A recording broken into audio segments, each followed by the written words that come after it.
What's up, night owls? Welcome back to Demon Sleep. Real quick, drop a comment and tell me where you're tuning in from tonight. I personally read every single one of them, and honestly, it makes my day seeing you all from around the world. If these dark tailies help you drift off or just escape reality for a bit, smash that like button and subscribe, but only if you think we've earned it. No pressure. Alright, lights off, rain on, blankets up. Let's dive into tonight's nightmare fuel. Story 1, the final night I saw myself awake. She was standing at the foot of her own bed, looking down at herself sleeping. And the thing she could not stop thinking, the thing she told the researcher 6 days later before she stopped speaking entirely, was not what she saw. It was this. The woman in the bed was smiling. She had never smiled in her sleep, not once in 34 years. The clock beside the bed read 3:17 a.m. To understand how we arrived here, we need to go back. Consider, if you are capable of doing so without flinching from the implications, the staggering indifference of time. Not the time measured by the clock on your bedside table, that thin, civilized approximation we constructed to give the days a shape that would not terrify us. I mean the other time. The time that existed before clocks, before calendars, before the first primitive consciousness looked up at the first dark sky and made the catastrophic error of believing it was being observed in return.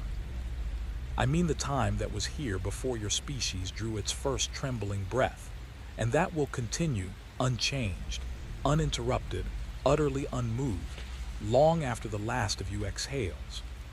Sleep is not what you believe it to be. I understand that statement will seem, to the rational mind, like the opening gambit of a fraud, the charlatan's first step, the medium's first candle. And so I ask only that you suspend your objections for a time, not forever, not even for long, only long enough to consider what the oldest records suggest, and what those who have studied the phenomenon of the false awakening have discovered about what happens to the human consciousness when it believes itself to be awake. Because the scholars, the serious ones, working in the earliest decades of proper sleep research, before institutional pressure made candor professionally inadvisable, did not find what they expected to find. They expected to document a simple neurological misfire, a brain caught between states, an error in the processing of wakefulness signals, correctable in time, understandable in principle, terrifying only to the uninitiated. What they found instead was a pattern. Not in the brain activity, in the content. Subjects experiencing what the clinical literature terms type II false awakenings, those realistic, seamlessly convincing replications of the waking environment, reported, with a consistency that defied statistical explanation, the same details, the same time on the clock, the same quality of silence in the hallway, the same particular wrongness at the foot of the bed, a shadow, a stillness, a sense of something recently vacated that they could not verify had ever been occupied. Dr. Yusuf Aldani, Parapsychology and Consciousness Studies, University of Freiburg, 2019. What troubles me, what has always troubled me about the clinical data, is the specificity of the shared imagery. We expect some overlap in dreamscape content given shared cultural exposure. What we do not expect is the same time, the same clock, the same position in the room, across subjects who have never met, across decades of research. That is not neurological artifact. That is record keeping. The oldest traditions, Mesopotamian sleep records, the dream tablets recovered from Nineveh, the marginalia of certain medieval monastic sleep texts, describe the threshold state with a consistency that modern science has been largely content to dismiss. But they do not dismiss it as malfunction. They describe the false awakening as entrance, as the moment in which the dreaming consciousness, having worn down its own defenses through the act of sleeping, finds itself briefly accessible to something that has been waiting, with all the patience of the genuinely ancient, for precisely this opportunity. Something that does not sleep. Something that has watched every sleeping human in every century of recorded history, with a patience so absolute it cannot be measured against anything in human experience, because There is nothing in human experience that lasts long enough to serve as comparison. This is not a story about a woman who had bad dreams. This is a record of what entered through the door she didn't know she'd left open, the door between sleep and waking that she had passed through safely 10,000 times before, never once imagining that passing through it in the wrong direction could strand you somewhere between the two, somewhere with no handle on the inside, somewhere that looked exactly like her bedroom, and smelled exactly like her bedroom, and sounded exactly like her bedroom at 3:17 in the morning, except for the silence where her own breathing should have been. Her name was Mara Voss, and the last completely normal day of her life was a Tuesday. Which is fitting, honestly. The worst things tend to happen on Tuesdays. Mondays get all the press, everyone hates a Monday, everyone blames a Monday, but Tuesdays are the days that actually betray you. Because by Tuesday, you've let your guard down. By Tuesday, you've decided the week is going to be fine. Mara was 34 years old. She lived alone in a second-floor apartment in a city that doesn't matter for the purposes of this story, in a building that smelled faintly of other people's dinners, and was heated slightly too aggressively in winter and not enough in summer. She had a cat named Ptolemy who slept on the foot of her bed and occasionally knocked her water glass off the nightstand at 4 a.m. And she had a job in data analysis that she was good at without being passionate about. And she had a best friend named Yolanda, who she texted more than she called. And she had a gym membership she used approximately twice a month. And she had a slightly crooked bookshelf above her desk that she kept meaning to fix and never did. This is who she was. A real person. A complete person. A person with a specific laugh, this short, surprised bark that came out of her when something was genuinely funny, not performed, and a specific way of making coffee that involved 3 minutes of waiting after the water boiled before pouring, and a specific playlist she always listened to on Tuesday mornings, which was instrumental jazz, because Tuesday mornings called for instrumental jazz the way Saturday mornings called for something louder. She had not slept well in 11 days.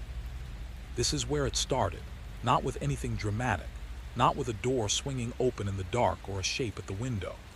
It started the way most bad things start, quietly, and in the middle of something ordinary. She had simply, at some point 11 days prior, stopped sleeping through the night. She would wake at 2 a.m. or 3:17 and lie in the dark listening to Ptolemy breathe at the foot of the bed, and eventually drift back under, not quite to sleep, not quite to waking. That in-between place, that thin country where the mind is tired enough to be loose, but not exhausted enough to be still. She'd mentioned it to Yolanda, who said everyone goes through phases like that. She'd mentioned it to her doctor, who asked about her caffeine intake. She had not mentioned it to anyone else because there was nothing to say, really. Nothing had happened. She was just tired. On that last normal Tuesday, she made her coffee with the 3-minute wait and drank it standing at her kitchen window, watching the street go through its Tuesday morning motions, the dog walkers, the hurried commuters, the garbage truck moving slow and methodical down the block. She ate toast. She answered 3 emails before her workday technically started. She texted Yolanda a meme about how she felt like she was living inside someone else's routine lately. And Yolanda sent back 3 laughing emojis and did not follow up. The apartment was warm. The light was flat and gray and Tuesday appropriate. Ptolemy was on the couch, watching her with the particular expression cats have when they are watching you and thinking their own thoughts entirely, which are probably more interesting than yours. Everything was fine. The only thing, the one small thing she noticed and immediately dismissed, was that when she put her coffee cup in the sink, she looked down at her hands and for just a moment, for a fraction of a second too small to take seriously, she thought, "These don't look like my hands." And then they did, and she went to work. Here is what you need to know about Mara Voss, because these are the things that matter later. She was the kind of person who remembered the names of every checkout clerk at her grocery store, not as a performance, genuinely, because she found people interesting and thought the least you could do was know their name. The woman on Tuesdays was Constance, who was 60-something and had a daughter in nursing school and wore reading glasses on a chain that reminded Mara of her grandmother. The weekend guy was Dylan, who was maybe 22 and always looked like he'd rather be somewhere else, which Mara respected.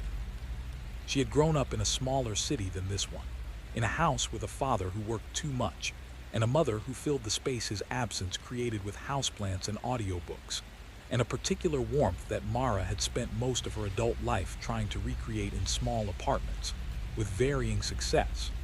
She had one brother older, who lived in another country now, and called on birthdays and sometimes just on random Sundays when he'd had a couple of beers and felt nostalgic. She had been engaged once.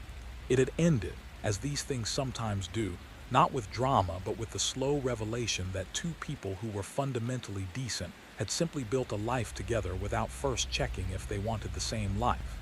He had moved out. She had rearranged the furniture. She had gotten Ptolemy from a rescue organization 6 months later and had not been lonely since, or not in the same way. She slept badly, but she had always slept badly, ever since she was a teenager, her brain too loud at night, too busy reviewing the day and pre-running the next one. She'd read 3 books about sleep hygiene. She'd tried the phone out of the bedroom strategy, which lasted 4 days. She'd tried the melatonin, which made her dream too vividly and feel foggy in the morning. She'd settled into an uneasy truce with her own wakefulness. Get enough, function, except that 3 a.m. would sometimes belong to her whether she wanted it or not. But the last 11 days had been different, not in a way she could articulate, just different. The waking was the same, but what she woke into felt slightly off, not frightening, not even uncomfortable really, just wrong by a small degree. The room a little too quiet, the dark a little too solid, the clock reading 3:17 with a consistency she had not started tracking yet. She mentioned to her doctor that she kept waking at the same time. Her doctor said that was common circadian rhythms, cortisol spikes in the early morning, nothing to worry about. On Wednesday, 2 days before everything changed, she told Yolanda over lunch that she'd been having this strange sensation upon waking, a moment, 2 or 3 seconds long, where she wasn't entirely sure she'd actually woken up. "Like you're still dreaming?" Yolanda asked. "No," Mara said and paused, because this was the part that was hard to explain. "More like I'm awake and everything looks right, and then I check the clock and everything is fine. But for that 1 second before I check the clock, I'm not 100% sure I'm in my bedroom." "That's called sleep inertia," Yolanda said, with the confidence of someone who had watched one YouTube video on the subject. "Completely normal." "Sure," Mara said. She ate her lunch. She went back to work. That evening she sat on her couch with Ptolemy and watched 2 episodes of a documentary about deep-sea exploration, and went to bed at 11:50 and turned the light off and closed her eyes.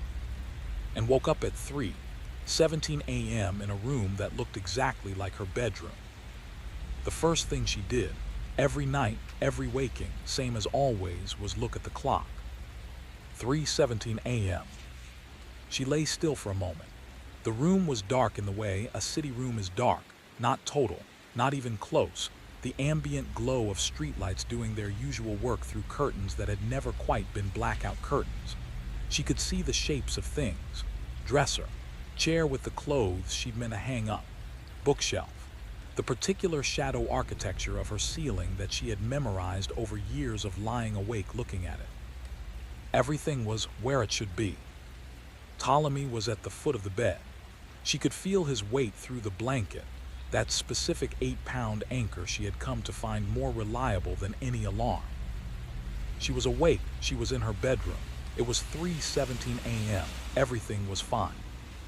Except, and she would come back to this later, to the fact that there was an except, that even in that first moment, some part of her was already registering something that her conscious mind was already in the business of explaining away. Except it was too quiet. Not silent, the city was never silent. There was always the distant orchestration of traffic, of a siren 3 blocks away, of a neighbor's TV through the wall. She had lived here long enough that she no longer heard these sounds consciously. They were the baseline, the steady hum beneath everything, the oral equivalent of wallpaper. But tonight the wallpaper was gone. She lay there and strained to hear the street. Nothing. Not silent, wrong. Not the silence of a room with no sound in it, but the silence of a recording with all the background noise removed. The silence of something edited. She told herself it was a quiet night. She told herself it was late enough that even the city sometimes paused. She told herself she was overtired and hypersensitive to her environment in the way that overtired people get. All of this, she was fully aware, was the narration of someone trying to talk themselves down from a ledge that was probably not a ledge. She was a data analyst. She believed in explanations. She believed in the rational processing of available information, and the available information was, she had woken up in her apartment, which she had locked, in a bed she had gone to sleep in, and the room looked right and the clock read 3:17 and the cat was there. The cat was there. She looked toward the foot of the bed. Ptolemy's shape was there.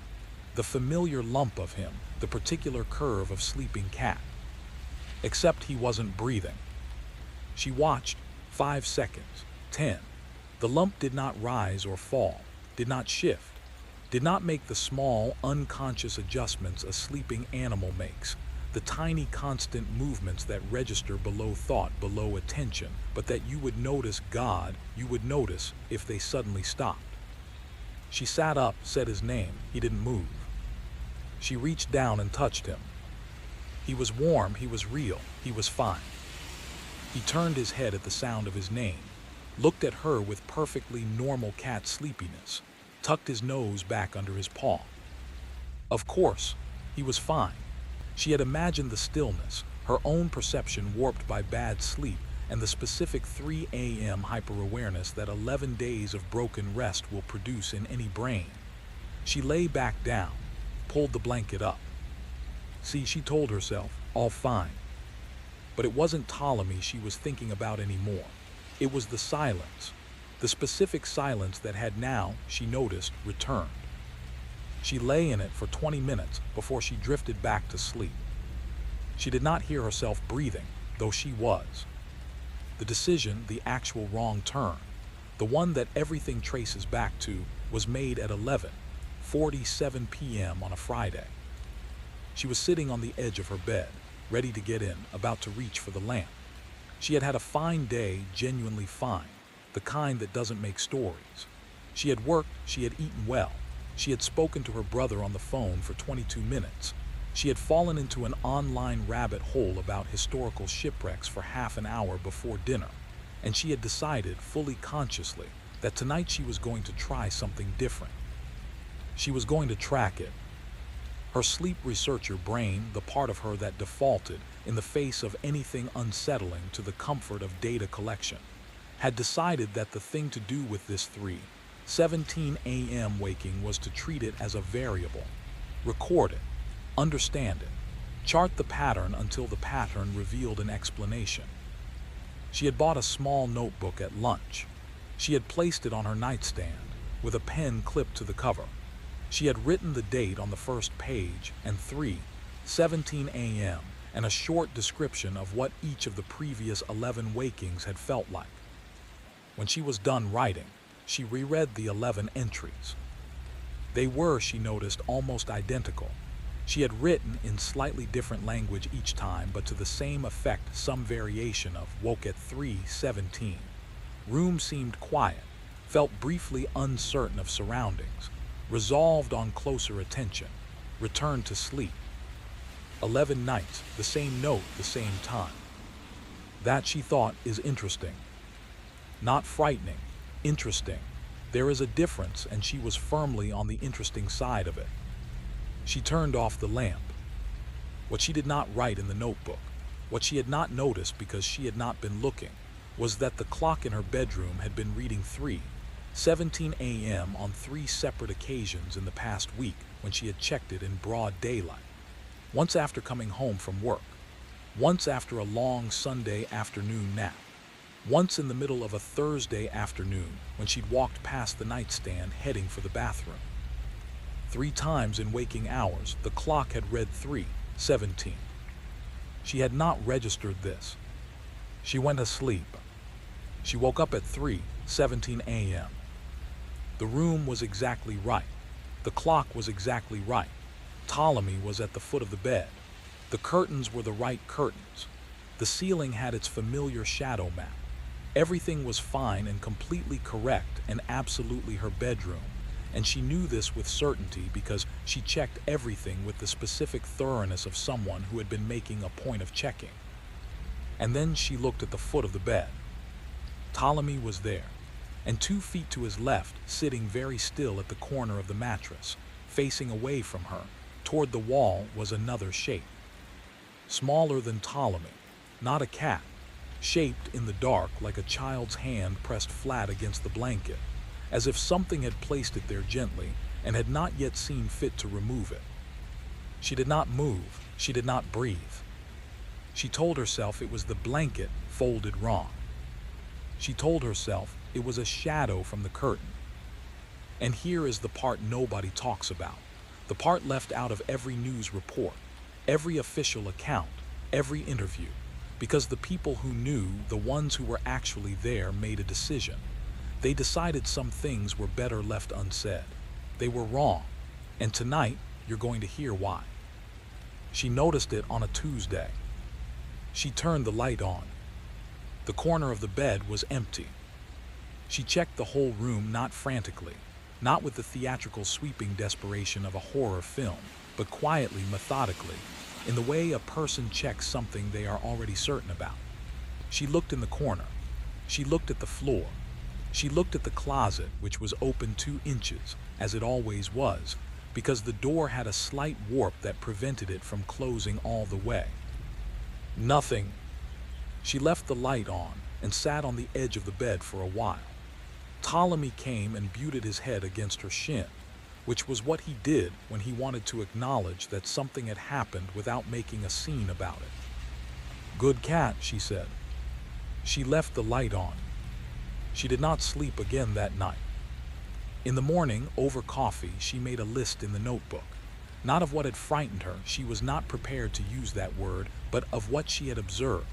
The quietness, the shape at the foot of the bed, the closet door, which she was now quite sure had been closed when she went asleep. It was open 2 inches. It was always open 2 inches when she woke. She had not thought about this until now. She ate her toast. She washed the cup. She put her coat on and went to work, and the day was ordinary. And she told no one about the shape because there had been no shape, just a fold of blanket, a trick of light, the specific overactive interpretation of a mind gone 11 days without proper sleep, and finally tipping into the mildly dramatic. That evening she cooked dinner. She folded laundry. She watched the first half of a film and turned it off because she was too tired to follow it. She made sure the closet door was fully, deliberately, unmistakably closed before she got into bed. She pressed it shut and held the handle for a moment, making sure. She woke at 3:17. The closet door was open 2 inches. She lay very still. She did not check the foot of the bed. After a moment, she reached for the notebook and wrote, "Closet door open again." Did not look at the corner. She clicked the pen closed. Ptolemy at the foot of the bed was not moving. Not because anything was wrong with him. He was fine. He was simply, as he sometimes did, arranged himself into perfect stillness in the way that cats achieve and humans never quite can. It was only because she was watching him so carefully that she noticed, or believed she noticed, that he was not looking at her. He was looking at the corner of the room, the corner behind her. She did not turn around. She lay there with the light off and the notebook open on her chest, and Ptolemy's gaze aimed at something she had decided, firmly and completely, to not investigate. And the thing that stayed with her afterward, the thing she returned to again and again in the days that followed, was not the shape or the door or even the clock. It was the sound. Because at 3:17 a.m., just once, very quietly, from the direction of the hallway outside her apartment door, she heard someone say her name. She told Yolanda on Monday. Not everything. The part she told was, she had been waking at the same time for 2 weeks, and it was starting to affect her concentration at work. She was thinking about seeing a sleep specialist. That's a great idea, Yolanda said. Let me know what they say. She called the sleep clinic. The next available appointment was 3 weeks out. The pharmacist at the corner drugstore suggested melatonin, 5 milligrams, taken 1 hour before bed. She had tried melatonin before and it had given her vivid dreams, but she bought it anyway and took it that evening, 1 hour before bed, and went to sleep with the particular relief of someone who has taken an action toward a problem. She woke at 3:17. The room was exactly right. The clock was exactly right. The closet door was open 2 inches. She did not look at the corner. She picked up the notebook, and this time, because she was a data analyst and because the data was suggesting something she needed to look at directly, she wrote down everything. Not just the clock time, everything. She wrote about the 11 days before. She wrote about the shape. She wrote about the name she had heard from the hallway. She wrote about the way Ptolemy had been looking at the corner. She wrote it in plain language, without drama, in the same voice she would use to annotate a spreadsheet, because plain language was the only tool she trusted right now. When she was done, she read it back, and noticed, in the way you notice sometimes a face in a pattern on the wallpaper, once seen, impossible to unsee, that the voice she had heard in the hallway had not said her name. It had said a name. She had assumed it was hers, but lying here now, replaying the sound in the recording of her memory, she understood with sudden, cold clarity that what the voice had said was a name she had never heard before. A name she did not know, and yet knew somehow was hers. She lay absolutely still. The clock read 3:17. Ptolemy looked at the corner. From somewhere in the apartment, not the hallway, not outside, from inside, from somewhere between the walls, she heard, for the second time, the sound of her name. Her real name. The one no one had called her yet. What you just heard was only the beginning. The next morning she made coffee. She fed Ptolemy. She went to work. She answered 11 emails. She had a salad for lunch. She had a phone call at 3 p.m. about a data migration project and made 2 pages of notes in her work notebook, the other notebook, the ordinary one. She got home at 6:50. She made pasta. She ate it standing at the kitchen counter, reading the news on her phone. She noticed that the small succulent on her windowsill had dropped 2 leaves. She threw the leaves away and watered the plant. She went to bed. The clock read 3:17 when she opened her eyes. She did not pick up the notebook this time. She simply lay there and let herself look at what was in the room, fully and without editing her perception. The dresser, the chair, the bookshelf, the closet door 2 inches open. The cat not at the foot of the bed. She sat up slowly. Ptolemy was on the dresser, not in one of his usual spots. On the dresser in front of the mirror, looking at his reflection with the focused attention cats give to things they do not understand. His tail moved slowly, back and forth. She looked at the mirror. In the mirror, she could see the bed behind her. She could see herself sitting up in it. She could see, in the reflection, the shape of something at the foot of the bed, small, still, in the place where Ptolemy was not. She did not turn around. She looked at the reflection for a long moment. The shape in the mirror had a face. She could not have said afterward what the face looked like. She could only say that it was looking at her, and that the expression on it was not threatening, not monstrous, not any of the things she would have expected in all her previous imaginings of horror. It looked, she said later, like someone who had been waiting patiently for a very long time. 3 days later, it had a name in a police report. September 14 th 2021, 4:23 a.m. Officer Diana Ruiz, case report 2021-09-14-0047, notes the following. Responding to a non-emergency welfare call placed by a neighbor in apartment 2B, she found the subject, female, 34, no prior contact with emergency services, seated on the floor of her bedroom in front of the dresser. The subject was responsive but uncooperative. The subject was holding a small notebook. Ruiz noted the following in her report verbatim. Subject stated she could not stand up. When asked why, she stated she did not know which direction was out. When I indicated the doorway, subject said, "That's not the same one I came in through." Subject was otherwise calm. The neighbor who placed the call was 71 years old. She reported that she had been awakened by a sound from apartment 3A, the subject's apartment above her, that she described as someone walking a circuit around the same room repeatedly. Not packing, walking in a loop, for about 3 hours. Case was classified. Welfare check, no further action. Jana Volska, retired teacher, 2B, September 2021. I'd heard her awake before. You do hear things, when you live below someone for 4 years. Normal things. But this was different. It wasn't restless. It was methodical, like she was measuring something, like she was walking the edge of something. I timed it. 47 seconds a circuit. Same time, same pace. For almost 3 hours. At 4 a.m. I called because I thought maybe she'd had some kind of episode. When I saw her face in the hallway afterward, when they let her out, she looked fine. She looked completely fine. She smiled at me, but she had the notebook in her hands, and I could see she'd written all the way to the last page.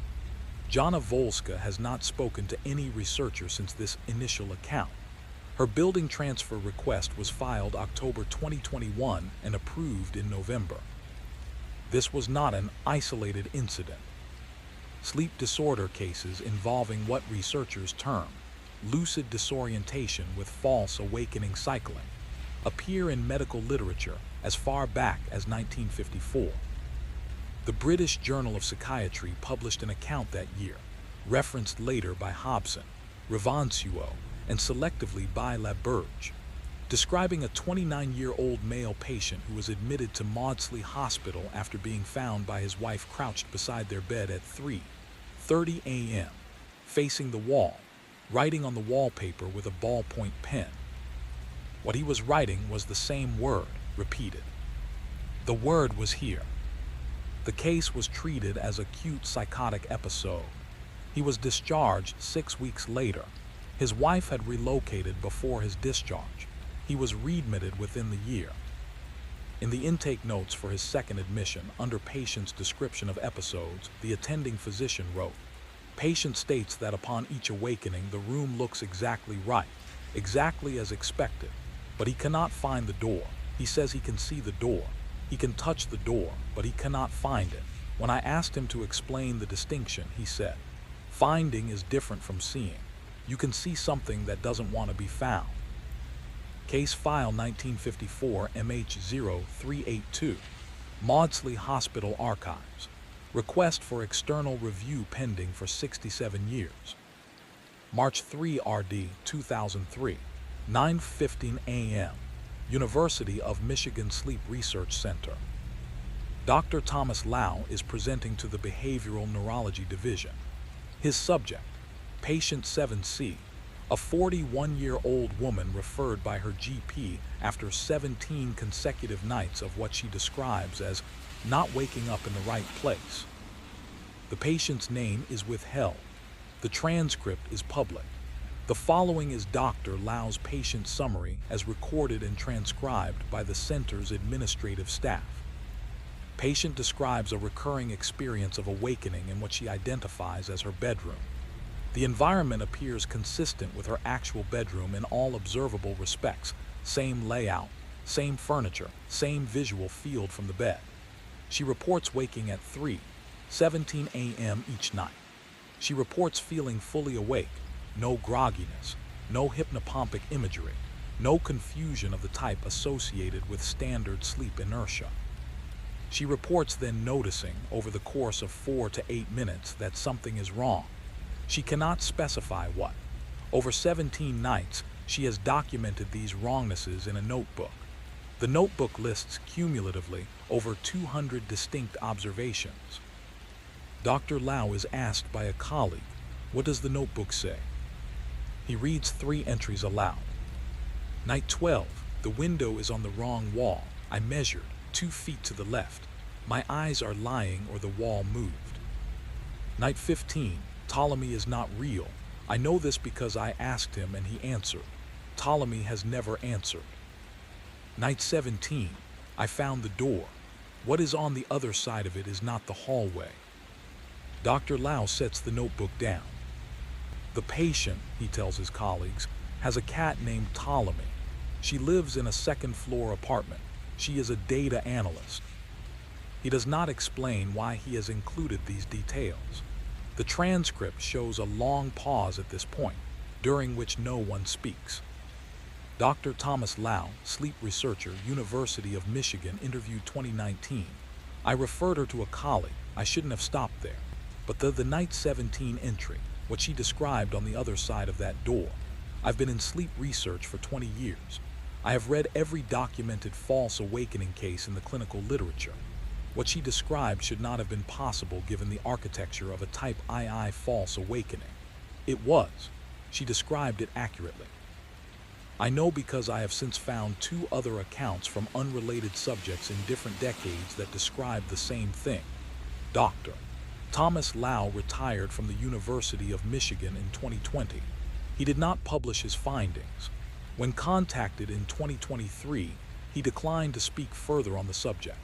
His retirement was categorized as voluntary and without incident. Patient 7C checked herself out of the study 3 days later. She left the notebook. The notebook has 340 pages. The last 87 are blank. The second to last page contains a single sentence, written in a different hand than the entries before it. Researchers confirmed this in 2019. The handwriting does not match the patient. What the sentence says is not included in any published account. The mythology predates the clinical literature by several thousand years. Indigenous sleep traditions across 6 continents describe a threshold state. The Achuar of Ecuador call it the Yuishin Mamu, the waking within. The Iroquois documented it in wampum records as the false morning, a time of spiritual vulnerability during which the soul, hovering between sleep and waking, could be observed and occupied by entities that exist between states.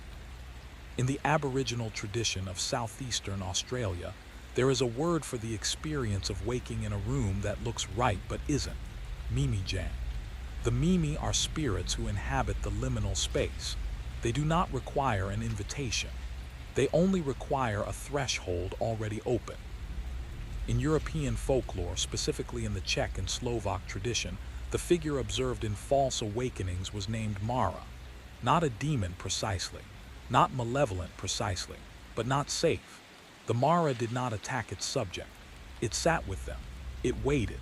It was said that those visited by the Mara would, over time, begin to resemble it, would begin to dream its dreams, would wake eventually with no certainty about which of them had been sleeping.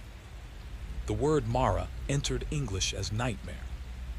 Dr. Petra Soleil, cultural anthropologist and sleep folklore specialist, Barcelona, 2020. What is remarkable is not that cultures across history describe this experience. What is remarkable is the consistency of the specific detail. The time consistently described as the middle of the night, the pivot point between midnight and dawn. The quality of the room right but wrong. The sense of something at the foot of the bed or in the corner or behind the mirror. These are not cultural imports. These are independent convergences. That is the kind of data point that keeps you awake at night, which, given the subject matter, has a particular irony. Mara Voss does not know that her name means this. Or she didn't. when she first checked into the sleep clinic study, referred by the University of Michigan Center, 17 nights after the first wrong awakening. She didn't know it when she sat across the intake desk from the researcher and said, carefully, that she needed help understanding what was happening to her at night. She didn't know it when she handed over the notebook. What I am about to tell you is documented. It is on record. It exists in files that are technically public but practically inaccessible. I found them. I read every page. You need to hear what is inside, because what happened once is still happening. The file ends there. What it cannot record is what happened inside Mara when she read it, the specific weight of knowing that someone had survived this before her and told no one. She read about the Mara at 1 a.m. in the sleep clinic's waiting room, on her phone, waiting for the bathroom to be free. She had not intended to search for it.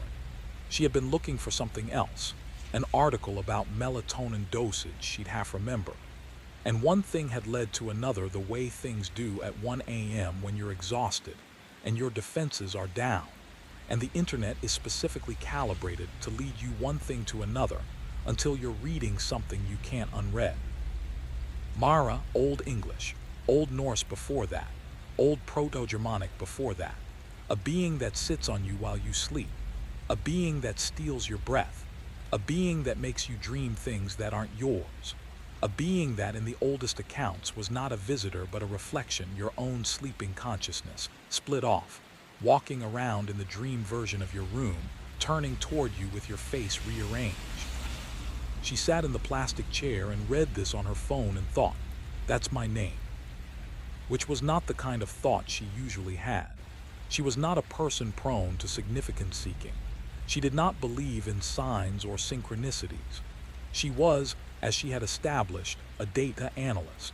She believed in the variable and the constant and the pattern that emerged from enough data points. And the data points were these: Mara, false awakenings, 3:17 a.m., a shape at the foot of the bed, a name called from the hallway, a name she now understood was the one the oldest traditions used for the thing that sat with you between sleep and waking. A name that was hers in some version of language older than the one she'd been born into. She went home that night. She didn't sleep at the clinic. She wasn't in the overnight study yet, just the intake process. And driving home, she kept both hands on the wheel and the radio on, and the windows cracked so the cold air was real and immediate on her face.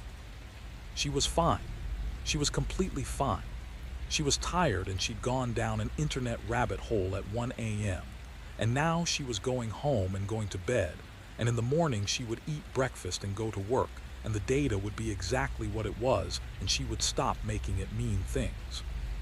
She parked, she walked up the stairs, she unlocked the door. The apartment smelled like coffee.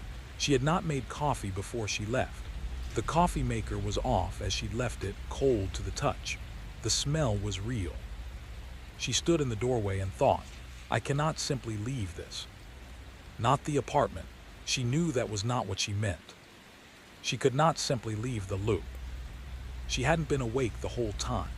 She understood that now, and the understanding settled over her like something cold dropped from a height.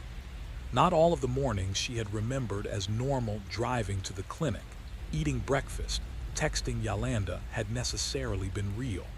The waking at 3:17 was not an interruption to her life. It was becoming the frame of it. The sleep researcher was a small, brisk woman named Dr. Camille A., who had the particular warmth of someone who had spent 20 years listening to people describe things they were embarrassed to talk about and had long since dispensed with judgment. False awakenings are very common, she said in their third session. Type I, especially the simple I thought I was awake but I wasn't experience. Even type II, the very realistic environment replicating type, is documented in a significant percentage of the population. And the clock, Mara asked, the same time every night. The brain is remarkable at timekeeping. Circadian rhythms can fixate on a specific time, especially under stress. You've had anxiety about waking at 3, 17, so your brain wakes you at 3:17. Classic anxiety feedback loop. And the shape, Mara said, at the foot of the bed. Dr. Ake nodded calmly. Hypnopompic imagery occurs during the transition from sleep to waking, extremely common. The brain is still processing dream imagery and overlaying it on real visual input. You see things that aren't there. This is normal.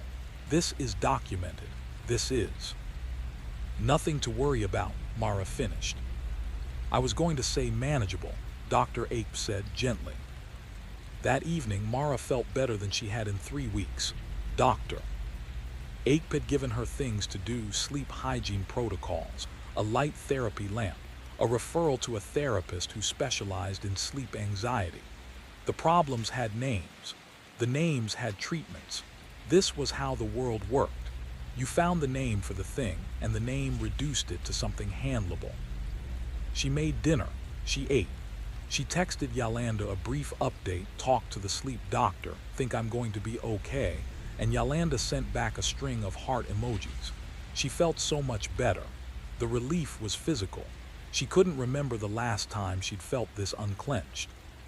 She went to bed early, 10:30, with the particular calm of someone who has been handed back their own reality. She woke at 3:17. The room was perfectly right. The clock was exactly right. She did not look at the corner. She did not look in the mirror. She picked up the notebook because Dr. Ape had also said document the awakenings. It helps to process them, and she opened it and reached for the pen. The pen was not there. She looked. The pen was always clipped to the cover. She had put it there last night. She distinctly. The pen was in the room. She could see it. It was on the other side of the bed, on the nightstand where she always kept it. But there was no nightstand on that side. She did not own a nightstand on the right side of the bed. She had only ever had one, the left side. She had lived in this apartment for 4 years, and there had never been a nightstand on the right, and the pen was sitting on a surface that did not exist in any waking version of her room.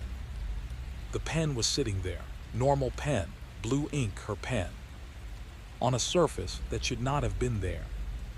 And the hope, that warm, solid, real hope she'd been handed at 3 p.m. by a calm, small woman in a good blazer, dissolved completely. What replaced it in the space the hope had left was not fear. Not exactly. It was the specific sensation of looking out a car window and realizing, very quietly, that you do not recognize the road. She reached for the pen. Her hand went through the nightstand. Not through it the way a hand goes through air. There was resistance, the particular resistance of something that exists in a texture just slightly different from the one her hand occupied. Like reaching into very cold water, like pressing your palm flat against glass and finding that this time, this particular time, the glass has decided to be a threshold. She pulled her hand back. The pen was in her hand. She looked at it, perfectly ordinary pen. The cap was off. The tip was dry. She hadn't been writing yet. She felt the plastic, the weight, the slight ridge where the clip attached. Real. She looked at where the nightstand had been. Nothing there. The right side of the bed was bare floor, her own ordinary floor, no piece of furniture she did not own. No nightstand, no surface, just floor. She was holding a pen she had reached through a surface that did not exist to retrieve. She put the pen down very carefully on the left nightstand, on top of the notebook. Then she looked at the foot of the bed. She had told herself for 3 weeks not to look at the foot of the bed when she woke at 3:17. She had made that a rule. She was aware it was a rule built on the specific logic of the child who does not look under the bed, a logic she had, up until this exact moment, been able to dismiss as irrational. She was a data analyst. She looked at data. She looked at the foot of the bed. It was there. Not a shadow, not a fold of blanket, not a shape that could be explained away by darkness and anxiety and 11 weeks of disrupted sleep. It was sitting at the foot of her bed, very still, The way Ptolemy sat when he was watching something. Roughly the size of a child if the child were arranged slightly wrong, angles where there should have been curves, stillness where there should have been breath.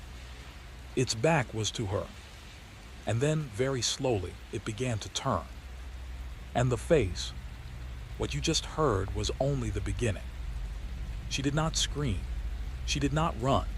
She did not throw on the lights and stand in the corner calling Yolanda's name into a phone at 3 a.m., though she thought about all of these things as viable options in the 0.4 seconds between it began to turn and what actually happened. What actually happened was that she closed her eyes.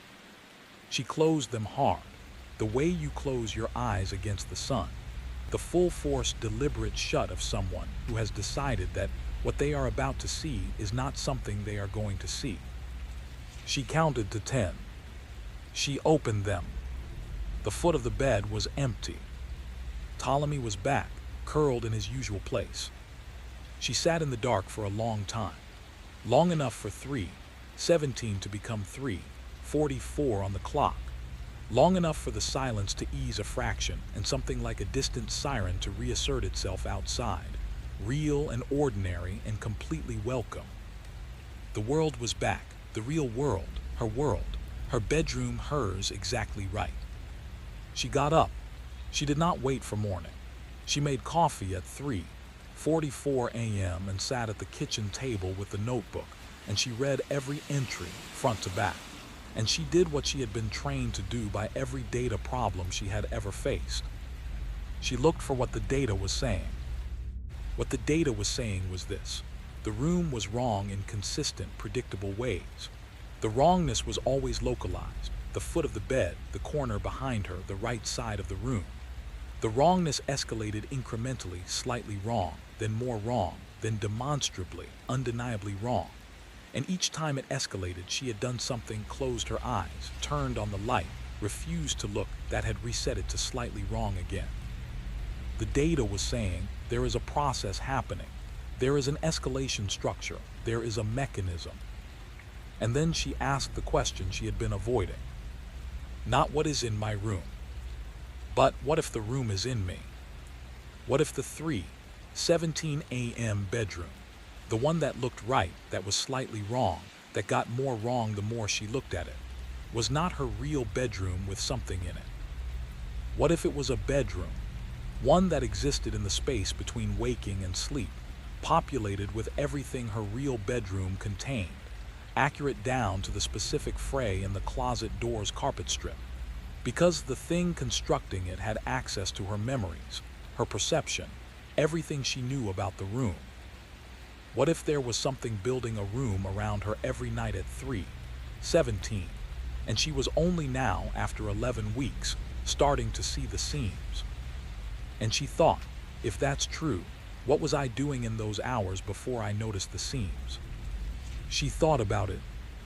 She thought about the neighbor's report. 47-second circuits, 3 hours, methodical, like measuring something, like walking the edge. She had no memory of getting out of bed, but her feet, she now noticed, were sore in the specific way they got sore when she'd walked too much in bare feet on hard floors. She could not tell from the inside of this particular kitchen at 3:44 a.m. which version of the kitchen she was sitting in. This was the last ordinary thought she would have for a very long time. Do not tell me that what I am about to describe is a symptom of sleep deprivation. I have read the literature. I have read it with the hunger of the condemned reading their own verdict, and I know what it says. And I tell you that the literature was written by people who had never spent 37 consecutive nights discovering the stitching on the inside of their own perception. I will tell you exactly what I know.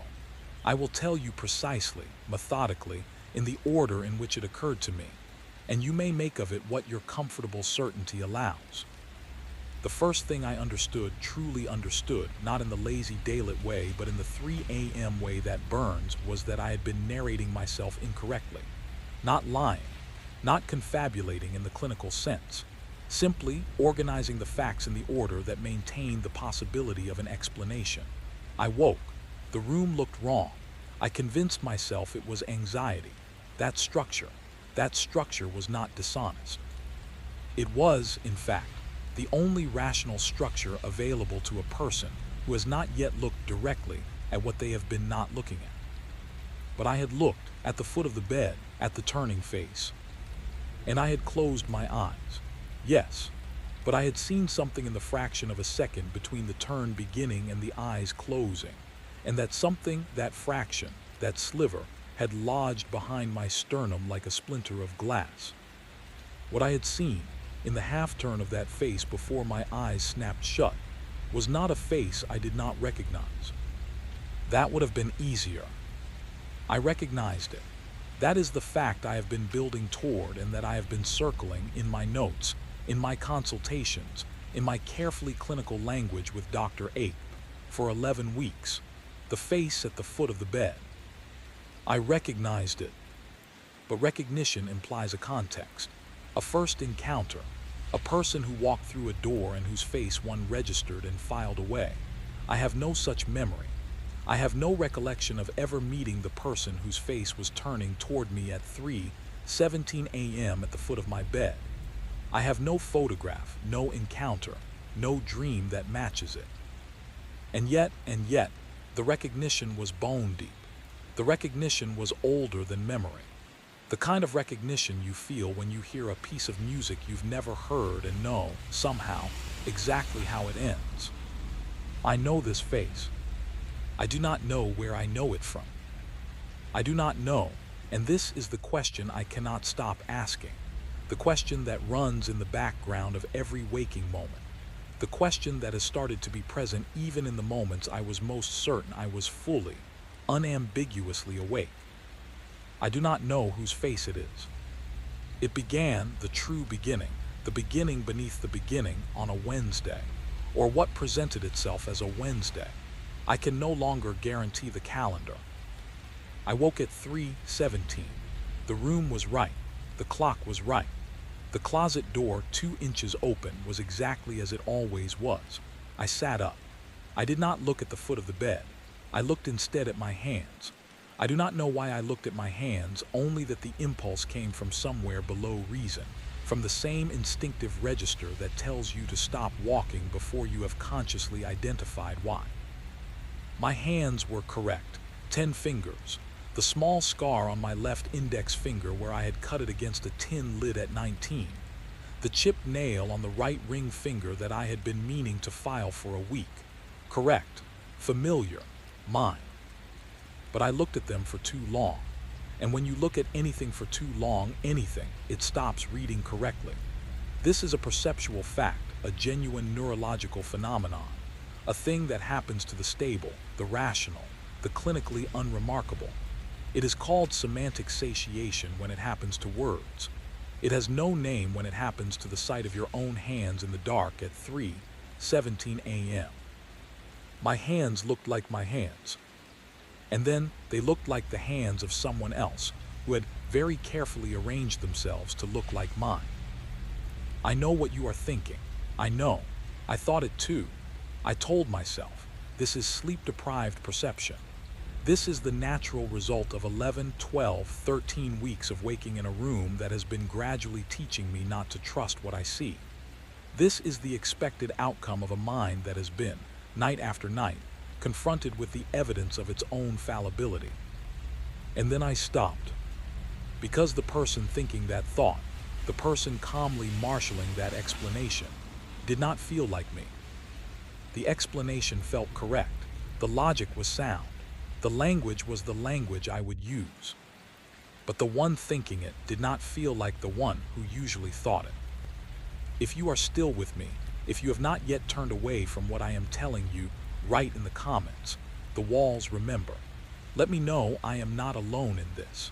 Because the most terrifying thing about losing confidence in your own perception is the silence. The specific silence of having no way to verify which end of the mirror you are standing on. I looked at my hands for 11 more minutes. I did not move. I did not look at the foot of the bed. At 3:28 a.m., Ptolemy walked over my legs and jumped off the bed and went to his food bowl and made the sound he makes when he wants to be fed. And the sound was so perfectly, so extravagantly normal that I started laughing. I laughed until I was crying, and I got up and fed him and stood in my kitchen at 3:30 a.m. in the version of my kitchen that was definitely, certainly, actually my kitchen, and I was fine. I was completely fine. I was almost sure of it. But do not for one moment believe that you are simply listening to a story. What I am telling you is real. It has always been real. And the reason I know this, the reason I cannot stop, is that it is still happening. Right now, as I speak these words to you in the dark. The test was simple. A data analyst's test. I devised it at 4 a.m. in the kitchen and executed it the following night. Before sleep, I wrote a number on a piece of paper, a random number. I folded the paper. I placed it in a drawer in the kitchen. I told no one the number. I did not write it in the notebook, only I knew it. The premise, if I woke at 3:17 and the room was the real room, I could retrieve the paper and verify the number. The number would match. The paper would be there. If the room was not the real room, if I was in the constructed place, the replicated space, the version assembled by whatever assembled it, then one of two things would happen. The drawer would be empty, or the number would be wrong. I woke at 3:17. I got up, I walked to the kitchen, I opened the drawer. The paper was there. I unfolded it. The number was correct. I stood in the kitchen holding the correct paper with the correct number, and for a moment, one full, sweet moment, I felt the relief of someone who has conducted an experiment and had their sanity confirmed. Then I looked at the paper more carefully. The number was correct. The handwriting was correct. My handwriting, my pen, the blue pen, the one I'd retrieved through the nightstand that wasn't there. But the paper was folded differently than I had folded it. Someone had unfolded it and refolded it. The crease ran the wrong way, horizontal instead of vertical. I fold paper vertically. I always fold paper vertically. I have folded paper vertically since I was 7 years old, and it is as automatic as breathing. The number was right. The fold was wrong. Someone had looked at it. In this room, this correctly appointed, accurately replicated, seemingly real room, someone had opened the drawer and found the paper and read the number and put it back, and gotten the fold wrong. This was not paranoia, do you understand? This was not the manufacturing of significance from noise. The fold was physically present. I could see it. I was holding it. A horizontal crease where there should have been a vertical one. Real, documented, verifiable. Someone in the room, in the version of the room I woke into, had read my number. And I knew what that meant. I had known, I think, for weeks. But knowing and saying are different countries, and this was the border crossing. It meant the room was occupied. It meant that whatever arranged itself into the shape of my bedroom every night at 3:17 a.m. was not just a space. It had an inhabitant who was curious, an inhabitant who had for weeks, perhaps for my entire life in this apartment, been watching me sleep, going through my things, learning my number, waiting for me to notice. And so my mind, what remained of it, turned at last to the question I had been circling for days. Not what had I seen, but what precisely had seen me. The researchers who have studied false awakening phenomena seriously, a smaller cohort than the field would like to admit, have consistently failed to account for one data point that appears, with maddening regularity, in the case histories they consider most extreme. The subjects do not describe being frightened of an unknown entity. They describe recognizing it. This is not a small distinction. This is, in fact, everything. The appropriate response to an encounter with the genuinely alien, the cosmically foreign, the categorically beyond human, is not recognition. It cannot be. The architecture of the human brain does not contain a folder for the genuinely unprecedented. We recognize always by reference to what we have previously encountered. The monster we fear is always a corruption of something familiar. The darkness is always the darkness of something. And yet, across the case files, across the decades, across the geographical and cultural distances that separate subjects who have never interacted, the description recurs. The face at the end of the bed, the figure in the mirror, the voice in the hallway. These are described not as foreign, not as intrusive, but as intimate, as known. This intimacy is, I would submit, the most genuinely terrifying aspect of the phenomenon, more disturbing in its implications than any physical description of what the subjects claim to have seen, because it suggests a specific and unsettling alternative to the standard neurological explanation. It suggests that what the sleeping mind encounters at 3:17 a.m., in that specific liminal state between type II false awakening and full wakefulness, is not generated by the brain as artifact. It is recognized by the brain as memory. Dr. Yusuf Aldani, Parapsychology and Consciousness Studies, University of Freiburg, 2021. I came to this work as a skeptic. I published on sleep neurology for 11 years before the data forced me to ask a question I was professionally reluctant to ask. The question is, where do the memories come from? Not the experience of the false awakening. That's documented, that's chemistry, that's brain states. I mean the specific content that subjects recognize. The face they know but have never met. The name that is theirs but isn't. Where do those come from? My current hypothesis is one I have not yet published. I'm still building the nerve. The entity, if we permit ourselves. For the moment, the inadequate violence of that word does not appear to have arrived. This is the conclusion that requires the most careful handling, and yet it is the one the data most consistently suggests. It does not appear to have arrived. It does not appear to have entered. There is no night in any of the case files in which the subject describes a first encounter that matches the characteristics of an intrusion. Instead, without exception, the subjects describe a revelation, the moment at which something that was already present became visible. It was always there. It has always been there. The question that destroyed the professional composure of every researcher who stayed with this material long enough to ask it was not what is it. The question was, how long? I shall attempt to describe what the accounts suggest about the nature of the thing itself. I do so with full awareness that the attempt will fail, that language, evolved for the communication of human-scale experience, is simply not the right instrument for this particular surgery. I shall use what tools I have and note at each point of failure, where the failure occurs. The entity, and I continue to use that word under protest, exists, insofar as it exists in the threshold state. It does not inhabit the waking world. It does not inhabit the dreaming world. It inhabits the precisely one point at which those two states are simultaneously present in a single consciousness, the moment of false awakening, when the brain is simultaneously generating dream content and processing sensory waking input. This point is, by definition, unmappable. It is not a place, it is a condition. The entity is, therefore, not located anywhere that can be pointed at, entered, exited, or in any conventional sense visited. It exists, as nearly as the available evidence can suggest, in the architecture of perception itself, not in the room, but in the act of perceiving the room, not in the mirror, but in the specific processing gap between the image arriving at the eye and the brain deciding what the image means. In that gap, that fraction of a second, that neural firing sequence, it has made its home, and has done so for longer than the subjects who encounter it have been alive.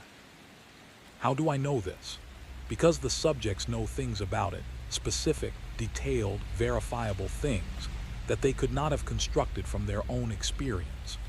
The woman who describes the precise timbre of its breathing, and then, upon testing, produces an accurate description of a sound pattern that acoustics researchers have only recently identified in deep sleep recordings. The man who sketches its proportions accurately to within a half centimeter of the proportions produced by digital reconstruction from 7 other subjects' independent descriptions. The child, yes, there are child cases. I will not pretend there are not, who describes its preferred position in the room and matches, with no possible access to the clinical literature. The position documented in 14 adult case files across 3 countries. They know it specifically, accurately, persistently. The entity permits this knowing. This is the detail that I find, after many years of study, the most difficult to process. Not its age, which is beyond measurement. Not its indifference to human distress, which is at least emotionally interpretable even if rationally staggering. The detail I return to, sleepless, is this. It permits itself to be known, which means it is choosing what you see when you see it, which means what you are seeing is an edited version.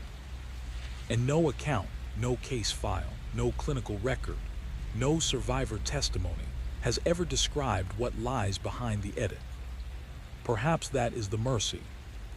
There was, in the Bodleian Library at Oxford, until 1987, a collection of papers catalogued under the anodyne heading Sleep Curiosities, 18th and 19th century correspondence.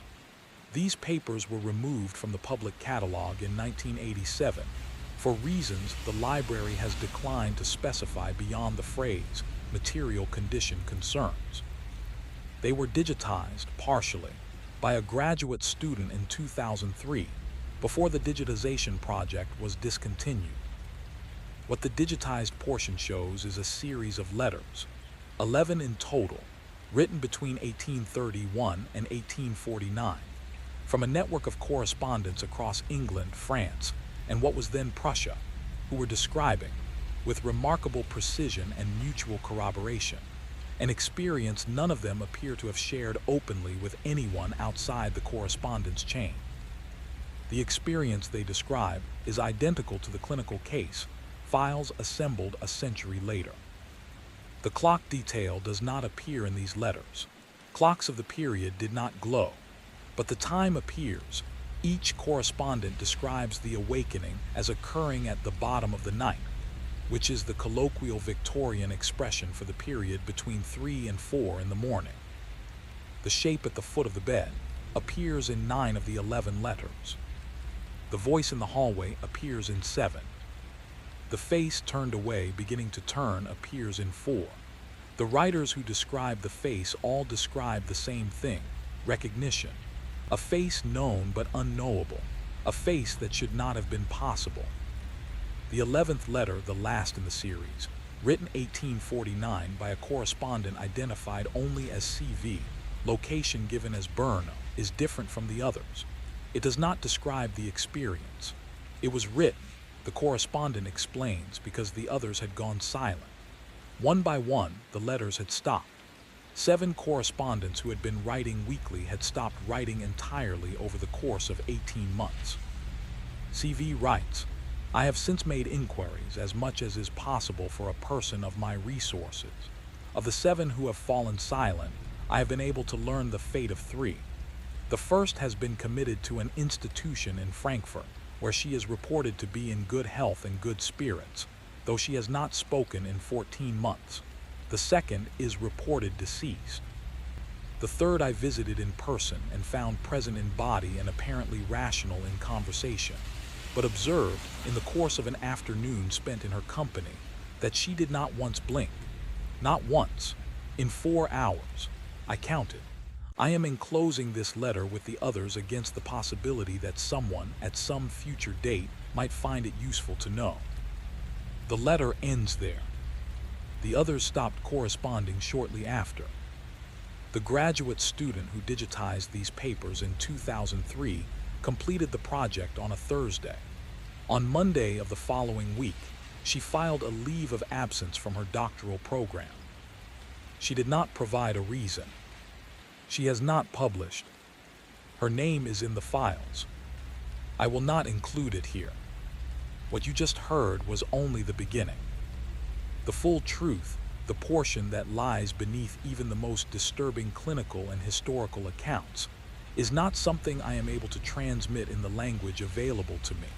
I want to be honest about this limitation. What follows is an approximation, a shadow cast by a thing I cannot illuminate directly. The experience of the false awakening, at its most extreme documented depth, what the few researchers who have reached this level call Phase 4, is not simply the experience of waking in a convincing replica of one's bedroom. It is the experience of watching oneself sleep. Subjects who reach Phase 4 do not simply observe the room from the position of consciousness. They observe it from outside their own bodies. They describe standing, no, existing, since standing implies a physical position and Phase 4 may not be physical in the conventional sense, at a remove from their own prone form. They can see themselves, the slope of their own shoulder, the specific way their own hair fans across the pillow. They report this with complete clarity of perception, as though the visual acuity of the false awake state is, at this depth, sharper than ordinary waking sight. And they report something else. They report that the face of the sleeping self is wrong. Not monstrous, not altered in any dramatic or visible way that a photograph might capture. Wrong in the way that a loved face glimpsed from an unfamiliar angle can appear momentarily unrecognizable. A shift of degree so small it should not matter, and yet matters overwhelmingly. The face of their sleeping self has an expression it should not have. Across every Phase 4 account ever documented, the expression is contentment. What has been described thus far represents only the outermost fragment of the truth, the portion that human language can approximate. What lies beneath that layer, what the deepest accounts suggest, is something for which no preparation is adequate. Nothing that follows can be unheard. You were warned. I found the notebook on the kitchen table one morning. One morning I believed to be morning. One morning that presented as morning with complete fidelity. The light through the window at the correct angle. The coffee machine on as I had apparently set it. Ptolemy fed and satisfied, and watching me with the particular morning contentment of a cat who has got what he wanted. And the notebook contained entries I did not write. I am certain of this. I know how that sounds. I know the clinical designation for a person who makes this claim. I know that the obvious explanation is that I wrote them in a state I do not remember, that the weeks of disrupted sleep have produced gaps in my continuity that my conscious mind has not been informed of. I know this. I have said this to myself so many times that the words have lost their shape, the way any repeated sound eventually loses its connection to its meaning. I wrote it without knowing. I wrote it without knowing. I wrote it without knowing. Nothing there, just sounds. Because the handwriting was wrong. Mine, but wrong. Mine in the way the face at the foot of the bed was mine, familiar, constructed from the same raw materials, assembled with evident care and knowledge, but arranged slightly off-plumb, as if someone had studied my handwriting with the dedication of a forger and gotten 95% of the way there. What the entries said, the ones I did not write, was this. They were addresses, not of places I knew, not of places in this city, addresses in the format I would write them: house, number, street, city, but of places I have never been. 31 entries, 31 addresses, each accompanied by a date I recognized as a night I had woken at 3:17. The implication was not subtle. It was not abstract. It was presented in the voice that was my voice but wasn't perfectly, damnably clear.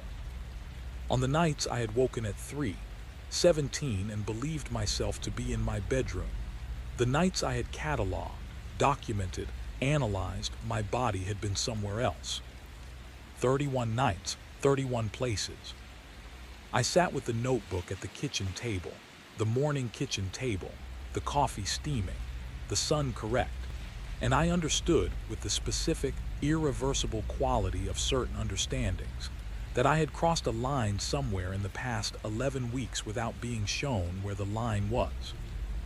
And that crossing, it had not simply changed my situation.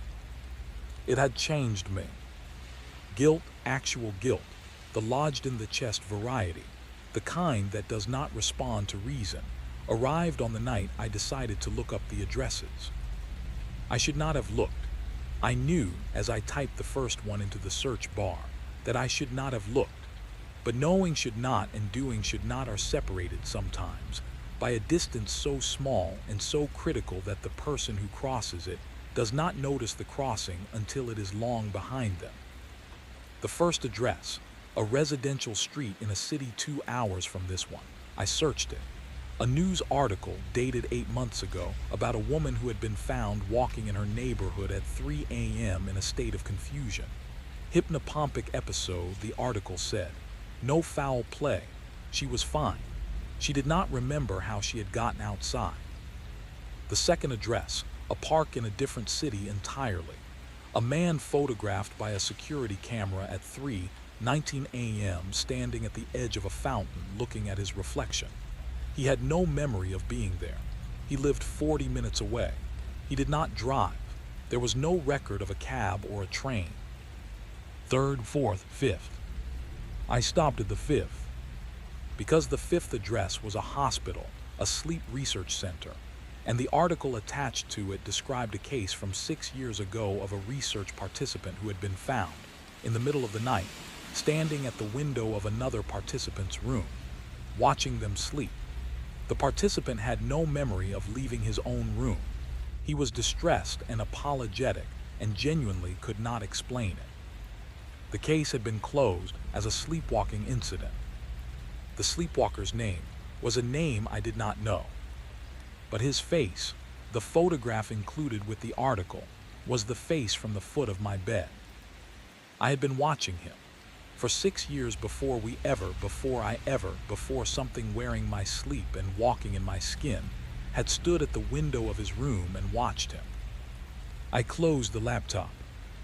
I sat in what I was very nearly certain was my kitchen. And I understood at last what I had become part of. Not become, that word implies a transition, a single moment of change. Joined, what I had joined. What joins all of us who reach this depth, who follow the 3:17 a.m. rabbit hole far enough, is a kind of involuntary collective. A network of the awakened sleep, the sleep in awake. Connected not by choice but by whatever it is that chose us. And I had stopped fighting what I was part of. Not because I gave up. Because I began to understand that it was not threatening me. It was including me. There is something I have been avoiding saying. I have arranged this account, this documented confession, this careful architecture of revelation, to delay the central fact as long as possible. Not out of dishonesty, out of the knowledge that once I say it, you will hear everything that came before it differently. And the everything before it is necessary. You needed it to be in place before the center could hold. Here it is. 14 weeks into the 3:17 a.m. wakenings, I went to my sleep clinic appointment and sat across the desk from Dr. 8, and she asked how I was sleeping, and I told her I was sleeping better, much better. The anxiety had decreased. The false awakenings had almost entirely stopped. She was pleased. She noted the improvement. She recommended we taper the sessions. I agreed. I walked home, I made dinner, I fed Ptolemy, I went to bed. I woke at 3:17.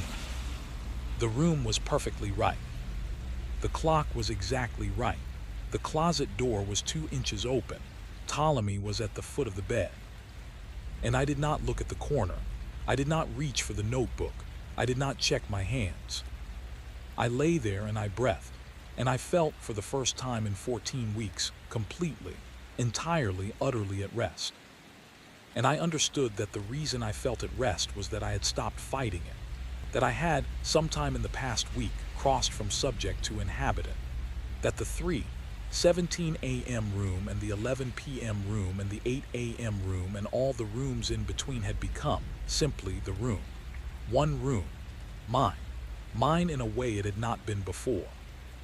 But here is the sentence I have been avoiding. Here it is.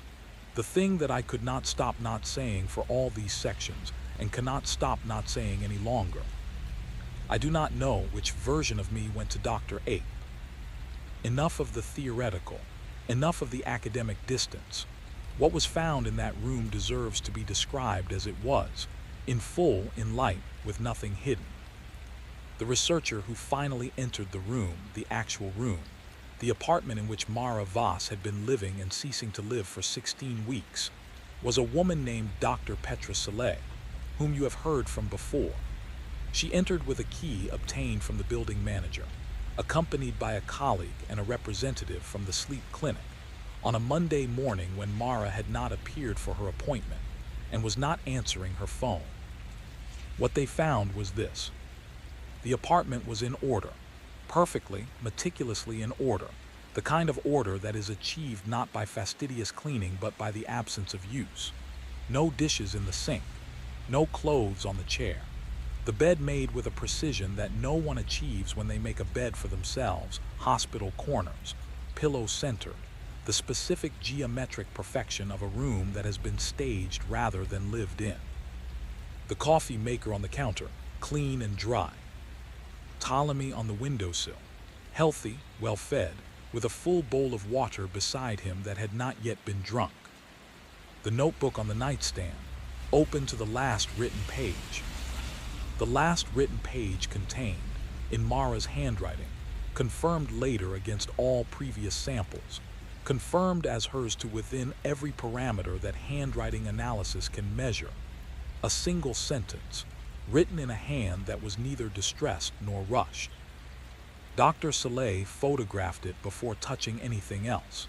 She sent the photograph to the clinic director before reading it herself, because she told her colleague later that she had a feeling. She used the word feeling, which was not her usual register, that what was written on that page needed a witness. The sentence read, "The room is exactly right." The notebook pen was still uncapped on the bedside table.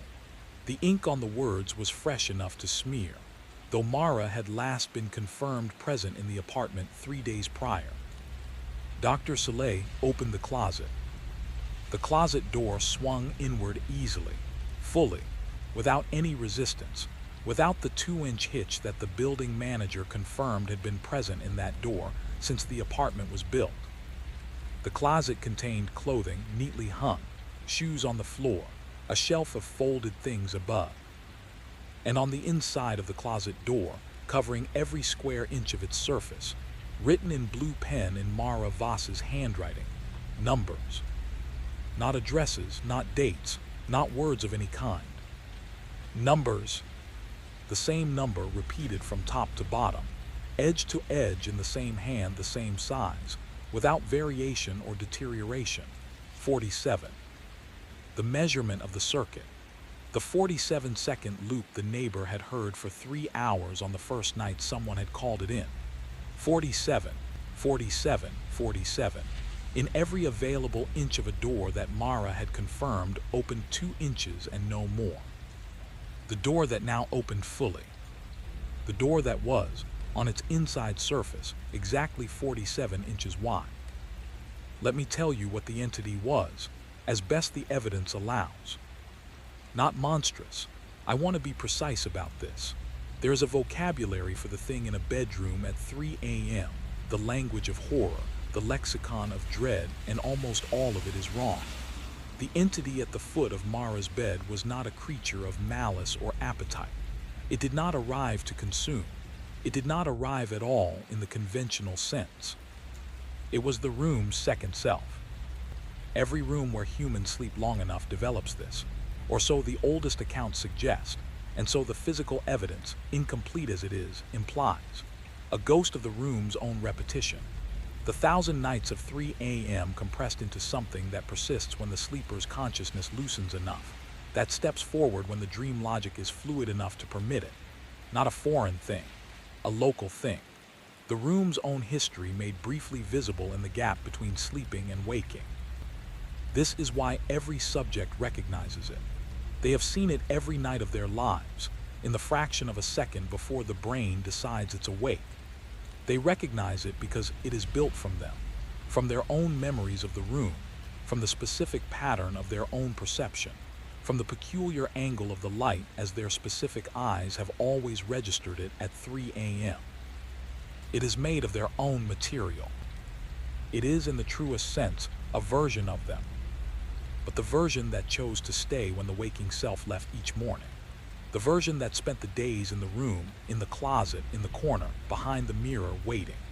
The version that had been there since the first night, since before memory, constituted from the earliest experiences of waking in a dark room and understanding the word room, and understanding the word alone, and deciding, in whatever way a thing without language decides, that aloneness was a condition worth addressing. It came to Mara the way it comes to everyone. It waited the way it always waits, for the moment when the waking self and the sleeping self were both present simultaneously, both in the room, both real, both visible to each other. It waited for her to see herself asleep, because that is the threshold, the full phase 4, the moment when the watching self and the sleeping self are both present in the same room at the same time, both real, both accounted for, and must, in that moment, decide which one is the one that wakes each morning. And the entity, her entity, the one made from 47 years of her specific 3 a.m., waited at the foot of the bed to see which version of her would choose to keep the body. Dr. Soleil found the mirror. It was the bathroom mirror, an ordinary framed mirror, identical to the one documented in the original apartment lease photographs. But the surface had been altered. Not broken, not cracked, not removed or obscured. Written on. The same blue pen, the same handwriting, but this time not numbers, a name. And the name was not Mara. The name written across the bathroom mirror, from the top left corner to the bottom right, in letters 2 inches tall, pressed so hard into the surface that the pen had dragged a ghost trail, was a name none of the researchers in the room recognized. A name they could not pronounce on the first attempt. A name that felt, Dr. Soleil said, like something she had known before she was old enough for language. She photographed it. She sent it to a folklorist at Charles University. The folklorist responded within 4 hours. The name, the one written across Mara's bathroom mirror in Mara's handwriting, was the oldest documented name for the Mara entity itself, not the popular name, not the nightmare designation, the original name, the prelinguistic name found in the deepest stratum of Proto-European sleep mythology, recorded in a handful of cuneiform fragments, referenced in an Akkadian dream text that most scholars considered too fragmentary to translate. It was the name the entity used for itself, written in Mara's hand. On the last night she was in the apartment, while her neighbor heard 47-second circuits for 3 hours, while Ptolemy was presumably fed and watered by a hand that knew where the food was kept, while the apartment arranged itself into a geometric perfection that no one living in it would have produced, Mara had taken the pen to the mirror. She had written the name she had been given, the name that was hers, from a world before names. This is the part that was edited out, cut from every version you have ever encountered, because someone decided you could not handle the truth of what was found in that place. They were trying to be kind. I am not going to be kind. You asked for the truth. Here it is. What you just heard was only the beginning. What you just heard was only the beginning. What remained of Mara Voss was present at the sleep clinic 6 days after the researchers found her apartment. She walked in at her scheduled appointment time. She sat down across from Dr. 8. She looked well.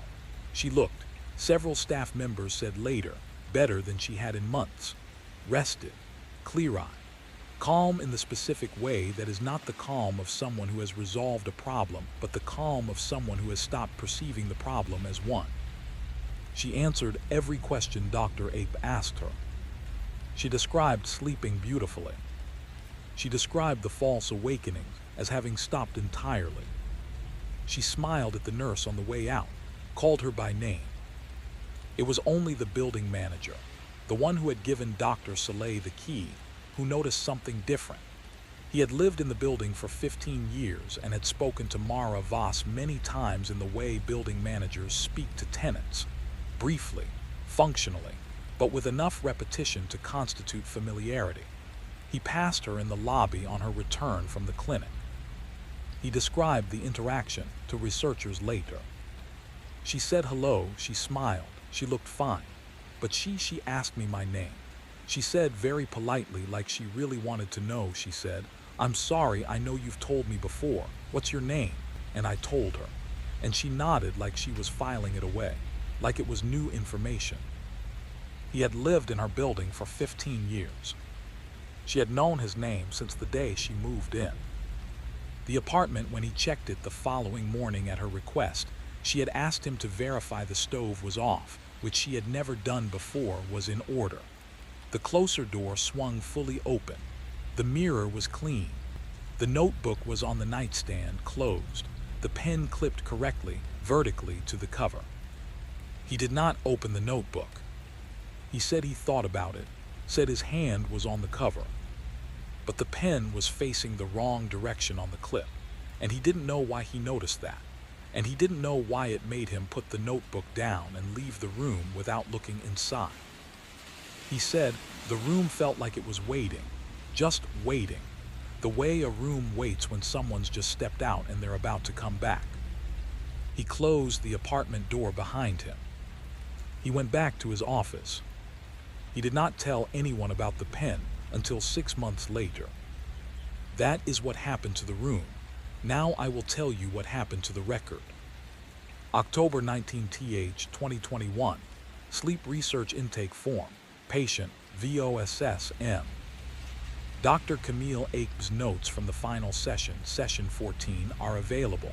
They are filed under case closed, positive outcome. They describe full resolution of false awakening episodes. Patient reports uninterrupted sleep. Mood improved. No lingering anxiety. Session notes include one addendum, written in different pen, black, where the rest of the notes are blue. The handwriting is Dr. Ake's, but more careful than her usual script, as if she was writing slowly. Note for file. Patient used the phrase, "the room is exactly right," twice in conversation. Used it naturally as an idiom for feeling settled. I did not ask her where the phrase came from. I don't know why I didn't ask. The note ends there. Yolanda Ferreira, close friend of Mara Voss, interviewed November 2021. She called me. That's how I knew something was different. She never called, we always texted. She called and she sounded completely fine, and we talked for maybe 20 minutes and it was normal, it was great, I was so relieved. But at the end she said, "Tell me something about yourself, something I might not know." And I laughed and said I didn't think there was much. And she said, "Tell me anyway." And I told her about this thing, this embarrassing thing from college, something she definitely already knew. I know I'd told her before. And she listened really carefully. And she said, "I'll remember that." And then she said goodbye and hung up. And I sat there for a minute and I thought, she always says talk soon. She always says talk soon. She didn't say it. She said goodbye like it was a period, not a comma. I texted her about it and she said, "Of course, talk soon," right away, with an exclamation mark. Mara never used exclamation marks. Yolanda Ferreira has not seen Mara Voss in person since September 2021. All subsequent contact has been via text. November 3 RD, 2021. University of Michigan Sleep Center Research Archive. Dr. Thomas Lau, retired, logs into the research archive remotely. He searches. Patient 7C, he finds the file. He opens it. The file contains everything he entered. Everything is in order. Except the notebook, the patient's notebook, which was retained as research material and digitized and stored, has a new entry. The last entry in patient 7C's notebook, date stamped 6 years after the patient withdrew from the study. The entry is 2 words. Found you. Dr. Lau does not file a report. He changes his home address the following week. This is not an isolated case. It is not a cluster. It is not a regional phenomenon or a product of a specific cultural context or an artifact of a particular sleep research methodology.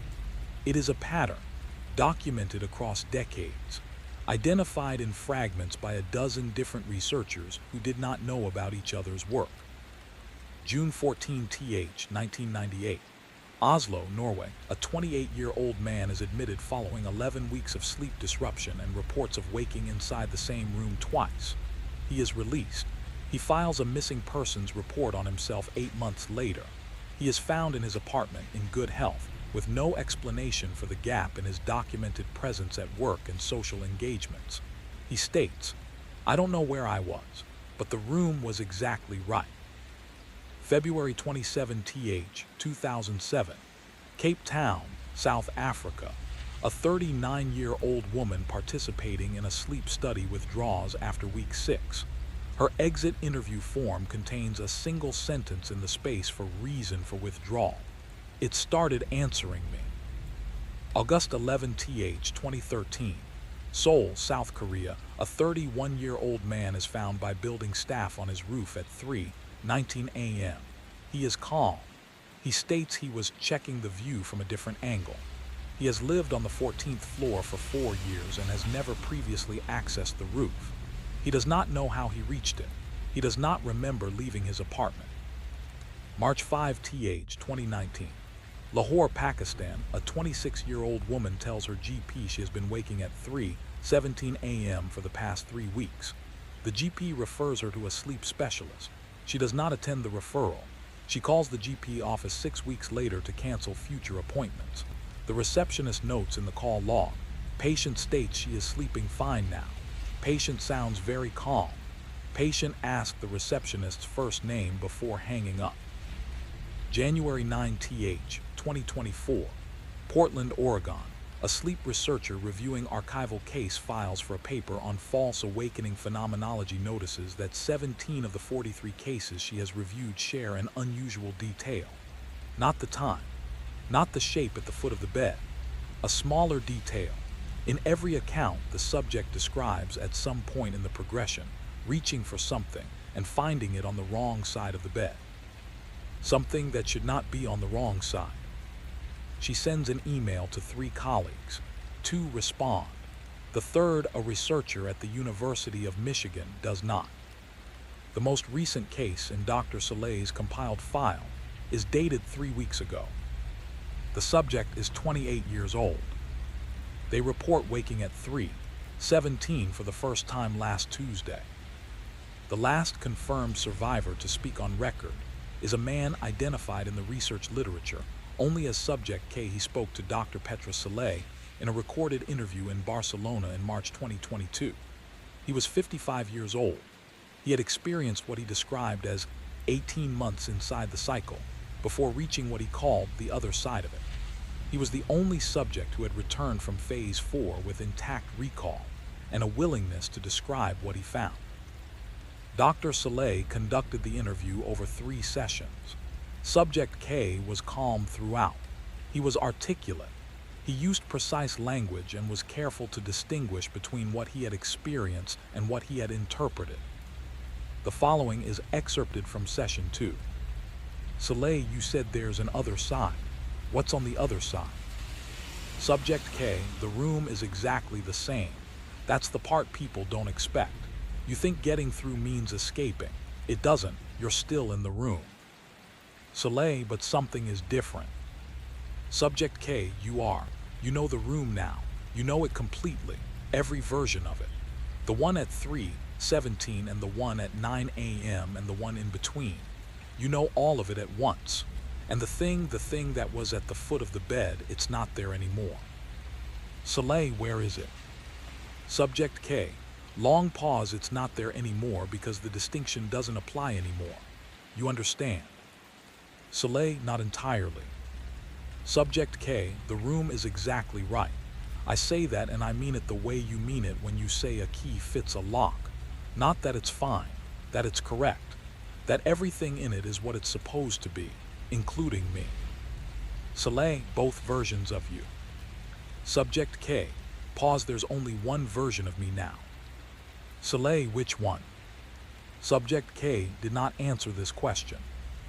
He sat for 11 seconds. The recording confirms this.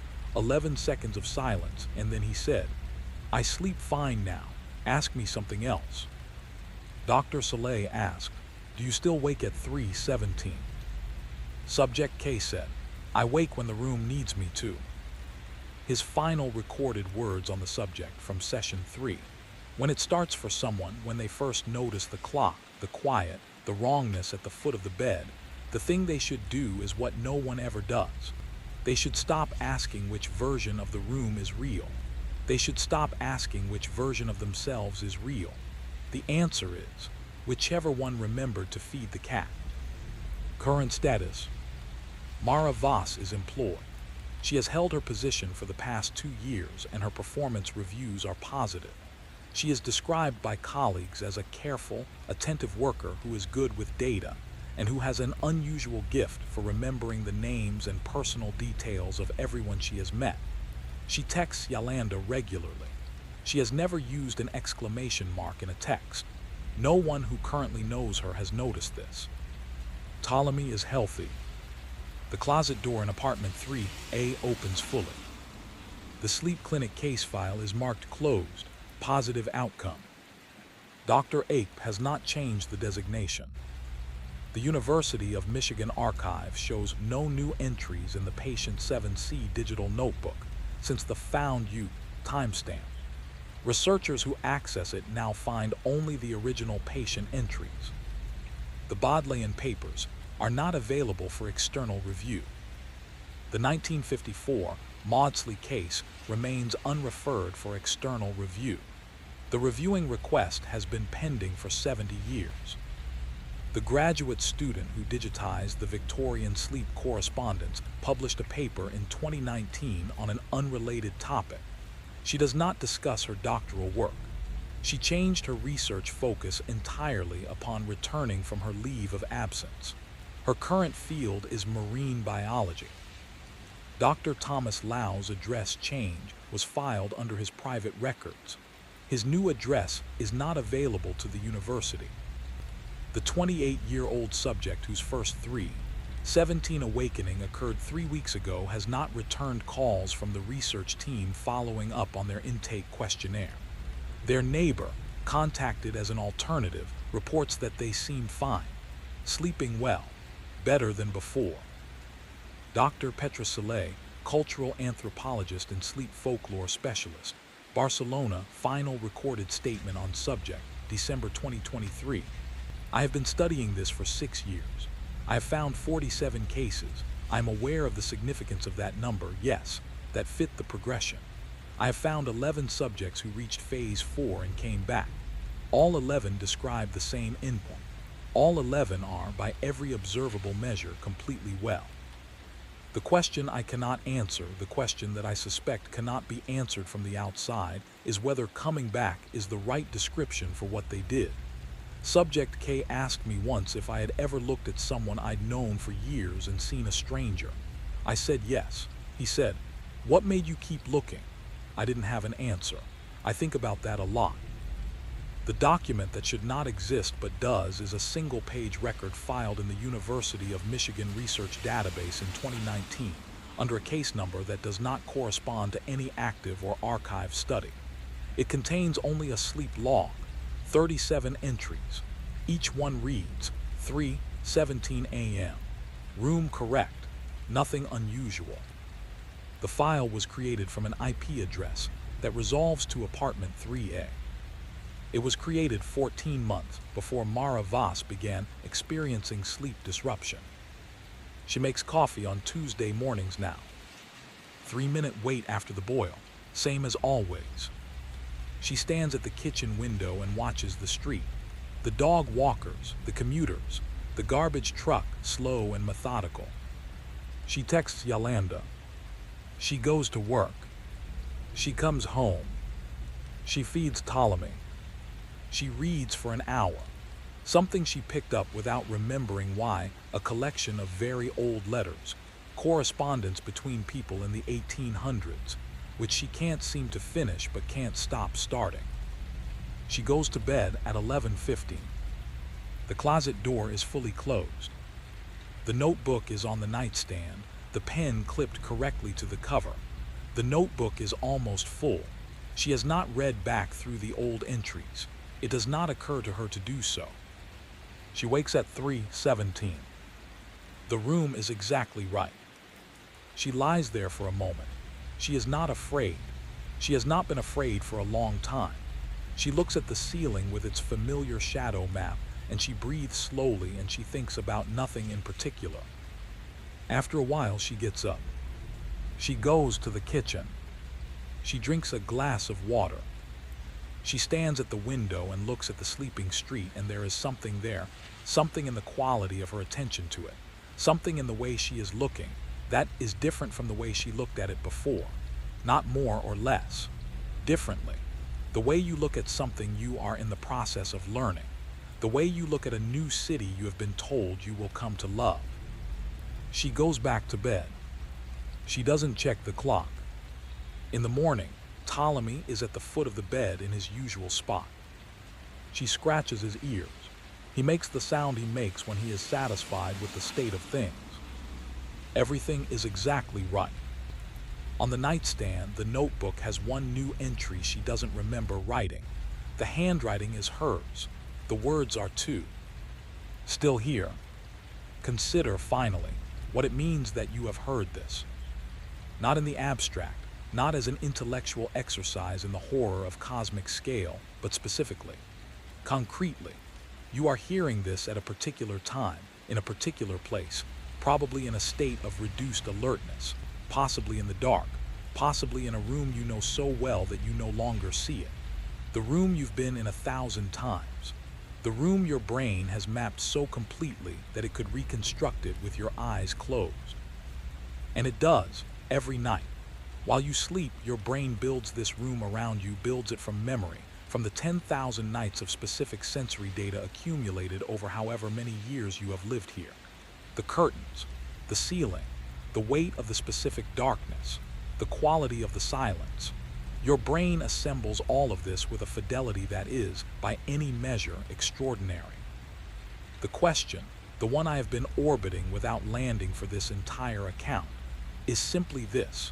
When your brain builds the room around your sleeping self, what else does it include that you have not yet thought to check? The clinical literature has no adequate answer. The folklore has a very old one. And somewhere, in the space between the sleeping self and the waking one, in the fraction of a second before the brain decides it's morning, before the eyes open and the world resolves into the familiar geometry of another ordinary day, something is in the room with you. It does not arrive each night. It is always there. It has always been there. It has been there since the first night you slept in this room, since the first night you were ever in a room. It was there before you were old enough to wake from dreams and check the clock and confirm, with the relief of the rational and the living, that the room was exactly right. It will be there long after you stop checking. This is not a threat. Threats require intent. Intent requires something that operates within a scale of desire and time that has a human shape. What is in the room with you operates on a scale for which we have not built instruments. It has watched the sleeping faces of every human who has ever lain in this room, and the rooms before this room, and the structures that preceded the concept of rooms, watched with the patience of a thing that does not experience waiting as privation. Its interest in you is not malicious. Its interest in you is total. And the only way you will know, for certain, whether you have reached phase 4, whether the thing that woke this morning, made your coffee, texted your friend, arrived at work, answered your emails, came home, fed your cat, is the one that started the night, or the one that has been waiting in the room since before you were born. The only way to know is a test you cannot administer from the inside. The room always looks exactly right. That is the point. That has always been the point. And I who have written this down, who have followed the thread from the cold open to this final moment, who have arranged the evidence in the order that makes it most bearable without making it less true, I will confess to you now what I have been building toward for 34 sections. I do not know when I last slept. I do not mean this as metaphor. I do not know when I search my memory for the last moment of genuine, verified unconsciousness where it is. The memories are present. The sequence is present. Tuesday, Wednesday, Thursday, and all the weeks before them. Present, organized, mine. But organized by whom? I wake at 3:17. The room is exactly right. I am not afraid. I have not been afraid for a long time. I make notes. I write it down. I describe it to you in the voices of the masters because their voices are the ones that have always lived in the room alongside me. King's warmth, Poe's spiral, Lovecraft's ice, Barker's light, Jackson's quiet, Masterton's relentless facts. I know them. I have always known them. They are mine the way the room is mine. The cat is at the foot of the bed. The clock reads 3:17. The closet door is fully open. And at the foot of the bed, sitting very still, the way Ptolemy sits when he is watching something, is the shape I have been describing for 35 sections. I am not afraid of it. I recognize it. I have always recognized it. It is, after all. The room has always been exactly right. It is only you who changes every morning, and only one of you who knows which one went to sleep.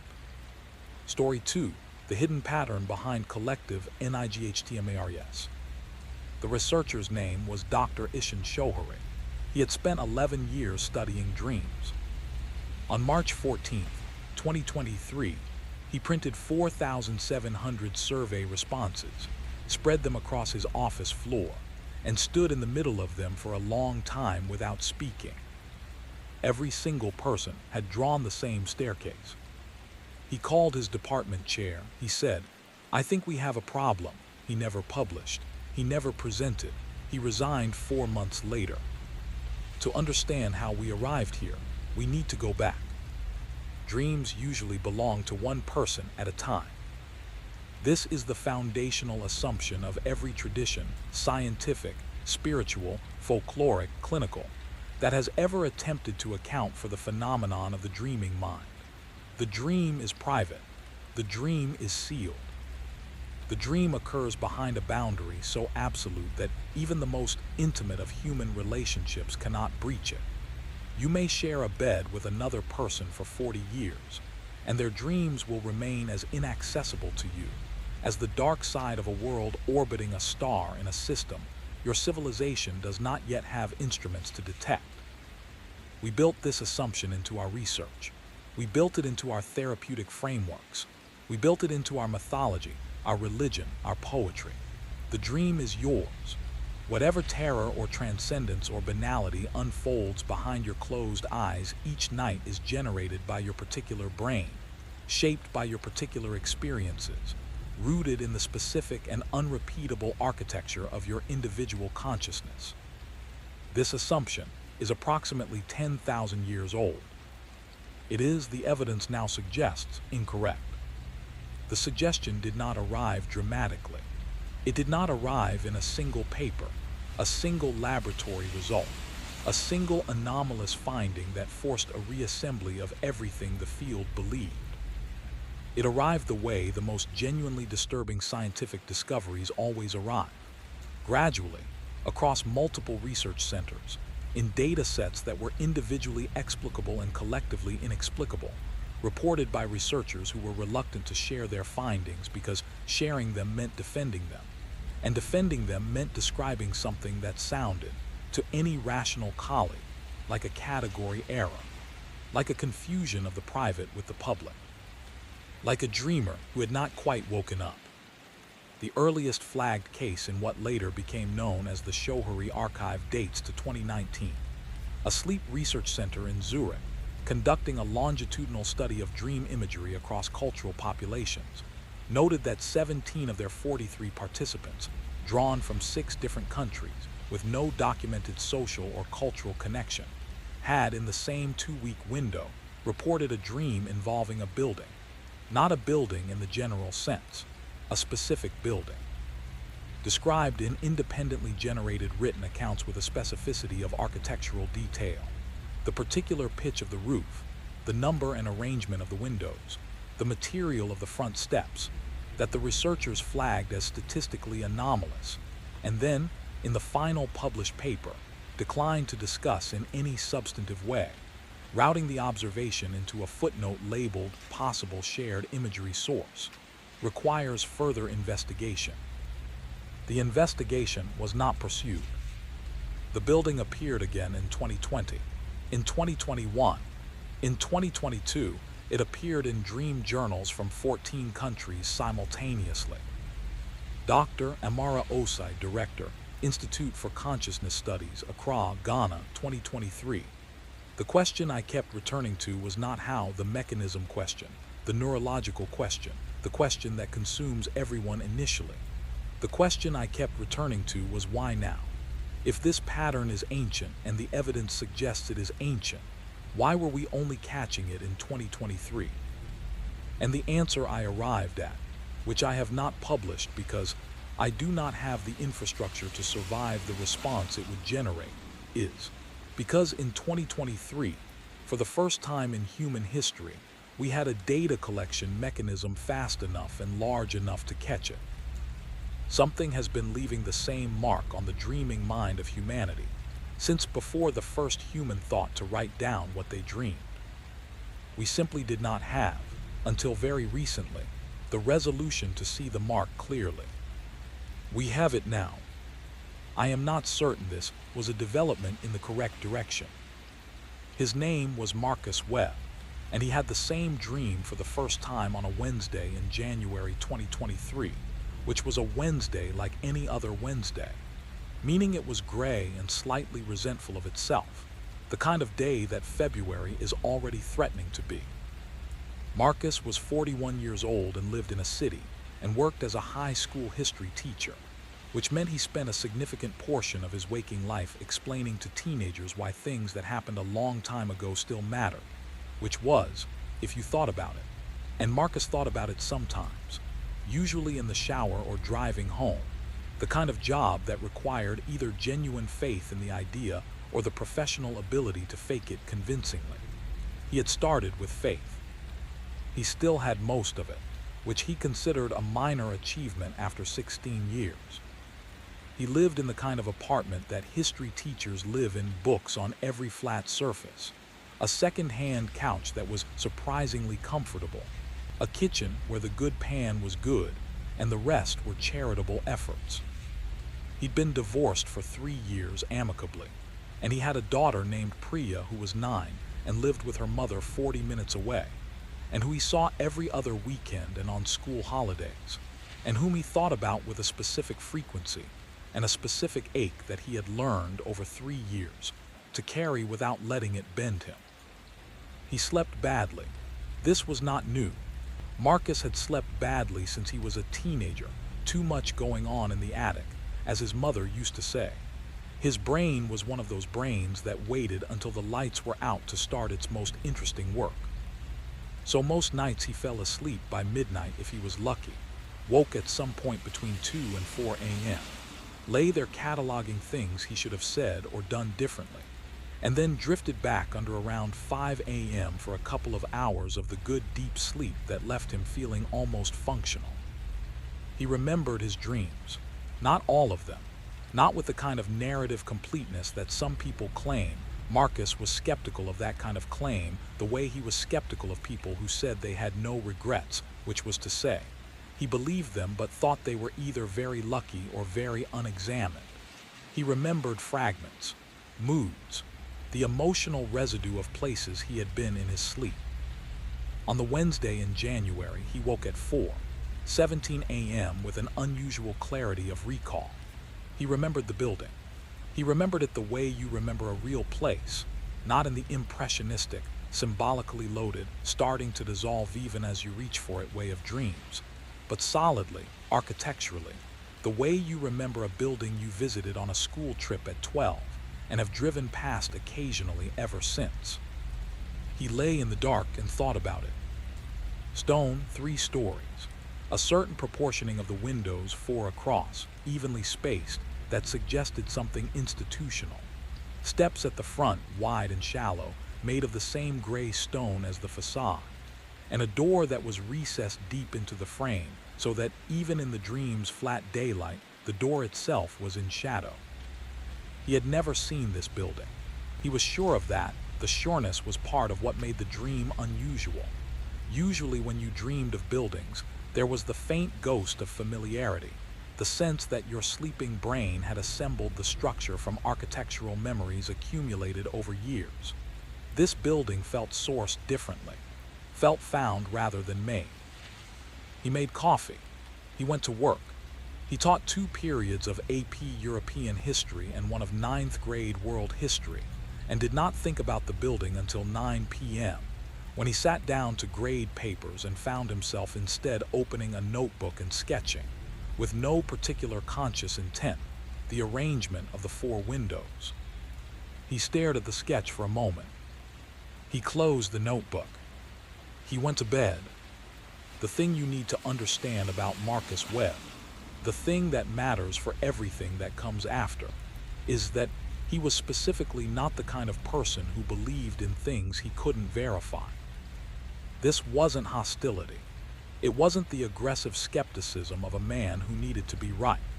It was more like a professional habit, deeply grooved by 16 years of teaching the kind of history that is mostly about what happens when people believe things without sufficient examination. He had seen, across the arc of centuries, what happened when pattern recognition became prophecy, when coincidence became destiny, when the completely natural human hunger for meaning decided that meaning was out there, and went looking for it hard enough to find it whether it was there or not. So the fact that the building dream recurred on Thursday night was, to Marcus, interesting, not alarming, not significant in any supernatural register, just interesting in the way that recurring dreams are interesting, which was to say they were usually the mind's way of flagging something that required processing, some unresolved thing looking for resolution, some anxiety wearing architectural clothing. He tried to think what the building represented. He was not above this kind of analysis. He'd done enough therapy in the years surrounding the divorce to be comfortable with the basic vocabulary. The institution of school, possible the building had a certain administrative feel. His father's office building, which Marcus had visited exactly twice as a child, and which had made a lasting impression he'd never quite unpacked. Maybe. Something from his research. He'd been doing background reading on pre-war European architecture for a unit on the interwar period. Could be. He told himself one of these explanations was the right one, and his brain would work it out in a few nights, and the dream would stop, and that would be that. On Friday, he had lunch with another teacher, a woman named Grace Chen who taught biology, and who was, in Marcus's opinion, one of the most sensible people he knew, which was a large part of why he liked her. He mentioned the recurring dream, framed as a mild curiosity, because the lunch had reached the point in the conversation where mild curiosities were the natural currency. "What does the building look like?" Grace asked. He described it, stone facade, 4 windows across 3 stories, wide shallow steps, door set deep in the frame, always in shadow. Grace put down her fork. "That's a strange coincidence," she said.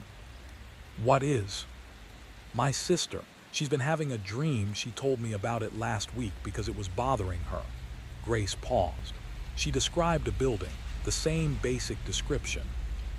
"Your sister and I probably both saw something from the same movie," Marcus said. "She lives in Nairobi," Grace said. Marcus did not have an immediate answer for this. He drove home that afternoon with the radio on, and his thoughts doing something complicated in the background that he was not yet willing to bring to the foreground. He made dinner.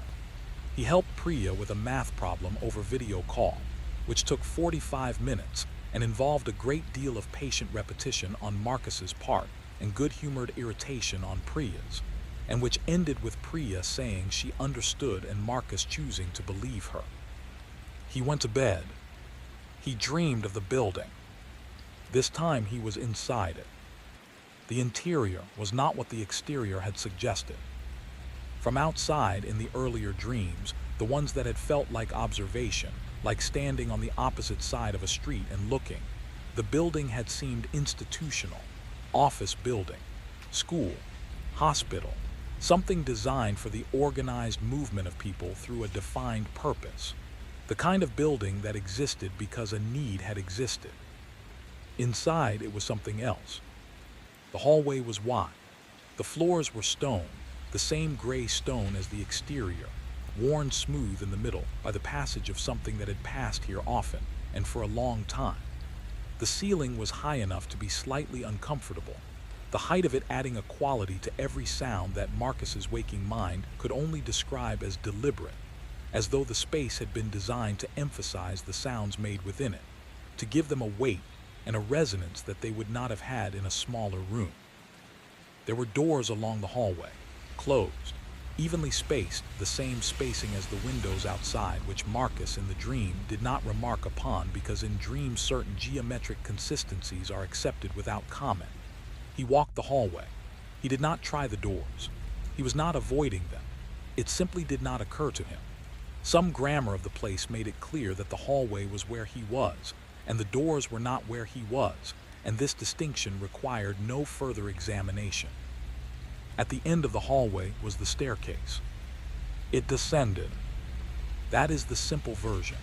What Marcus experienced, standing at the top of it, looking down at the first steps before the light failed, and whatever was below became simply below, undifferentiated and unnavigable, was not a staircase going to a basement or a lower floor. The feeling was of a staircase going down in the way that down goes when there is no bottom. The architectural implication of the thing. The staircase did not look infinite. It looked like a staircase that had been built for a depth that human scale had never needed to measure. He woke at 4:17 a.m. He sat up. He was aware that something had changed, not dramatically, not in the heart-hammering way of a nightmare, but in the more disquieting way of a real perception genuinely revised. He was still not in the register of scared. He was in the register of a man who has just discovered that something he thought was a local road appears, on closer inspection, to have no destination marked on any map he owns. He made himself think about it rationally. The staircase was a symbol, depth, descent, unconscious, completely standard dream grammar. Jung would have had a field day. His therapist, if he still had one, would have asked what he associated with going downward, with the unknown beneath. He thought about Grace's sister in Nairobi. He thought about the 4 windows. He got up, went to the kitchen, drank a glass of water, and did something he had not done since he was an undergraduate studying for an exam he hadn't prepared for. He started a search that he knew was going to take him somewhere he had not planned to go. He typed, "Same dream, different countries building." The first result had been posted 4 hours ago. The thread had 6,400 replies. He read for 3 hours. He was a history teacher. He knew how to read primary sources, which is what these posts were in their unpolished, grammatically inconsistent, urgently written way. Accounts from people who did not know each other, had no common language, no shared cultural context beyond the baseline of being human in 2023 with an internet connection. People from Japan, from Brazil, from Nigeria, from Canada, from Poland, from Vietnam, from Australia. They all described the building. Not in identical language, of course not. They were writing in different languages and different registers, and the translations were rough in places. But the building was there. 3 stories, the stone gray and specific, 4 windows across each level, the wide shallow steps, the door recessed and shadowed. And the staircase. The staircase was in 63% of the accounts he read. And across those accounts, across every language, across every cultural and architectural background, across every individual experience of sleep and dreaming that these thousands of people brought to it, the description of the staircase was consistent in one specific, undeniable, and deeply unreasonable way. It went down, and it kept going down, and no one who had gone down it in their dream had found the bottom. Marcus closed his laptop. He sat in his kitchen at 7:30 in the morning on a Saturday in January 2023 with the coffee going cold in front of him, and he thought about what he was going to do with this information. His daughter was coming at noon. He had planned to take her to a natural history museum, which she loved, specifically the dinosaur wing, which she had been to 6 times and never stopped finding urgently fascinating. He was going to take her to the museum. He was going to do that. He was going to have a normal Saturday.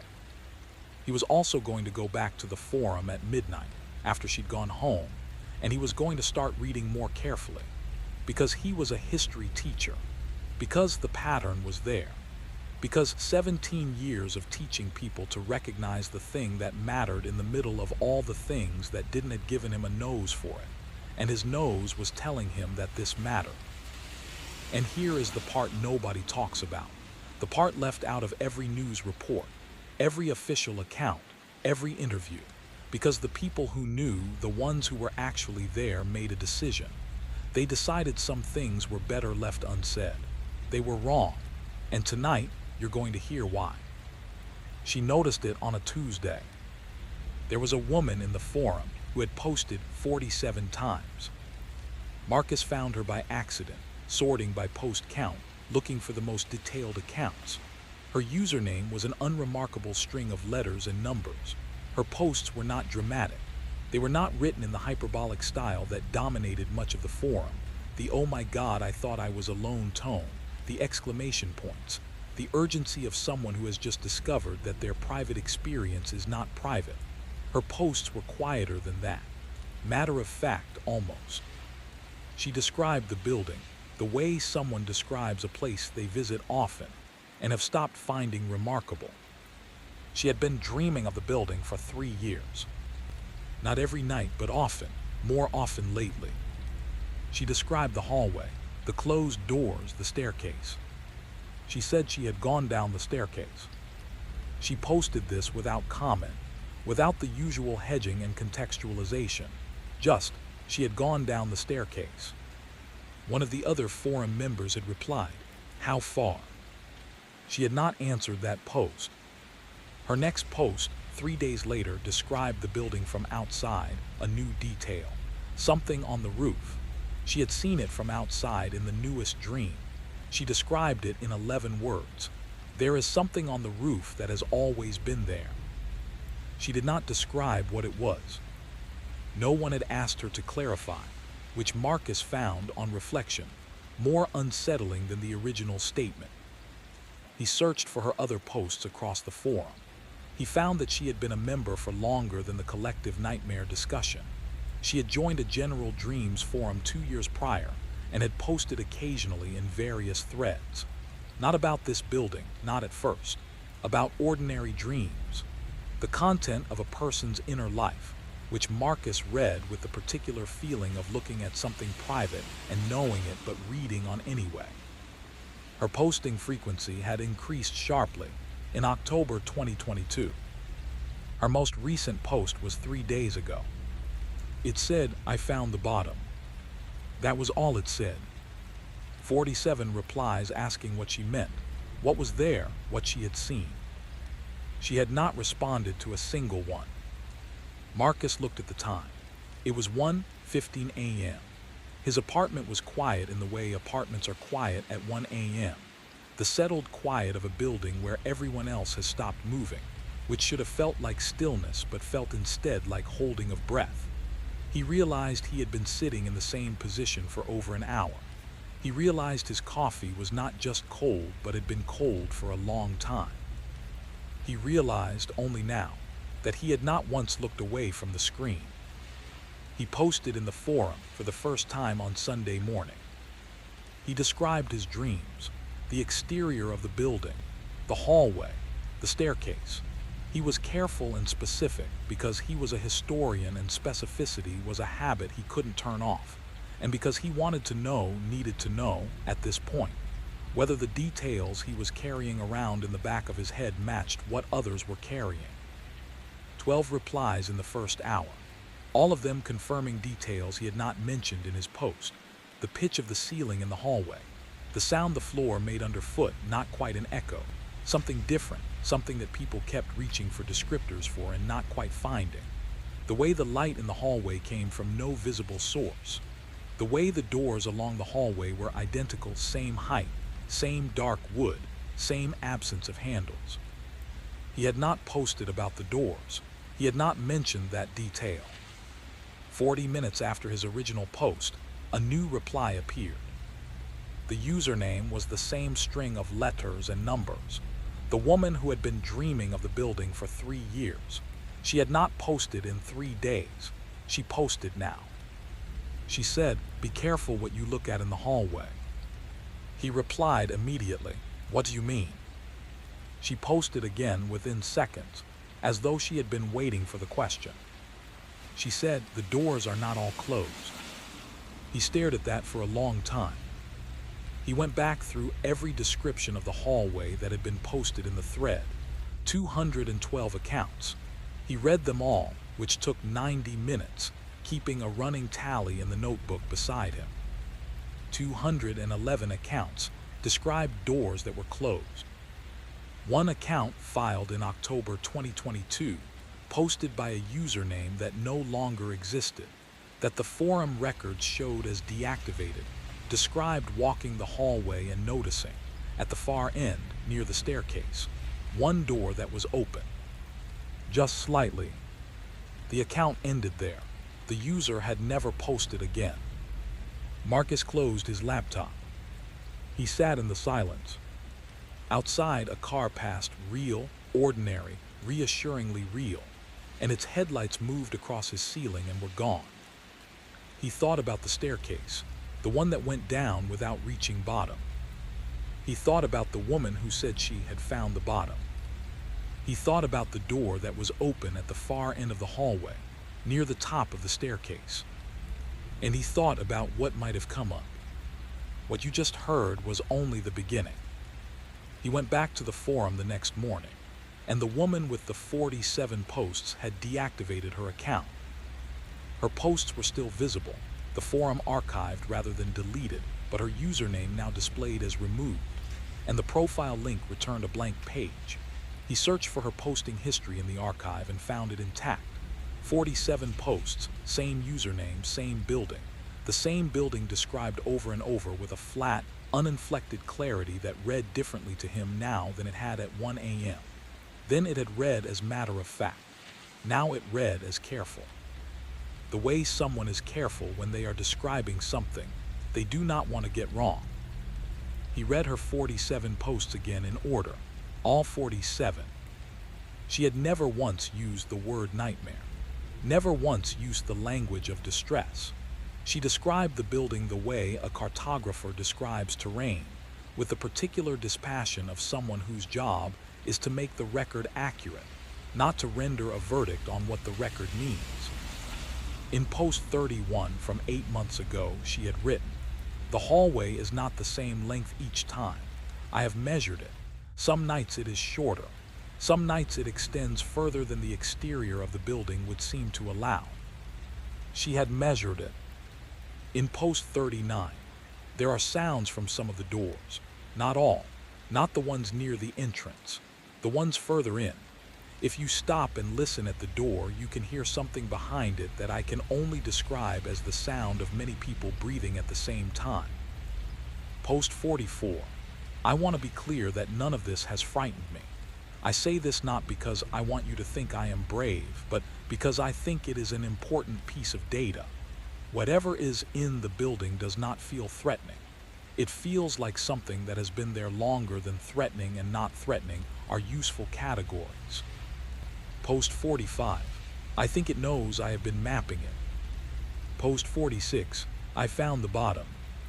Post 47, the last one, posted the day Marcus had first found the forum, 3 days before she deactivated the account, had no text, no description, no observation. It contained only one thing, an image. The image was a hand-drawn sketch. A symbol, 8 lines radiating from a central point, not evenly spaced, arranged in a specific, non-geometric pattern that Marcus, staring at it, could not identify as any symbol he had encountered in 16 years of teaching history. He photographed it with his phone. He spent an afternoon sending it to an art historian he knew and a colleague who specialized in ancient languages. Both responded within hours. Both said they had never seen it before. Both said it made them uncomfortable to look at. 3 days later, it had a name in a police report, or rather, the absence of it did. February 28th, 2023, University of Zurich, Institute for Sleep Research. Dr. Ishan Shohari presents preliminary findings to an internal review board. His survey has been running since November 2022. He deployed it through a network of sleep disorder support groups and general wellness forums in 12 countries. The survey asked participants to describe, in free text, any recurring dreams they had experienced in the previous 90 days. He received 4,700 responses. He had not asked about buildings. He had not mentioned buildings. His survey contains no architectural prompt of any kind. Of 4,700 responses, 1,834, 39%, independently describe a building matching the following parameters: stone exterior, gray, 3 stories, 4 evenly spaced windows per floor, wide shallow front steps, recessed front door. Of those 1,834, 71% describe an interior hallway with closed doors and high ceilings. Of those, 68% describe a staircase descending from the end of the hallway. Of those, 11%, approximately 140 respondents, describe having descended the staircase in their dream. Of those 140, none describe reaching the bottom. Except 2. March 7th, 2023. Follow-up interview, subject 4291. Fatoumata Diallo, nurse, Dakar, Senegal, March 2023. I've had this dream since I was a child, but I didn't know it was unusual because you don't talk about dreams usually, not in a clinical way. I described it because the survey asked and I answered honestly. The building is always the same. The hallway is always the same. I have gone down the stairs many times. I have always reached the same place. There is a room at the bottom. The room is very large. There are, I don't know how to count them, there are a great many people there. None of them are awake. They are all sleeping. And I know in the way you know things in dreams that they are not sleeping their own sleep. They are sleeping the same dream inside the dream. And the room is very quiet except for the sound of all of them breathing, together, in the same time. Fatoumata Diallo did not respond to follow-up contact from Shohari's team. Her survey submission was one of the 2 that described reaching the bottom of the staircase. She has not posted in any public forum. She is, by all accounts, well. The second respondent who described reaching the bottom, subject 1892. Male 34, lives in Reykjavik, Iceland, profession, civil engineer. His description of the room at the bottom is identical to Fatoumata Diallo's in every detail, including the population of sleeping people and the synchronized rhythm of their breathing. He and Fatoumata Diallo were contacted on the same day. Neither knew the other existed. Neither knew anyone else had reached the bottom. Both described the same room. Both described the sound of breathing, together, in the same time. Subject 1892 added one detail that Fatoumata Diallo had not included. He added it as a postscript to his written follow-up. He wrote, "The most important thing I noticed in the room was that not all of the sleepers were human." March 14th, 2023.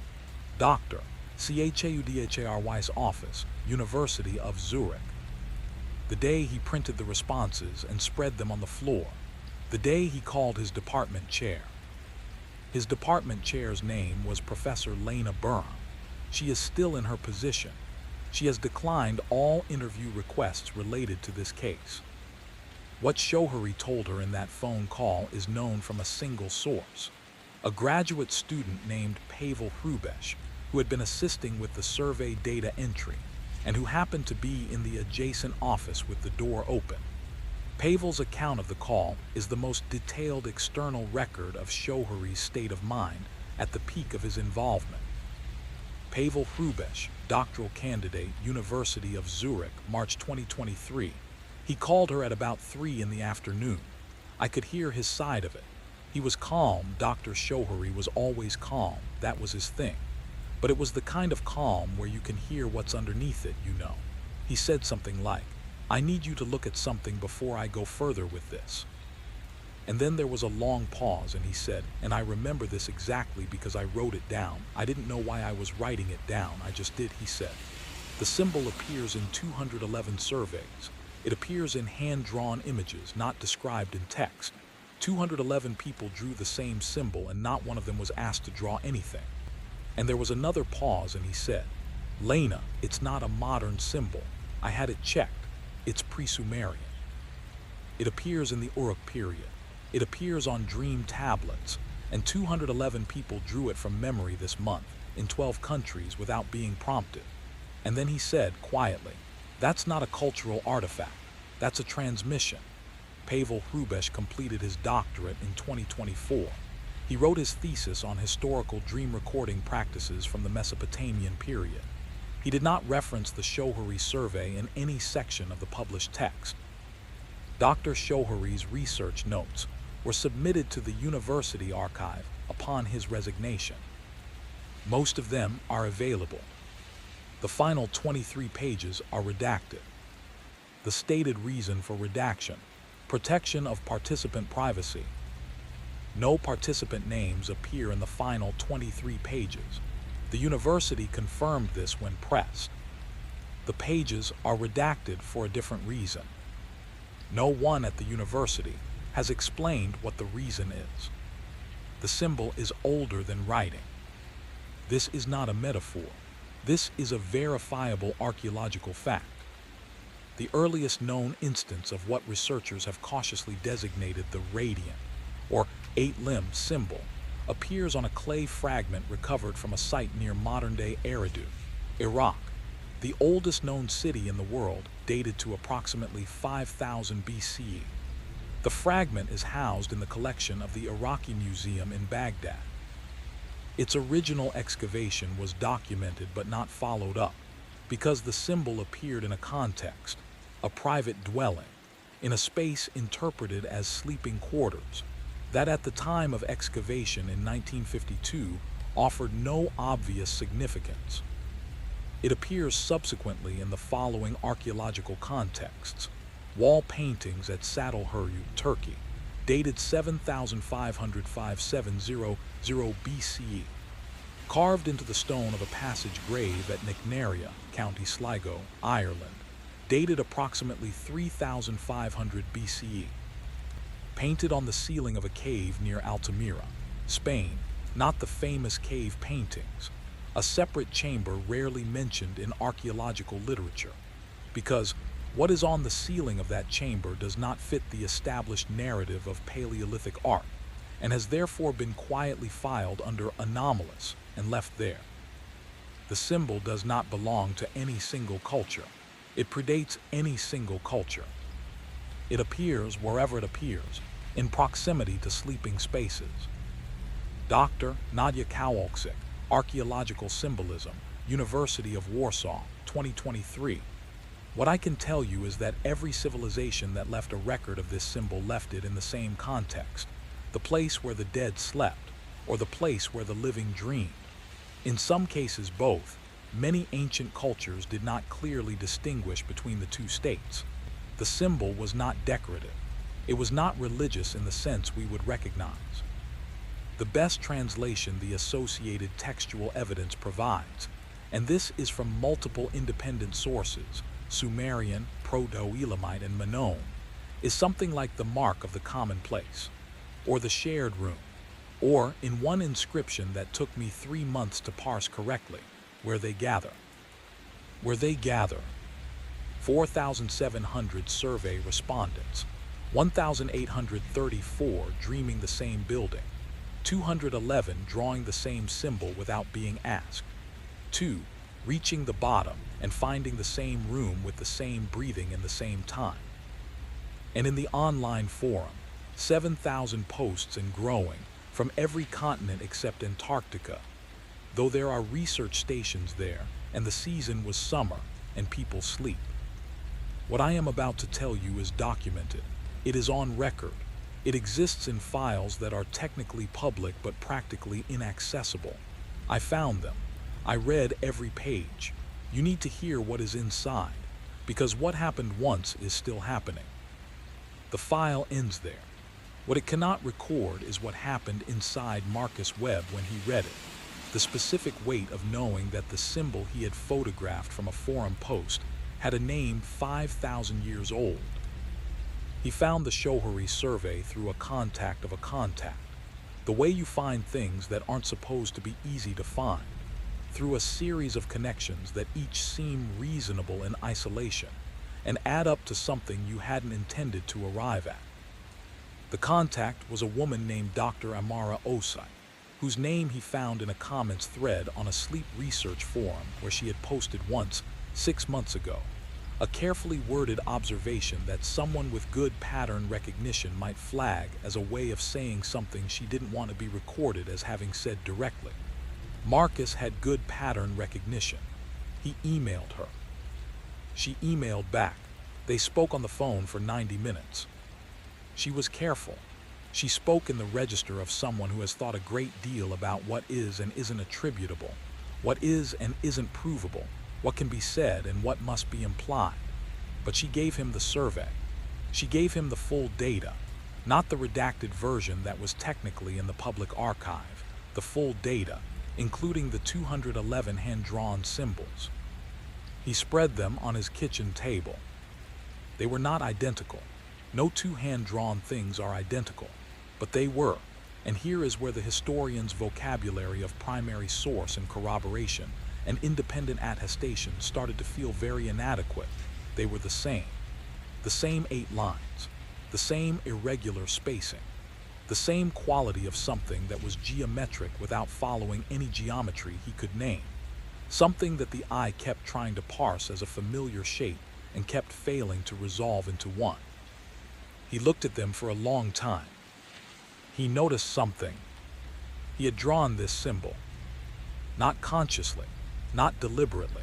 He went to the notebook he had been keeping since January, the one he had sketched the windows in and flipped through the pages, and in the margins of his January 19th entries, among the notes and half-thoughts of a man keeping records of something he hadn't decided yet whether to take seriously, there it was. Doodled the way you doodle things while thinking. Automatic, unconscious, the pen moving while the conscious mind was doing something else. He had never seen this symbol before January. He had drawn it on January 19th. His first dream of the building had been January 11th. He sat back, looked at the ceiling of his kitchen, which was just a ceiling, which was correctly and thoroughly a ceiling. He understood, sitting there with 211 copies of the same thing he had drawn in the margin of his own notes, that he was inside something, not investigating something from outside, with the historian's comfortable distance between himself and the thing being studied. Inside it, part of the data. He thought about Priya, her dinosaur museum, her math problems, her voice on the phone, slightly impatient, working through a calculation she almost had. He thought about the staircase. He thought, I am going to go down it tonight. And for the first time since January, what he felt was not curiosity. He went down it. He stood at the top and looked into the descending dark, the staircase that began with 3 visible steps and then transitioned into something that the dream's lighting declined to illuminate, and he thought, it's just a dream. And this thought was not a rationalization. It was a genuine reassurance firmly held. This was his mind, his personal dreamscape. The building was assembled from shared imagery. Yes, that much seemed increasingly undeniable, but he was himself here. He had agency. The staircase could only do what a staircase could do. He started down. The first 6 steps were stone, matching the hallway floor. Then something changed, He couldn't have said exactly when because the transition was gradual, the kind of change that happens in the space between one moment and the next without a clear demarcation line, and the stone was different, older. The wear on it was deeper. The kind of wear that accumulates over a span of time that doesn't have a clean number attached to it. The kind of wear you see in photographs of ancient sites, cathedrals, passages. He kept going down. The sound changed too. The particular acoustic property of the staircase shifted as he descended, sound behaving differently than it had at the top, muffled in some registers, amplified in others, so that his footsteps on the stone seemed very close and very far away simultaneously. And beneath his footsteps, or between them when he paused to listen, the breathing. Fat Almada Diallo had described it. Subject 1892 had described it. The sound of many people breathing together. He could hear it, faint but growing. And then, and this was the false safety, the warm moment before the warm moment was taken away, the staircase ended. He was on solid ground, a landing, a room beginning in front of him, large, dimly lit from no identifiable source. He could see the shapes of people seated, lying, arranged in the random configurations of sleep, and he could hear their breathing, steady and synchronized. And there was something almost peaceful about it, almost like standing in the doorway of a room where children are sleeping. Almost. He looked more carefully at the sleepers. He looked at one of them specifically, the nearest, and the nearest one opened its eyes. Not waking, not orienting itself, the way you orient when you wake, the blinking, the focusing, the small physical adjustments of a body resuming its relationship with the world. Its eyes simply opened, and they looked at Marcus, and they were looking at Marcus from the specific angle of something that had known Marcus was coming and had been waiting in perfect stillness for exactly this. And Marcus, standing at the bottom of the staircase he had promised himself he would descend, felt the thing he had specifically not felt for 8 weeks of this. The thing he had held off with rationality and historical distance, and the professional habit of not personalizing the data. He felt looked at. Not observed, not studied, looked at. The distinction was not semantic, the distinction was everything. He woke at 4:17, sat up, took 3 long breaths. He picked up his phone and opened the forum. The woman with the 47 posts, the deactivated account, had reactivated. She had posted a single message. It said it saw you. He called Dr. Osei at 5:30 a.m., which was 4:30 am her time in Accra, which told her something about the state of the person calling. She picked up. He told her what had happened in the dream, what he had seen at the bottom, what the sleepers looked like, the breathing, the one that had opened its eyes. She was quiet for a moment.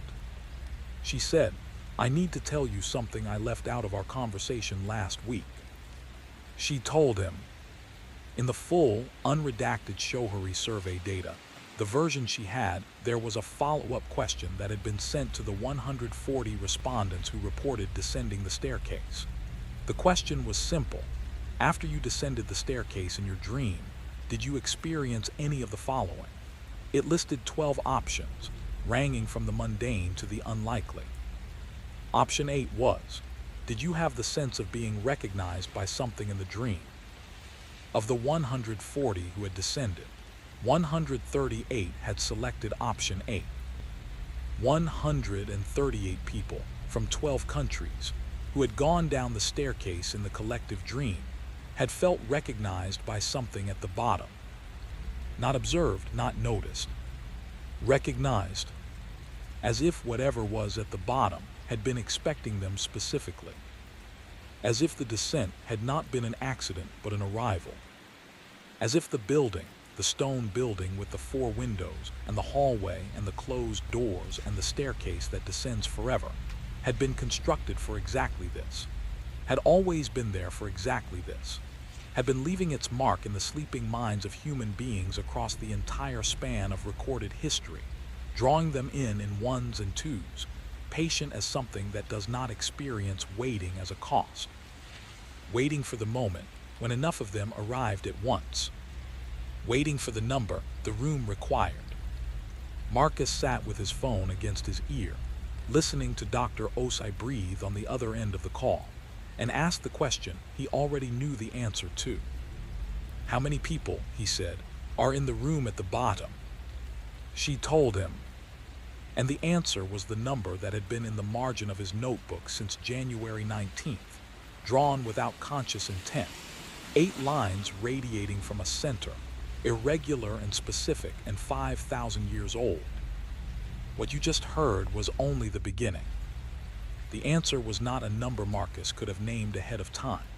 It was not a number with obvious symbolic weight, not 144 or 333 or 1,000 or any of the numerically loaded figures that appear in prophecy and mythology, and therefore rattle around in the cultural unconscious ready to be recognized as significant.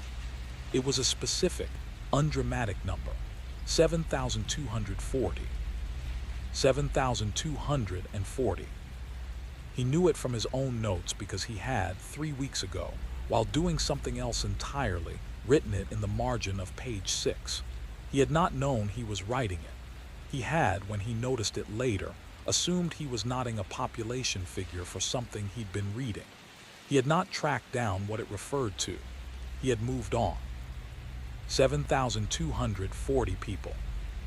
The room at the bottom of the staircase, in Fat Almada Diallo's account and in Subject 1892's account, and in the 6 other accounts in the Shohari data that had reached the bottom and described the room in coherent detail, 7 accounts total, described it as large enough to hold thousands of people, as containing thousands of people, sleeping, breathing in the same time. 7,240. The current registered membership of the main collective nightmare forum, as of that morning, was 7,238. Marcus joined the forum under his real name at 6:15 a.m. on a Sunday morning in March 2023. That made 7,239. He posted his account. He described the descent. He described the sleeper who had opened its eyes and looked at him. He described the look, the specific quality of it, the recognition in it, the sense of an arrival expected. Within 4 hours, the post had 1,400 responses. Within 6 hours, a new member had joined. The forum count read 7,240. The new member did not post, did not introduce themselves, did not interact with any thread or any user. Their username was 8 characters, an irregular arrangement of letters with no apparent logic or pronunciation. Marcus, looking at it on his screen, realized he recognized it. He had drawn it on January 19th in the margin of page 6. It was the symbol. I must be precise here. I must be more precise than I have perhaps been, because precision is the last instrument I have, and I have begun to distrust even that. What I am telling you is not that I believe the building exists. I am a historian. Belief in the literal reality of a collective dreamscape is not a position I arrived at easily or willingly, or without exhausting every alternative. I am telling you something more carefully calibrated than belief. I am telling you that the evidence, documented, cross-referenced, independently corroborated across cultures and decades, and 10,000 nights of human sleep. The evidence does not permit the conclusion that the building does not exist, which is not the same thing as the evidence confirming that it does, which is, I recognize, the distinction of a man standing at the edge of something he cannot see the bottom of. I have been noting the changes in myself.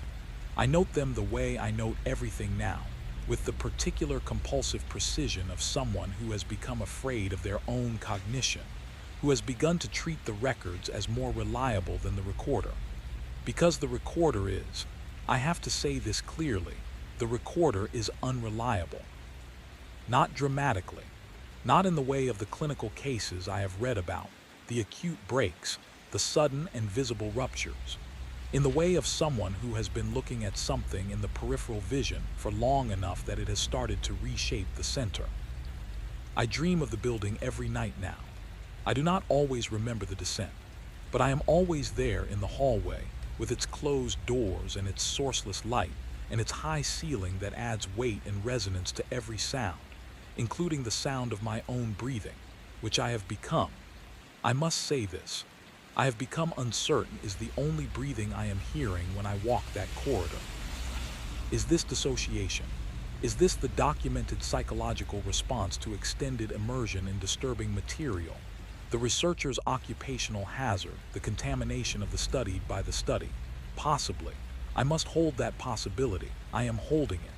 But I am holding it at arm's length, I notice, rather than pressing it to my chest with the conviction it deserves. And that is new. That arm's length is new. I have been sleeping with a recorder running. I told no one I was doing this. I reviewed the recordings this morning. And on 3 of the last 7 recordings, in the middle of hours of silence, my own breathing, the ambient noise of the apartment, nothing unusual, there is a sound. Beginning at approximately 4:17 a.m., lasting for 9 minutes 40 seconds. The sound is breathing. Not mine. Synchronized, multiple sources, more than I can count. I know what you will say, the rational mind's first reach, contamination of the recording device, interference, the body's own sounds misattributed, the 4 a.m. state of a sleeping man whose awareness is thin and unreliable. I know. I have said these things. I have said them with diminishing conviction across 7 mornings and 7 recordings and 7 precise timestamps of 4:17 a.m. Yes, I noted that, yes, the time, and I tell you that I know what I heard and I know what it was not. It was not mine. It was, and here I must pause because the next statement is the one I have been most reluctant to make, the one that I have written and deleted from this record 6 times. It was not individual. It was not the breath of one person or 3 people or 10. The quality of it, the texture. It was the breath of a gathered thing. Of a plurality so large that the individual rhythm was subsumed into a collective one. The way individual water becomes ocean. The way individual voices at a sufficient number become the sound of a crowd that is no longer a collection of people, but a single entity with its own behavior, and its own intention, and its own terrible coherence. The sound in my bedroom at 4:17 a.m. is the sound of 7,240 people breathing in the same time. If you are still with me, if you have not yet turned away from what I am telling you, write in the comments. The walls remember. Let me know I am not alone in this, because I have become very uncertain. I say this without drama. I say it as fact. I have become very uncertain about what is awake in this room and what is asleep, and whose breathing I am hearing when the hour is right and the building is waiting, and which of us exactly is being gathered. The doors in the hallway, the ones I have always passed without trying, accepting their closedness as grammar of the place. Last night I stopped at 1. I stopped because I heard clearly, I am telling you from behind it, my daughter's voice. Priya, not frightened, not in pain, talking the way she talks when she is working through a math problem, methodical, slightly impatient, following the steps, her voice, her specific cadence, her vocabulary. In the hallway of the collective dreamscape, behind a door I had walked past 40 nights without touching, my daughter's voice was working through a problem in the dark. I did not open the door. I do not know if I made the right choice. But do not think, do not for one moment believe that you are simply listening to a story. What I am telling you is real. It has always been real. And the reason I know this, the reason I cannot stop, is that it is still happening. Right now, as I speak these words to you in the dark. I called Priya the next morning, Sunday. I called at 8 a.m., which was earlier than I usually called on her mother's weekend, but not so early as to cause alarm. Her mother answered, said Priya was still sleeping, which was normal for Sunday. Priya had been sleeping until after 10 lately.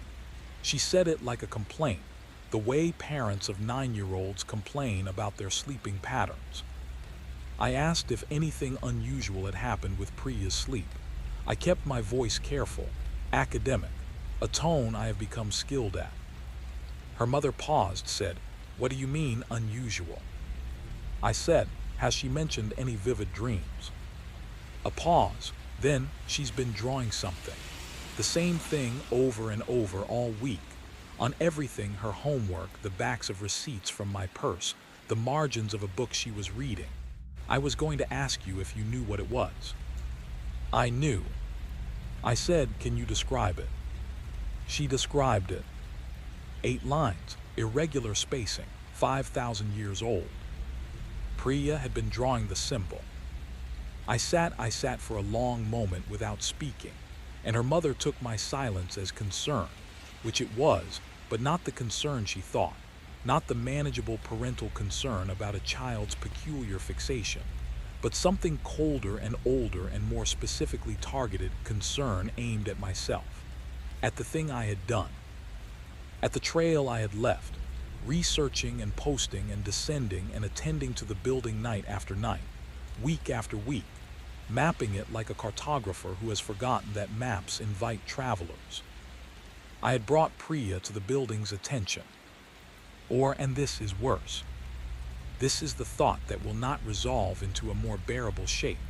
The building had always known about Priya, and it had been waiting for me to know that it knew. And so my mind, what remained of it, turned at last to the question I had been circling for days. Not what had I seen, but what precisely had seen me. The building is not the horror. I recognize that this statement will seem counterintuitive, given everything I have described. The building, the stone exterior, the hallway, the staircase, the room at the bottom, is the most visible and most documented element of the phenomenon. It is the thing that shows up in the surveys, the thing described in 4,700 responses, the thing sketched in dream journals from Accra to Reykjavik to Warsaw to Nairobi. It is the shape that the phenomenon has chosen to take for those of us who experience it in this era, with this architecture in our memory, with this particular visual grammar of institutional stone and recessed doorways. But the building is a dwelling, and what I mean by this, what the evidence now compels me to say, with all the clinical detachment I can still summon, is that the building was built by and for something that we, dreaming within it, have not yet seen directly, cannot see directly, because direct sight of the thing that made the building would not leave the kind of witnesses who could write down what they saw. The researchers who came closest to naming it, Shohari, Osai, Kowalczyk, and 2 others whose names appear in the literature only in footnotes they clearly tried to make as unobtrusive as possible, all arrived at the same formulation through different methodologies. The thing is ancient. Not ancient in the way that civilizations are ancient, not in the register of archaeology, not in the span of 10,000 or 50,000 or 200,000 years of human presence on this planet. Ancient in the register of the geological, the astronomical, the cosmological, ancient in the way that places that precede the concept of place are ancient. It was here before human beings developed the capacity to dream about it. It watched the first human dreams with the patience of something that has no need to rush, because it is not subject to time in any way that time would recognize. Dr. Amara Osai, Institute for Consciousness Studies, Accra, 2023. I have started saying in private something I would not publish. I think it learned. I think it studied the dreaming mind over the full span of human history the way an ecologist studies a habitat. Not to interfere, not to harm, but to understand what the habitat requires to remain productive. And at some point, relatively recently in geological terms, it determined that the habitat was ready for something, ready for a kind of use it had not previously been able to make, and the building appeared. Or rather, the building, which I believe has always existed in some register we do not have instruments to measure, became accessible, became something that could be entered. The staircase that descends forever does not descend into the earth. It descends into something that the earth is sitting on top of, the way a house sits on a foundation. And the foundation, in this case, was laid before the first stone of the first human structure, by something that was already very old when the concept of foundation did not yet exist. And at the bottom, all of us breathing in the same time. I shall attempt once more to describe what is in the room at the bottom. I have read all 7 first-person accounts. I have read Fat Almada Dialogues, which is the most detailed. I have read Subject 1892's, which is the most clinical. I have read the 5 others, which range from the barely coherent to the remarkably precise. I have synthesized them, as any researcher synthesizes primary sources, into the best available composite description. The room is large in a way that defies the geometry of the building above it. The building from outside is 3 stories on a plot of urban-scale ground. The room at the bottom is larger than the building. This is noted by every account. None attempt to explain it. 2 note it and immediately move on, as if the mind, confronted with a spatial impossibility, makes a pragmatic decision to log it and proceed rather than halt and investigate. The light in the room is not darkness and is not illumination. It is a quality of the visual field that several accounts describe as the way things look before you realize you can see them. A condition prior to the distinction between light and dark, a state in which visibility is present without a source. This description should be impossible. It is the description that all 7 accounts converge on. The sleepers fill the room. They are arranged with no evident organizational principle, not in rows, not in concentric patterns, not in groups, distributed across the floor and the volume of the room in the arrangement that 7,000 randomly placed objects would produce. Lying, sitting, arranged in attitudes of sleep that are correct in posture and incorrect in implication, because the sleep of these figures is not the sleep of a body resting. It is the sleep of a body occupied. And in the center of the room, described by 4 of the 7 accounts, approached by none, in 2 accounts actively avoided, in 2 more accounts observed at the limit of the observer's nerve, and then turned away from. In the center is something that the accounts cannot agree on in terms of specifics and agree on entirely in terms of effect. Fat Almada Dialogue. I looked at the center and I understood that what was there was looking back, and that it had been looking at me, specifically at me, since before I was born, and that this was not a threat. I cannot explain why I did not experience it as a threat. I turned around and I walked back to the staircase and I woke up. I have not gone back. Subject 1892. In the center there is, I can only say this, in the center there is something that is looking at all of us at the same time, not sequentially, simultaneously, every sleeper in the room, all of them, all of us, at the same time. I cannot calculate what kind of entity is capable of simultaneous individual attention at this scale.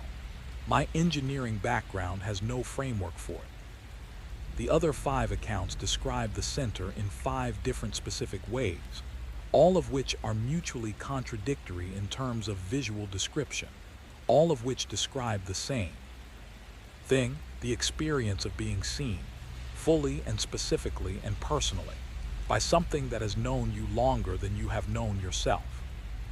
Language, as I noted I would acknowledge at the point of failure, language is insufficient. The failure is here. The warnings existed. This should not surprise us. The warnings always exist. Every civilization that encountered this thing left a record of the encounter, and every record contains, embedded in the symbolism, the myth, the religious framework through which the pre-scientific mind processed the otherwise unprocessable, a warning. Do not go into the building. Do not descend the stairs. If you dream of the stone house with the windows like watching eyes, wake yourself. Wake others. Build a fire. Speak aloud. Fill the sleeping hours with enough noise that the threshold between your dreaming mind and whatever stands on the other side of it cannot be crossed. The Mesopotamian dream tablets, the ones from Nippur, which are the most complete, contain a category of dream record labeled in translation as the common dream or the shared dreaming. These tablets date to 2600 BCE. They describe a dream structure, a building, or a building-like place, specific enough in repeated description to constitute a consistent account. And they describe the dreaming population being gathered and held at a depth below the sleeping world. And they describe the thing at the center that holds them. The tablets also describe what happened when too many people dreamed the same dream at the same time. The description is damaged, fragmentary, incomplete in the specifically aggravating way that the most important records are always incomplete, as if the damage itself is a kind of editorial decision. What survives is this: the words for gathering, filling, completion, the word for a vessel full, the word for something that opens when a vessel is full, and the word rendered in the most cautious English approximation the translators could produce for what comes through when the opening is made. The word is usually translated as hunger. But Dr. Kowalczyk, who has spent 20 years on Mesopotamian symbolic vocabulary, proposes a different translation. She published this in a footnote in a 2022 paper, knowing that the footnote would not be read closely. She translates the word not as hunger but as return. Something returning to a world it was removed from, or from which it removed itself, at a depth of time that the oldest human record cannot reach. The forum membership stands at 7,240. It has stood at 7,240 for 16 days. No new members have joined. No members have left. The symbol account, the one whose username is the 8-line pattern, has not posted, has not responded, has not done anything observable except exist in the forum at the bottom of the membership list in a state that I can only describe, and I recognize how this sounds as waiting. What you just heard was only the beginning.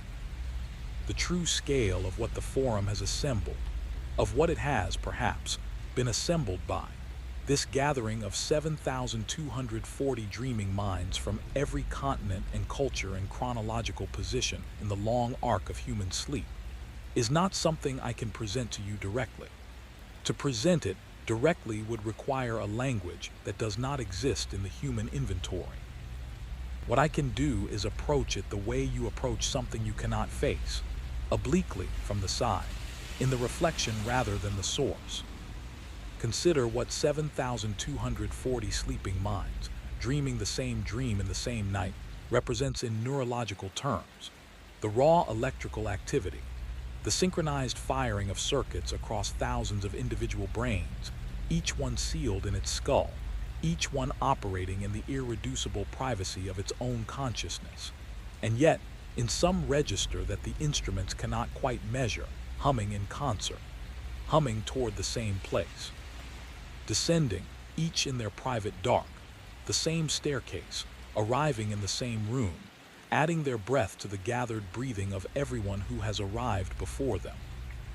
What the oldest records describe is a threshold that requires a specific number of dreamers to cross, a vessel that must be full before it opens, a weight of gathered consciousness heavy enough to press through the membrane between the dreaming world and whatever lies beneath the dreaming world. The Nippur tablets, the cave near Altamira, the passage grave at Nycnaria, the same symbol on the sleeping room wall in the oldest city in the world. Each one a record of an approach, a near filling, a number arrived at and held, and then, for reasons the records do not specify, dispersed, the dreamers waking, the building emptying, the threshold remaining closed because the count fell short. 7,240.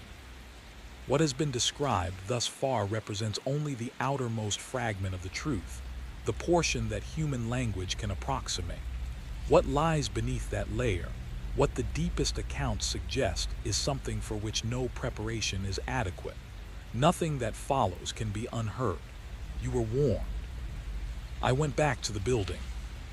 I want to be clear that I made this choice consciously, not because I was compelled, though the distinction between compulsion and something that has successfully made itself feel like choice is one I am no longer confident I can make reliably, but because I am a historian, and the historian's failure mode is turning back from the archive at the moment of maximum relevance. I went back. I walked the hallway. I did not stop at the door behind which I had heard Priya's voice. I walked to the staircase and I descended. I will not narrate the descent in detail. The descent is the same each time. The stone, the deepening, the acoustic shift, the growing sound of the breathing, and the sameness of it, which should be reassuring, is instead the most disturbing thing about it. The sameness, the constancy, the sense that the building does not change because the building does not need to, because the building is not a place that responds to visitors, but a place that has already accounted for them. That has always accounted for them. That knew I was coming the first time I dreamed of the exterior in January. That knew I would descend the staircase. That knew, I must say this, it knew about Priya. I reached the bottom. The room was full. Fuller than before. I cannot quantify this precisely, but the density of sleeping forms, the sheer mass of gathered dreaming, was greater than I had previously experienced, as though more had arrived since my last descent.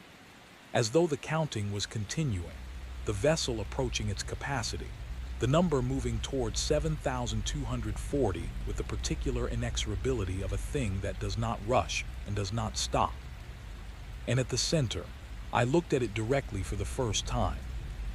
I will tell you what I saw in the register that remains available to me, which is imperfect, which is already secondhand by the time it reaches language, but I will tell you. In the center, everything, and in the everything, attention, and in the attention, me. Me specifically, Marcus Webb, 41 years old, history teacher, father of one, standing at the bottom of a staircase that has no business existing in any cosmological framework I was trained to inhabit, and being known completely. Being known, including the part of me that was trying to observe rather than experience, including the professional habit of distance, including the love for Priya that I had thought was the most private thing I own. Known, all of it, all at once. And the thing at the center, knowing me, did something that I am trying to name accurately. It waited. There is a specific experience that I believe every person has had and that no one talks about clearly enough. The moment of understanding that something you assumed was about you is not about you. That you are not the protagonist of the story you are inside. That you are ambient, background.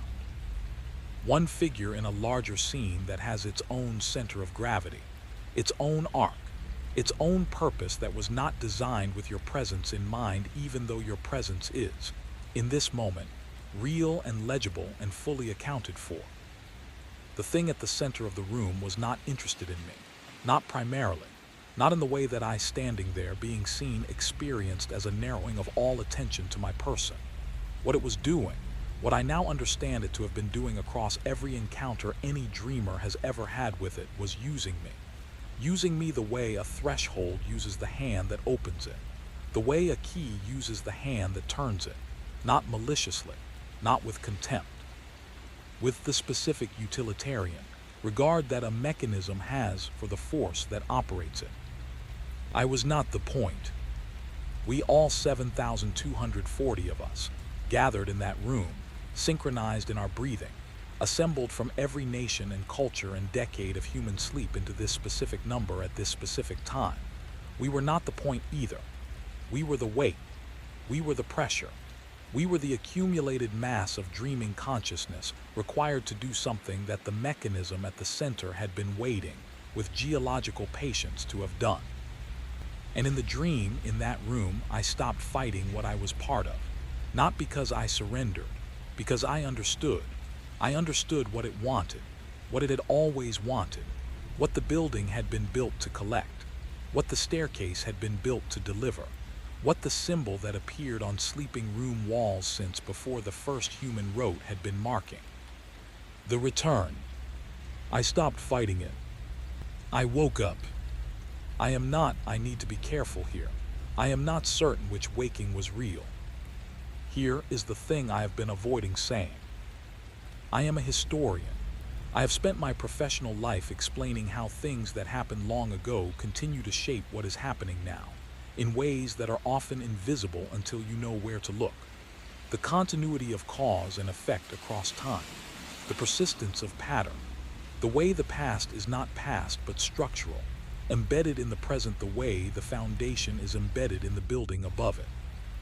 The building that has appeared in 1,834 survey responses, that appears in the Nippur tablets and the Saddle Huruk paintings and the cave near Altamira, that appears, I have now confirmed, in records from every major civilization that left records of what its people dreamed. The building has always been there. The building does not need 2023 to exist. It did not need the internet to gather its dreamers. It has been gathering dreamers, 1 or 2 or 12 at a time, as the human population allowed, as the dreaming minds were available, for 50,000 years. More. The Altamira cave is 35,000 years old. The symbol on its ceiling is older than the cave paintings that anyone discusses. It has been doing this for the entire span of human dreaming. And always the count has fallen short. Always the vessel has filled to some near complete number and then dispersed, the dreamers dying, the culture collapsing, the pattern interrupted by whatever interrupts the long continuity of civilizations. But populations compound. 7 billion people, 8 billion, every one of them sleeping, every one of them dreaming. And the building, patient as something that does not experience patience as a quality distinct from simply existing, has been counting all of them, all this time, ticking toward the number it required. 7,240. The confession I have been building toward for 24 sections, the sentence I have been avoiding, is this. My daughter has been drawing the symbol for 3 weeks. She is 9 years old. She does not know what it means. She told me last Sunday, on our video call, that she has been having a dream about a building. A stone building with windows. She said it feels like school kind of, but different. She said there are lots of stairs. She said, I don't know why, but I want to go down them. Enough of the theoretical, enough of the academic distance. What was found in that room deserves to be described as it was, in full, in light, with nothing hidden. The room at the bottom is beautiful. This is the fact that all 7 first-person accounts dance around, approach, and then step back from, as if nomming the beauty is a larger admission than nomming the terror, as if the terror is expected, and the beauty is the thing that genuinely exposes how deep the hook has gone. The terror is what you brace for. The beauty is what gets through. The room at the bottom glows. That is the word. Not lit glows, the way warm stone glows in late afternoon when it has been holding the sun's heat all day and releases it slowly into the cooling air. The walls of the room glow with accumulated warmth, and the warmth is, and this is Fatoumata Diallo's word, which she chose carefully, which she circled twice in her written account before leaving it recognized. The warmth is recognized. The room knows you. The room is glad to have you. The room has been wanting you specifically, and the gladness of it is written in every surface. The glow of the walls, the quality of the air, the way the sound of the gathered breathing is not oppressive but enveloping. The way a sound is enveloping when it is also familiar, when it is the sound of people you have known for so long that their breath is indistinguishable from silence. The sleepers are not suffering. This is the second beautiful thing, the harder beautiful thing, the one that Marcus Webb returned to again and again in his accounts, and that subject 1892 flagged explicitly. The faces of the sleeping thousands are the faces of people in the deepest sleep, the most restful sleep, the sleep that the waking body spends its whole life trying to reach and never quite achieving. They are completely at rest. They are held. Whatever holds them with a care that the word care is barely large enough to contain. And at the center, the thing that holds them. Not a body, not a shape, not a presence that maps onto any category the waking world has provided. A quality of the room's center that is different from the room's periphery in the way that the eye of something is different from its face. Not spatially, not visually, but attentionally. A concentration, a listening, a fullness that occupies the center the way meaning occupies a sentence, not added to it but inherent in it, the thing without which the sentence is just sound. It has been here since before the first human put a sleeping body down on the first floor and closed their eyes. It has been holding them since then. Not consuming, holding, the way a book holds the voices of the dead and makes them available to anyone who opens the right page. And it is almost full. And the number it requires is a number the internet has recently made, for the first time in human history, trivially easy to reach. What does it want? This is the question Marcus Webb asked Dr. Osa in their first conversation, before either of them understood how deep the thing went. He asked it with the historian's directness, the instinct to cut through the phenomenological description to the motive, because motive is where the story lives. What does it want? The question, applied to something that existed before want was a concept available in the universe, is perhaps the wrong question, but it is the only question we have the vocabulary to ask. So, what does it want? The evidence, all of it, synthesized, cross-cultural, spanning 50,000 years of human sleep and dreaming, and the marks that whatever watches the dreaming has left on the walls of every culture that slept long enough to be marked. The evidence suggests this. It wants to come back, not to arrive, to return. The distinction matters. Something that arrives is entering a place for the first time. Something that returns is reclaiming a place it has been before. It was here before us, before the species, before the first dream. It inhabited this world in a way that the world no longer accommodates, that the world cannot accommodate in its current physical form, its current laws of matter and energy and space and time. Something happened. Something changed. The world developed in a direction that excluded the kind of presence the thing at the center of the room represents. It did not die. It retreated.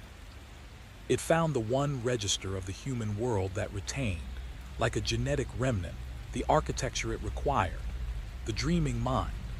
The dreaming mind, which is not fully subject to the laws of the waking world, which operates in a space where the boundaries between things are permeable, where something ancient and vast and patient can find a foothold. And it has been working with that foothold carefully for 50,000 years, building a room, furnishing it with sleeping minds, counting toward the threshold. When the threshold is reached, when 7,240 dreaming minds are simultaneously gathered, breathing in unison, the weight of collective human consciousness pressed against the membrane from this side, something opens. Not violently, not catastrophically, the way a door opens when someone with the right key turns it from the other side. And then it comes through, not to destroy, not to consume, to inhabit again the world it came from, to be present again in the register of actual reality rather than the dreaming approximation of it. It is beautiful the way anything very old and very patient and very ready is beautiful. It is terrible the way anything that cannot be reasoned with, because it is beyond the scale at which reason operates, is terrible. And it is almost here. The night the forum count reached 7,240 and held there, Marcus Webb dreamed. He was in the hallway. The door was open, not the door at the far end near the staircase, all the doors. Every door along the hallway's length, every closed door that every dreamer had ever walked past in 40,000 years of approaching the staircase, every sealed room that held whatever the building held and it stored thousands of nights, all of them open, simultaneously, swung wide. The darkness of each room's interior a particular and specific darkness, not the absence of light, but the presence of something that had been waiting in the specific dark of that particular room for a very long time. And from every room, sound. Not breathing that was from the room at the bottom. This was different. From the open doors along the hallway came every sound that dreaming humans had ever made in the presence of the building. The sounds of 1,000 years of sleeping people in the grip of something larger than their individual nights. Voices, not screaming, not in distress. In the specific register of people speaking words they are trying to remember clearly enough to say correctly. People giving an account. People reporting. In every language the building had collected across its 50,000 years of patient accumulation. What they had seen at the bottom, what they had found there, what it had felt like to be known by something that had always known them. Marcus walked the hallway toward the staircase. The doors were open. The voices spoke. He put his hand on the newel post at the top of the staircase. Stone, worn smooth. Warm in a way that stone is not warm, and he heard from below the breathing shift. Not deepen, not increase, shift, change register. The way a sound changes when the thing making it transitions from one state to another. The way breathing changes in the moment a sleeper begins to wake. The 7,240 sleepers at the bottom of the staircase were waking. Not into the waking world, into something else. Something that had been waiting in the room at the center as they slept. Something that now, at the weight, at the number, at the threshold reached, moved through the membrane, came through the opening, arrived in the space where the gathered dreaming minds were waiting. Marcus gripped the newel post. From below, a sound unlike any of the other sounds. Not a voice, not breathing. Something that had no previous acoustic reference in his experience, but that his body recognized before his mind did. The way the body always recognizes things that predate the species. The sound of something very large, and very old and very ready, opening its eyes. This is the part that was edited out, cut from every version you have ever encountered, because someone decided you could not handle the truth of what was found in that place.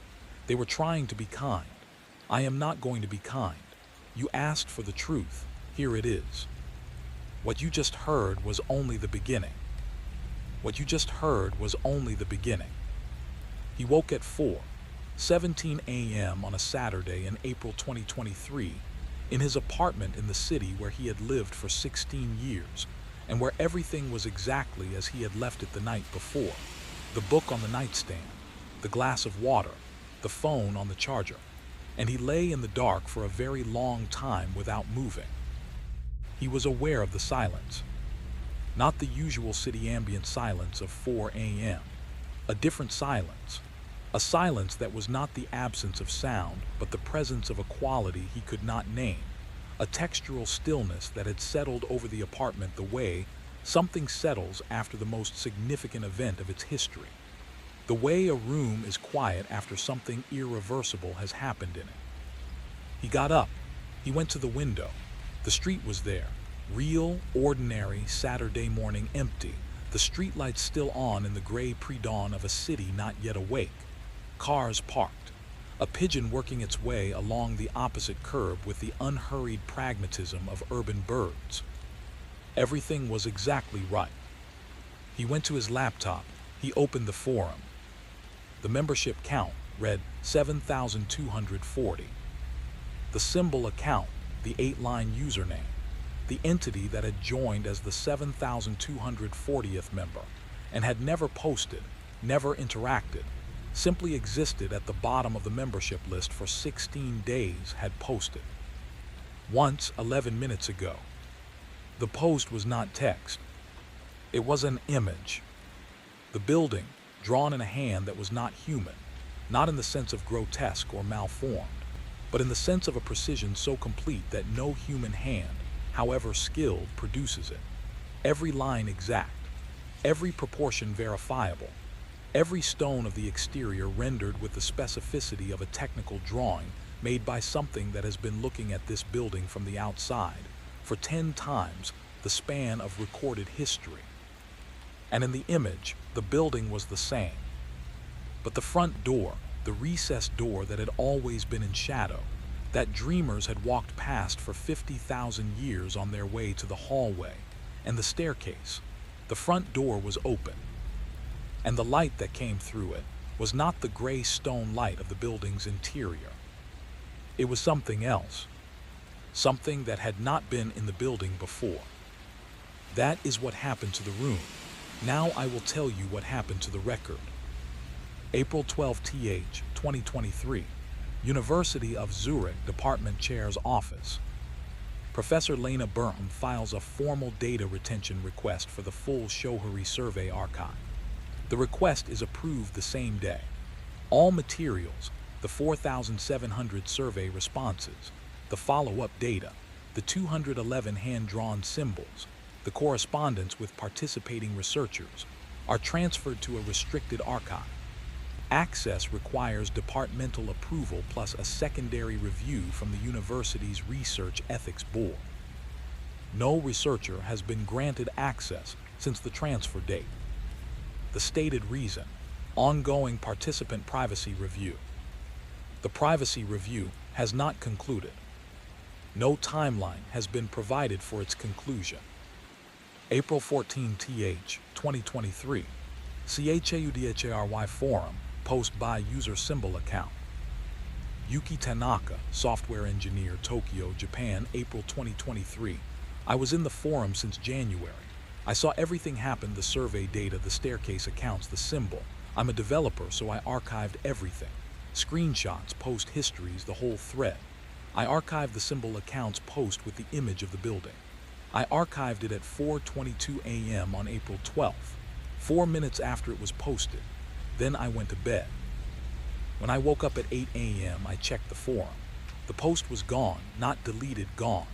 No deletion record in the moderation log. No timestamp for removal, just absent as though it had never been made. I went to my archive to check my screenshot. The screenshot was there. The post was there. The image of the building was there.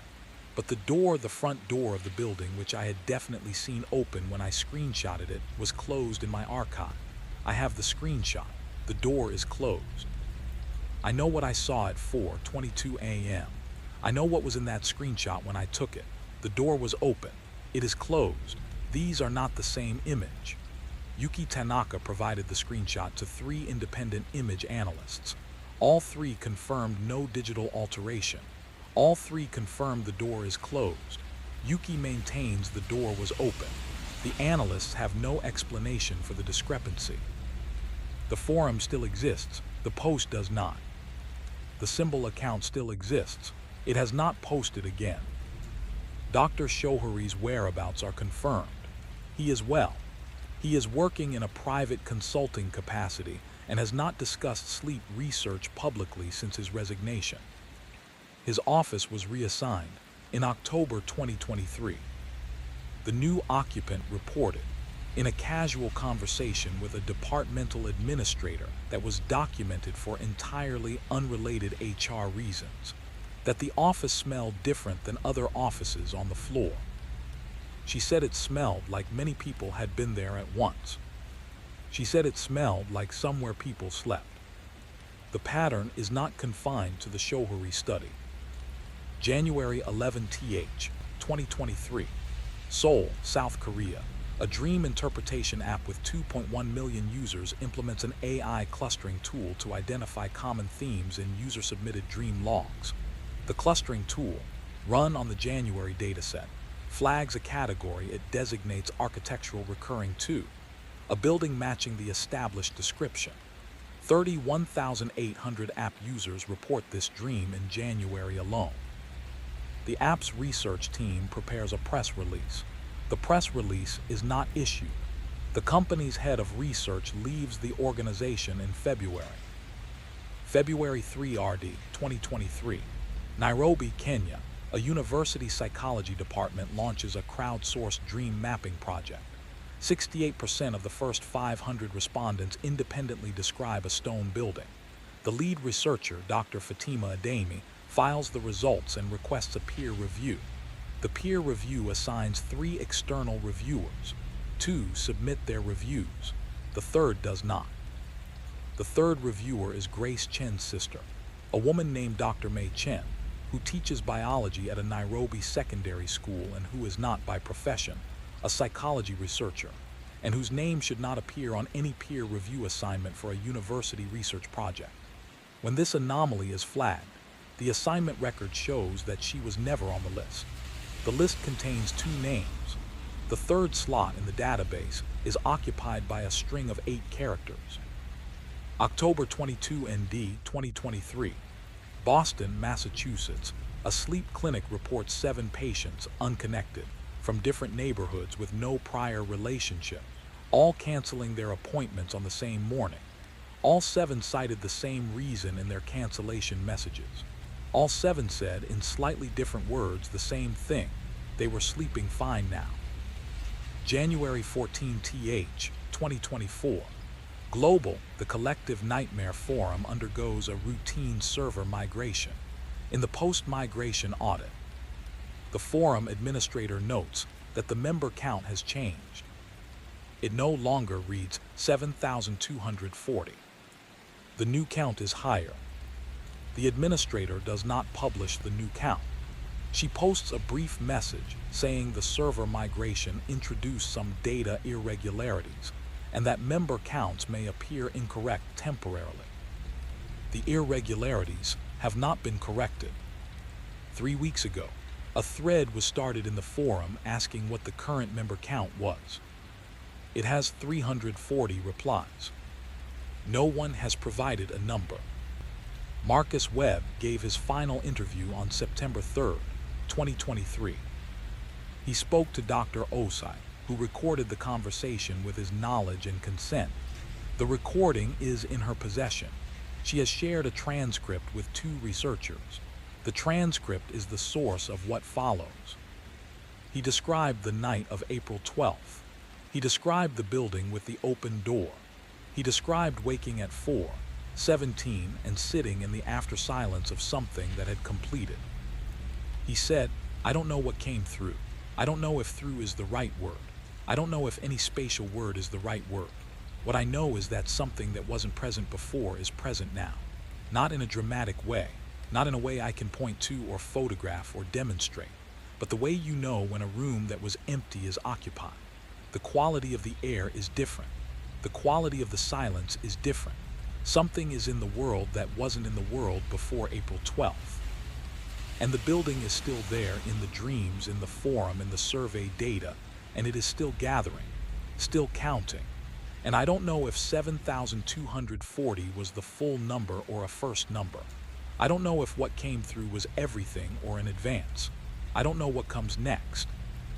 Dr. Osa asked, are you still dreaming of the building? He said, every night. She asked, what does it look like now? He said, the front door is open. She asked, do you still go inside? He was quiet for 12 seconds. He said, I live there now.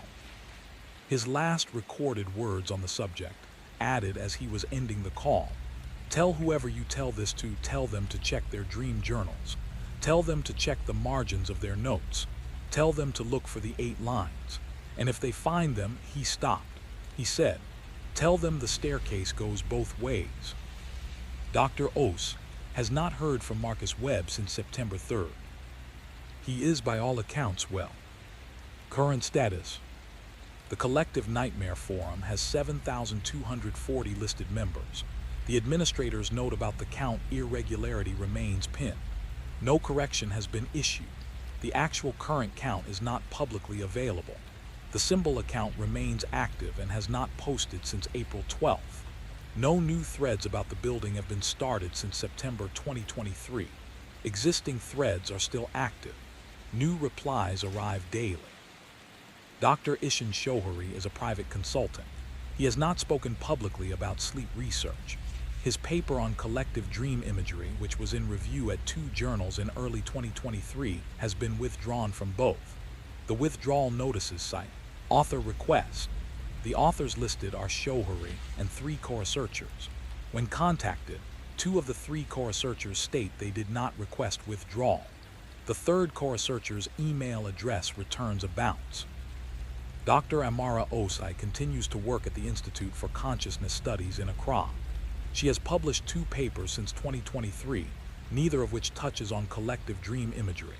She teaches 2 courses. Her students report she is an excellent teacher. She arrives early to her office. She leaves late. She is seen by colleagues sitting at her desk in the dark at hours when no one else is in the building, staring at something on her desk that she covers quickly when anyone enters. The redacted 23 pages of Shohori's archive are still redacted. The dream tablets from Nippur that describe the collective dream and the threshold and the return are still in the collection of the Iraqi Museum. They are available for viewing on appointment. The cave near Altamira, the one with the symbol on the ceiling, the separate chamber not mentioned in the archaeological literature, was formally blocked for access in 2022, 2 months before the Shohori survey began. The stated reason: structural instability. Structural assessments of the cave complex in 2022, filed with the Spanish Ministry of Culture, do not mention the chamber in question. The Dream app in Seoul added a new category to its clustering tool in June 2023. The category is labeled Architectural Recurring 3. It flags dreams of a building, the same building, in which the front door is open. Dr. Nadia Kowalczyk, Archaeological Symbolism, University of Warsaw, final statement on the subject, November 2023. I have published what I can publish. I have filed what I can file. I want to say one thing for the record, which is this. The word I translated as return, the word from the Nippur tablets that I put in a footnote in a 2022 paper because I thought I could contain it there, I have since found in 6 additional sources. Same word. Different civilizations. The same word used in each case to describe what the gathering was for, what the room was built to accomplish, what comes through when the vessel is full. In 5 of the 6 sources, the word appears, and that is all, no context, just the word, as though the writer could not continue. In the 6th source, an undated inscription recovered from a site in southern Turkey in 1978 and never satisfactorily translated until I spent 3 months on it this year. The word appears, and then, after a space, something else. A direction, an instruction, 4 words. I have translated them 3 times and gotten the same result each time. The instruction is, do not close your eyes. The document that should not exist but does is a membership record. 7,240 names, addresses, and IP addresses, assembled from the forum's backend data, in a format that the forum's software does not support and could not have generated. Filed in the forum's data archive in a folder that was not created by any administrator. The folder's creation date is listed as January 11th, 2023. The first person on the list is Marcus Webb. The last is a 9-year-old girl from her mother's house, 40 minutes outside the city. She began drawing the symbol 3 weeks before her father had his first dream of the building. Priya Webb is 10 now. She stopped drawing the symbol in May. She mentioned it once to her mother, that she'd been drawing something and she didn't know why. Her mother said it happened to everyone sometimes, that the brain got fixated on shapes. Priya accepted this. She moved on to other things. She is doing well in school. Her math has improved. She came first in a geography project about ancient cities. She has taken a new interest in old things, old buildings, old photographs, old books. She spends Saturdays in the library looking at things that are older than she can fully process. Sitting with them, with a patience that her teachers find unusual and charming. She visits her father every other weekend. He is well. He is the same father she has always had. He makes dinner. He helps with homework. He asks about her friends in the specific, interested way he always has. He actually wants to know, which she has always known. He does not look like someone who has been sleeping badly. He does not look like someone who is afraid.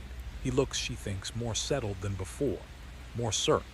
Certain in a way he wasn't when she was smaller, a certainty that reads as having put something down. Having found a place to put it.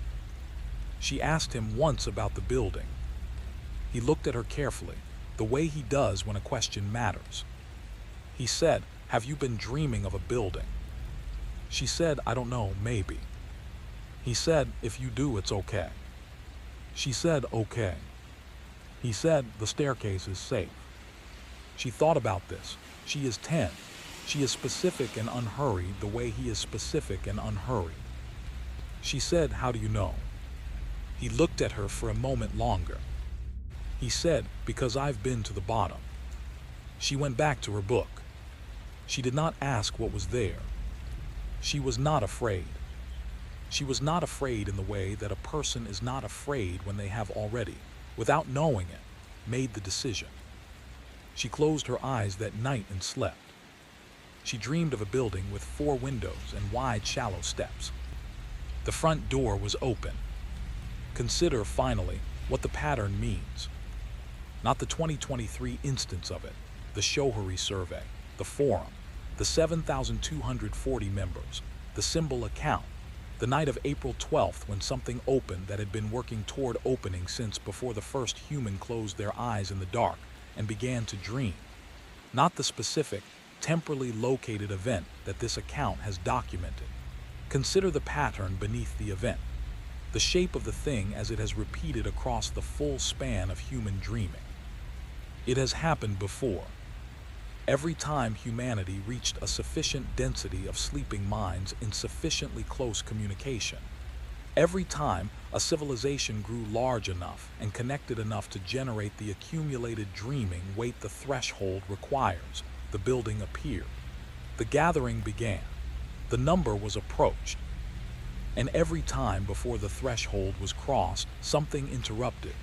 Plague, collapse, catastrophe, the dispersal of the gathered population, the loss of the communication infrastructure that held the dreamers in proximity, the building emptied, the count reset, the thing at the center waited. This has happened, the archaeological record suggests, at minimum 7 times. The late Bronze Age collapse, Rome, the interruption of the medieval warm period, the Black Death, the disruption of the colonial period which scattered populations that had been slowly converging, the pandemic of the early 20th century. 7 times the building filled to the approach of the threshold. 7 times it was interrupted. 7 times the thing at the center, patient, unfrightened, not subject to the categories of frustration or disappointment that the repeated failure would produce in anything operating on a human timescale, settled back into its waiting. The 8th time, 2023. The 8th time, the communication infrastructure was global, instantaneous, and available to 8 billion people, the largest and most connected population in the full history of human dreaming. The 8th time the threshold was crossed. Consider what this means for everything that has happened since April 12th, 2023. Consider the world you have been living in since then. Consider whether it feels exactly the same. And I, who have listened to Marcus Webb, who have read the Shohari data, who have looked at the 211 symbols drawn by dreaming hands that did not know they were drawing them, who have held the photograph of a closed door in a screenshot that showed an open one, I will tell you what I know. I dreamed of the building last night. I have dreamed of it before, which I did not disclose at the beginning of this account because the beginning of this account was the beginning of this account, and I needed you to understand the evidence before I became part of it. But the evidence is assembled. The case is made. And the thing I have been not saying, the thing that the confessional structure of this account has been building toward since the first sentence, since dreams usually belong to one person at a time, is this. I dreamed of the building last night. I walked the hallway, I descended the staircase, I entered the room at the bottom. And I saw it. What is at the center? What has been there since before the word there had meaning in the universe? What has been looking at the dreaming face of humanity since the first night any human put a dreaming face toward the dark? I saw it. And it saw me. And it knew me in the way it knows all of us, completely, specifically, personally, from before we were born into the world that forgot it, with the patience of something that has been waiting for us to be numerous enough, and connected enough, and trusting enough of each other to gather in one place. And I know this, I will dream of it again tonight. And you reading this, having followed this account from its cold open to this final moment, having been gathered by the story the way all gatherings begin, in small steps, each one reasonable, each one voluntary. You will close these words and you will live your day, and you will come at the end of it to the ordinary threshold of sleep. And the building will be there. It has always been there. The door is open now, and the room at the bottom holds everything you have ever dreamed, and the breathing you will hear when you descend is yours. It has always been yours. It is the sound of everyone who ever closed their eyes and crossed, unknowing, from one world into the only other one there is.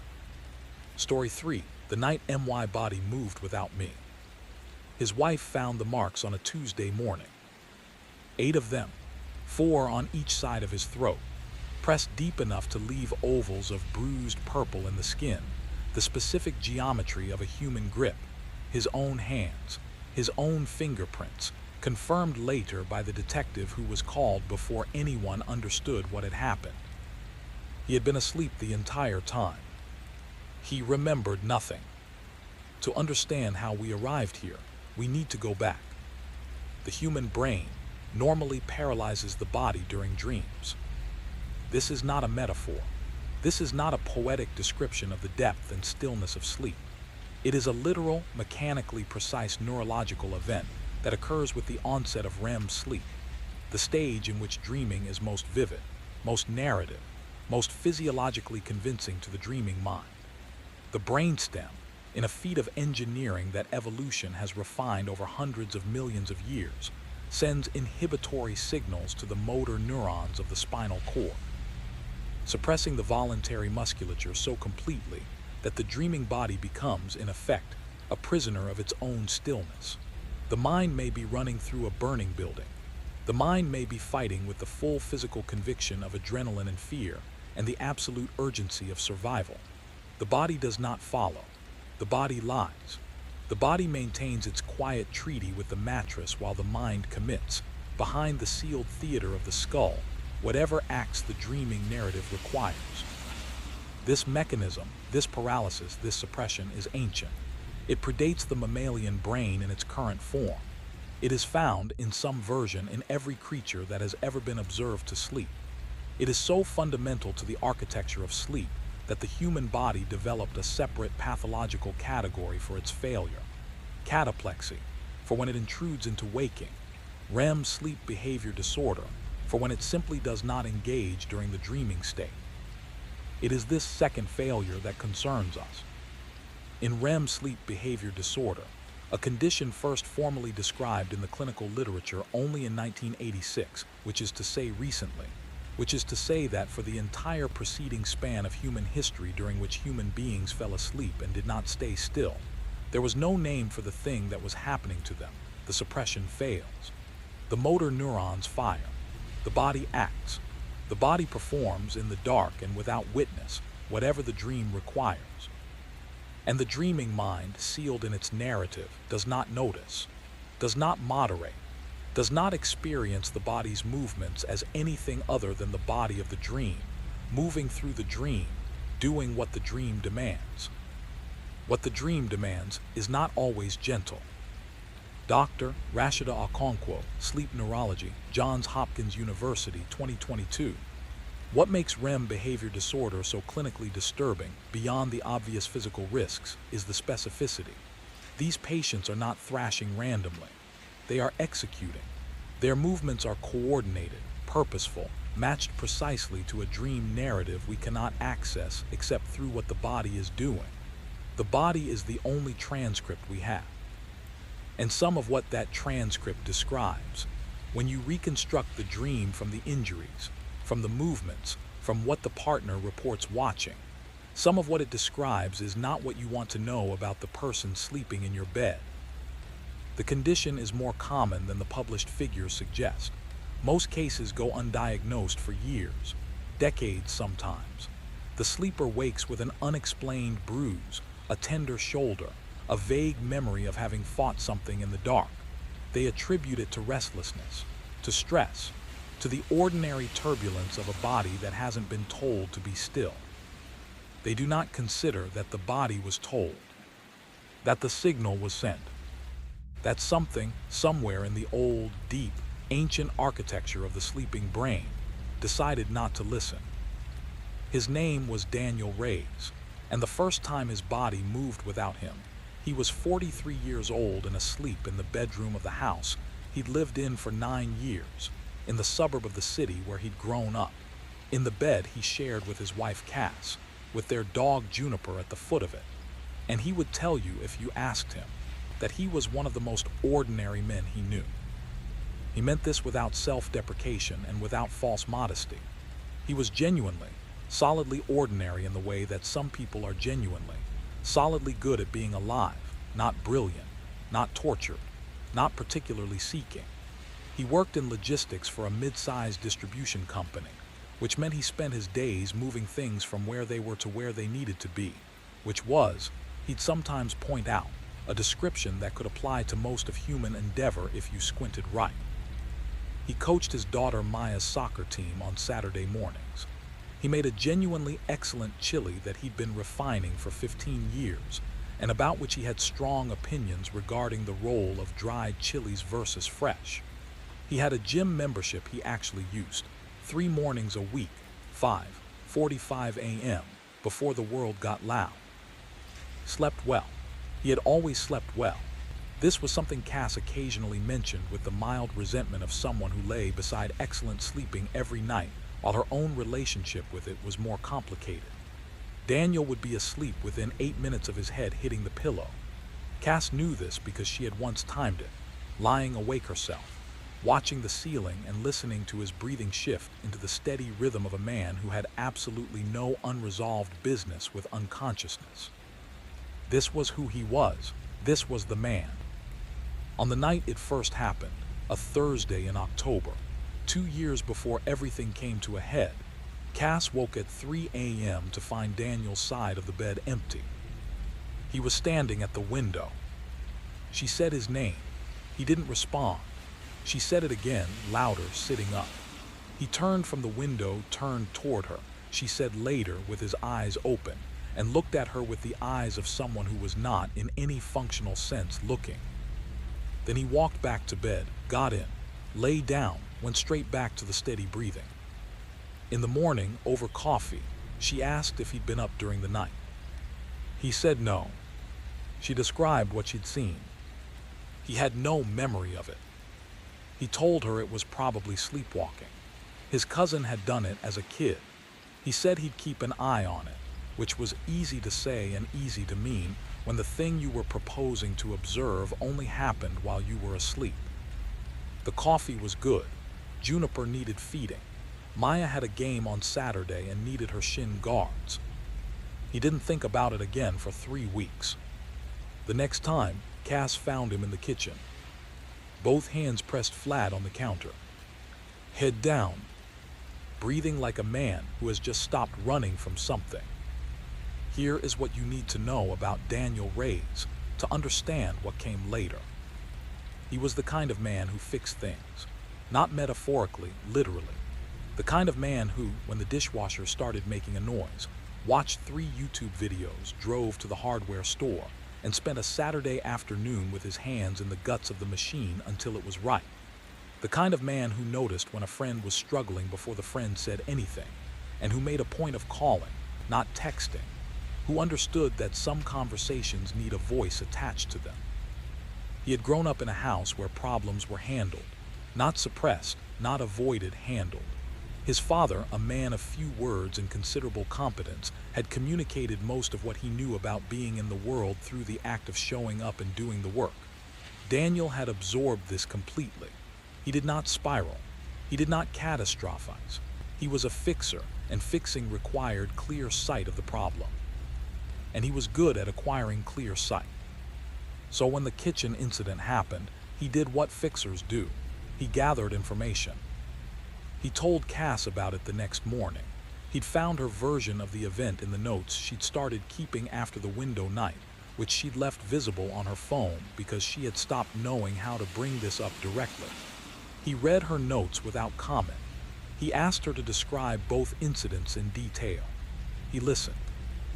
Then he said, "I think I need to see someone about this." Cass said, "Yes, you do." He said, "I'm not scared. I want you to know that. I'm not scared, I just want to know what's happening. She believed him, mostly.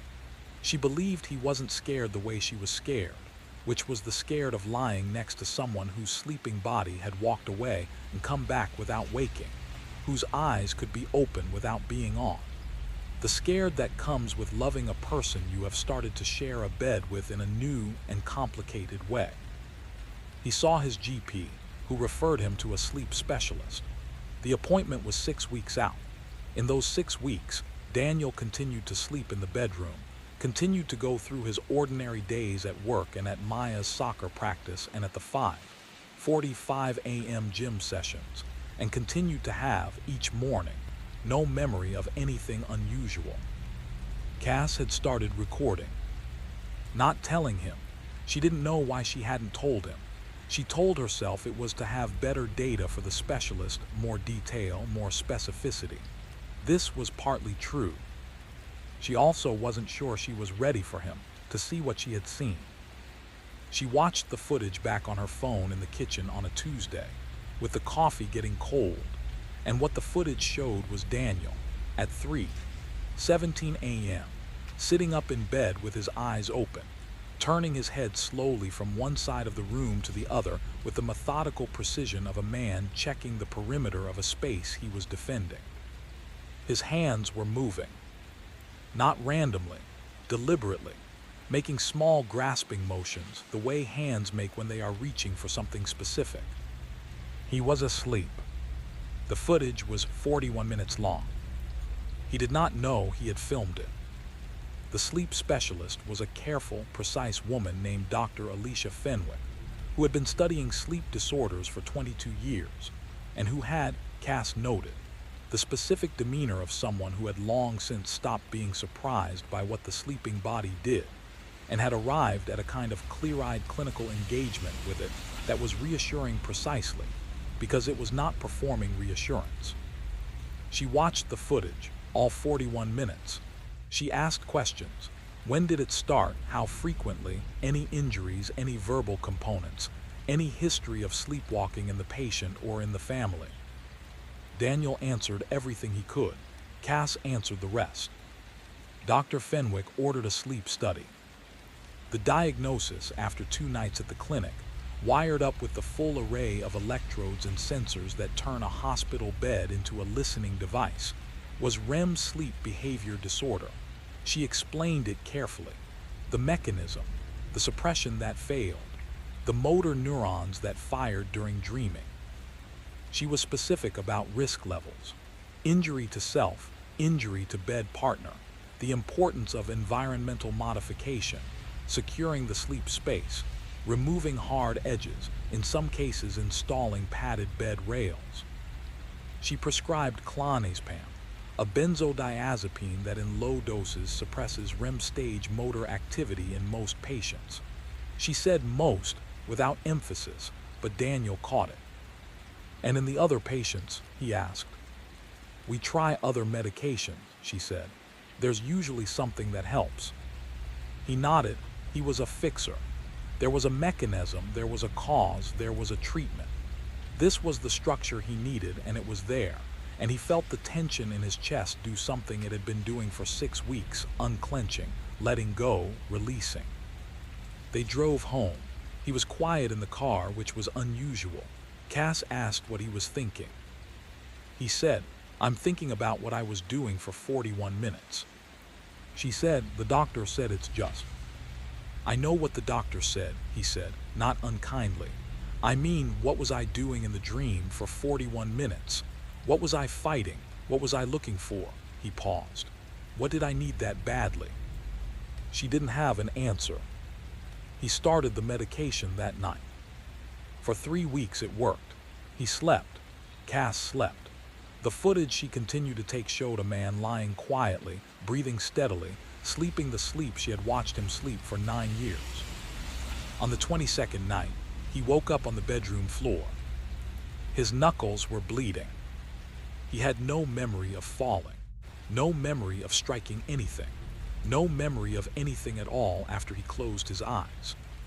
The wall beside the bedroom door had a crack in the plaster, the size and shape of a fist. He called Dr. Fenwick the next morning. He sent her a photograph of the wall. She adjusted the medication, added melatonin, recommended, this time firmly rather than as a suggestion, the bed rails and the removal of anything breakable or sharp within reach. She said, "Some cases are harder to manage than others. We'll find the right combination." He believed her because he was a fixer and fixers believe in solutions. He and Cass spent a Saturday making the bedroom safer. They moved the side tables. They padded the footboard. They added the rails, which Cass handled with a lightness about it, very chic, very boutique hotel, that Daniel recognized as the lightness of someone choosing not to be frightened right now. Maya, who was 12 and observant in the particular way of 12-year-olds whose home life has introduced an unacknowledged tension, asked what the rails were for. He told her they were, because he moved around too much in his sleep. She looked at the rails, she looked at him, she said, like sleepwalking. "Something like that," he said. She nodded in the way she nodded when she decided not to push further, which meant she had filed the information and would return to it when she had more data. He thought, "She gets that from me." For 2 more weeks the combination worked. Then it stopped working again. Not dramatically, not the floor, not the wall, but Cass reported at breakfast that he had been active in the night, sitting up, turning, making the reaching gestures she documented in the footage, not getting out of bed, not striking anything, but present in a way he shouldn't have been present, his sleeping body going through something his waking mind couldn't access. He went back to the clinic for a second sleep study. The technician who monitored him that second night, a quiet man named Joel who had been working the overnight shift at the clinic for 9 years, said nothing to Daniel directly. He was not supposed to. He was there to document, not to interpret. He filed his observation report. Routine language, vital signs, movement timestamps, REM cycle durations. At the bottom of the report, in the free text notes field, he wrote one sentence that was not routine. It was not supposed to be in there. It was the kind of observation a 9-year sleep study technician makes in the small hours of the morning and then files, because the filing is the job, and the job doesn't ask you to decide what it means. The sentence read, subject appeared to be speaking during REM stage episode, could not determine content, spoke for approximately 4 minutes, did not stop when I entered the room to adjust electrode, did not respond to my presence, was addressing someone not present. And here is the part nobody talks about, the part left out of every news report, every official account, every interview, because the people who knew, the ones who were actually there, made a decision. They decided some things were better left unsaid. They were wrong, and tonight you're going to hear why. He told himself it was nothing. The wall had been telling him otherwise for 3 weeks. Walls remember what hands do to them. Cass started sleeping in the guest room. Not dramatically, not as an argument or an ultimatum. She mentioned it on a Wednesday, said she thought it might be better just for a while until the medication was sorted out. He agreed. He thought she was right. He said so. He didn't sleep well alone. He had not known this about himself.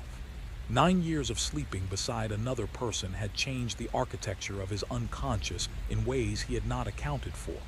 The bed was too large. The room was too quiet. He lay in the modified bed with its padded rails and its cleared surface nightstands, and he felt the absence of her as a specific kind of wrongness, the kind that accumulates rather than announces. He got up one morning and found the bedroom door was open. He had closed it the night before. He was certain. He had been closing it every night since the second sleep study because Dr. Fenwick had recommended it. A closed door created a containment boundary, a small additional measure. He had closed it. He had even double-checked because he was a fixer and fixers double-check. It was open. Not wide, 6 inches. An amount that could have been a draft, a poorly latched latch, an ordinary mechanical failure. He went to Cass and asked if she had opened it. She said no. He said it was probably just the latch. The latch on that door had always been a little loose. She said yes, it was probably that. He had the latch fixed on a Thursday. New hardware, solid mechanism, the specific satisfaction of a problem that has a solution you can install. On Friday morning, the door was open again. Cass was at the kitchen table when he came downstairs. She looked up at him. He looked back. Neither of them said anything about the door. The coffee was ready. Maya needed her lunch packed. Juniper needed his walk. The ordinary machinery of the morning ran its course, and the door sat at the top of the stairs, open its specific 6 inches, and what neither of them said was, if the door was closed when he went asleep and no one else opened it, then something opened it from the inside. And the inside of that room was where Daniel slept. She watched the footage from that night on her phone in the kitchen, while Daniel was at work. The bedroom door appeared in the frame of the camera she had positioned on the dresser. She watched the footage from midnight to morning. She watched Daniel sleep.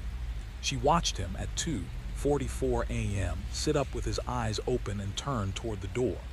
She watched him get out of bed carefully, she noticed, as if trying not to make noise, and walk to the door. She watched him open the door, step into the hallway, and disappear from the frame. She watched the empty room for 90 seconds.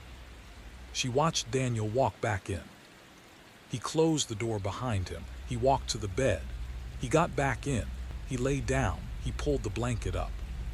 She watched him sleep until the footage ended. She did not hear any of this. She had been asleep in the guest room. She had heard nothing. Juniper, asleep at the foot of the guest room bed, had not woken either. She watched the 90 seconds of empty room 3 times. The door had been closed when Daniel left. When he came back, he opened it from the hallway. From the inside of the hallway. Meaning the door had closed behind him when he left. She paused the footage at the moment. He opened the door to return. The footage was shot in night vision, the green-tinted infrared light that turns a familiar room into a photograph of somewhere else. In night vision, everything is correct but drained. The colors replaced by that particular shade of green that makes the ordinary look observed. She paused it at the moment Daniel's hand touched the door handle. Behind him in the hallway, in the part of the frame that included the corridor behind the bedroom door, something was there. Not distinct, not clear. The footage was night vision, and the hallway was darker than the bedroom, and the thing was at the edge of the frame. But it was there, a shape, a density of shadow that had not been present in any of the previous footage she had reviewed. A shape that was approximately the height and proportions of a person, standing in the hallway, watching him come back to bed. What you just heard was only the beginning.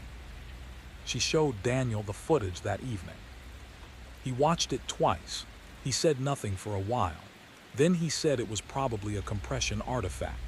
The night vision footage compressed, and the compression introduced visual noise. He had read about this. It happened with security camera footage all the time. He said this in the tone of a man who needs the explanation to be true. She said, "I know, it's probably that." He rewatched the section with the shape. He paused it. He looked at the dimensions of it. He said nothing. That night he went to sleep in the bedroom alone, and Cass went to the guest room, and Juniper, as he had begun to do in the past week, positioned himself in the hallway between the 2 doors rather than in either room. She noticed this. She had not said anything about it. In the morning, Daniel was at the kitchen table when she came downstairs. He was early. He had been early several mornings this week, she noticed.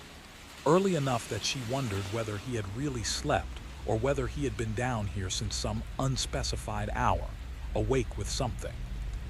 He said, "I remembered something from the dream." She sat down. He said, "There's someone in it. There's always been someone in it.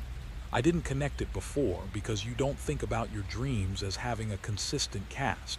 But I've been thinking about it this week, and I think whoever it is has been in the dream for a long time. She waited. He said, "I don't know who it is." He picked up his coffee. "But I get the sense," he said carefully, "that they know me." 3 days later, it had a name in a clinical report. What the clinical report couldn't record was what the shape in the hallway was looking at. November 19th, 2015, Minneapolis, Minnesota, HENNEPIN County Medical Center. The patient is a 51-year-old male. He was admitted via emergency services at 4:15 a.m. after his wife called 911. She reported that her husband had attacked her in her sleep. She had sustained lacerations to both forearms, a fractured left radius, and a hairline fracture of the right orbital socket. Her husband was asleep when the paramedics arrived. He was asleep on the bedroom floor. His hands were covered in her blood. He had no injuries. He did not wake until one of the paramedics shook him by the shoulder. He was bewildered. He was devastated. He had no memory of any of it. He was subsequently diagnosed with severe REM sleep behavior disorder. This is not an isolated case. The literature on RBD-associated violence spans 6 decades and contains accounts from every continent where sleep research has been conducted. These are not edge cases. They are a documented feature of the disorder's most severe expression, and they appear in the peer-reviewed record with a frequency and a consistency that makes the individual incidents identifiable as a pattern rather than an anomaly. Teresa Kowalski, Home Health Aide, Milwaukee, Wisconsin, 2019. Mr. Heidemann was 72. Very gentle man, very sweet. I've been working with him for 8 months after his wife passed. He had Parkinson's. Parkinson's patients get RBD at a very high rate. They told me that from the beginning. I knew what to watch for. I thought I was prepared. The first time I heard him from down the hall, I thought he'd fallen because there was this impact sound, like something hitting the wall. I went in and he was standing beside the bed and his hands were, she pauses. He was in a fighting stance, both fists up, eyes open, completely asleep. He was in the middle of something and it was not a nice something. He threw the bedside lamp before I could stop him. It hit the window. He didn't wake up until I got behind him and held both arms down and said his name very loud, very close. When he came around, he looked at the broken window and he started crying. He said, "Did I do that?" I said, "Yes." He said, "I was fighting something. I was trying to keep it away from Miriam." Miriam was his wife. She'd been dead for 3 years.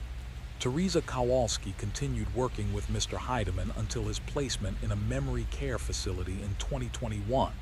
She requested a transfer from overnight shifts in 2020. She has not specified why.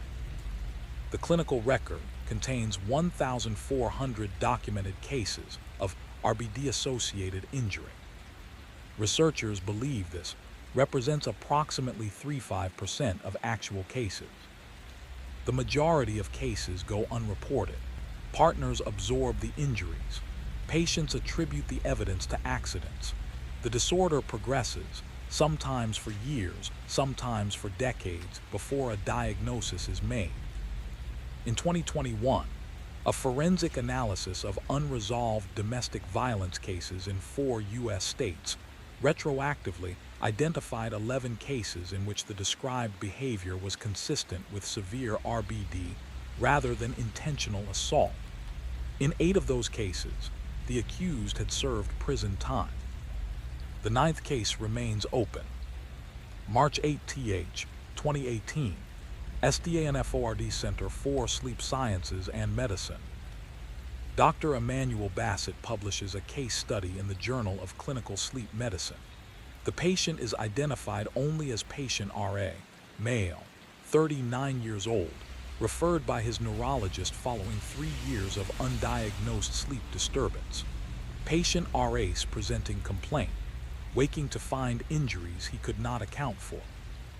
The injuries documented over the 3-year period prior to diagnosis include bilateral bruising of the forearms, consistent with defensive arm positioning, a dislocated right shoulder, explained at the time as a gym injury, 3 separate lacerations on the left palm, attributed variously to workplace accidents, and most significantly, the finding that prompted the neurologist referral, bruising to the anterior neck, bilaterally distributed, matching the grip pattern of human hands. His own hands, matched by forensic analysis. Patient RA had, on at least one occasion, strangled himself while asleep. He had no memory of any of these injuries occurring. He slept alone. There was no other person in the apartment.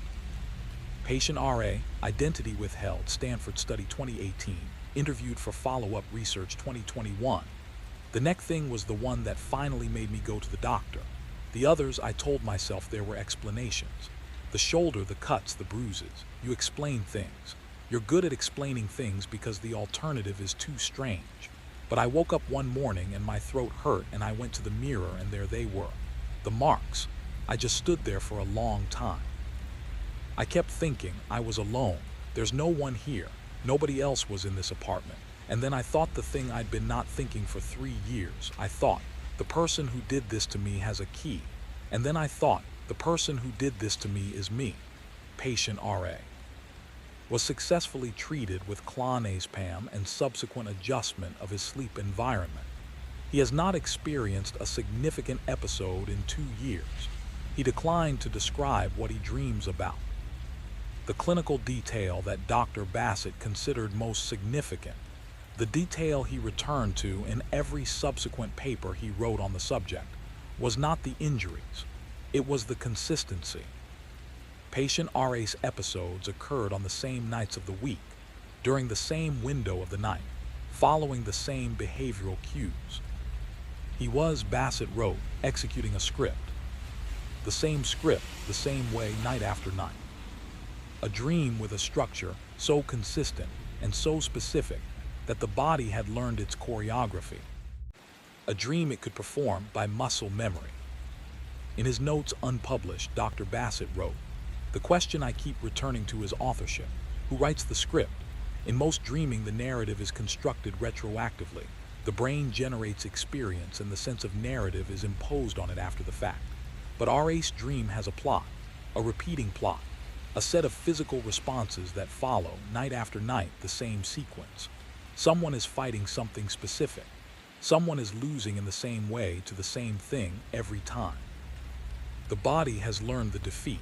I want to know what it's defeated by." He never found out. Patient RA would not describe the dream.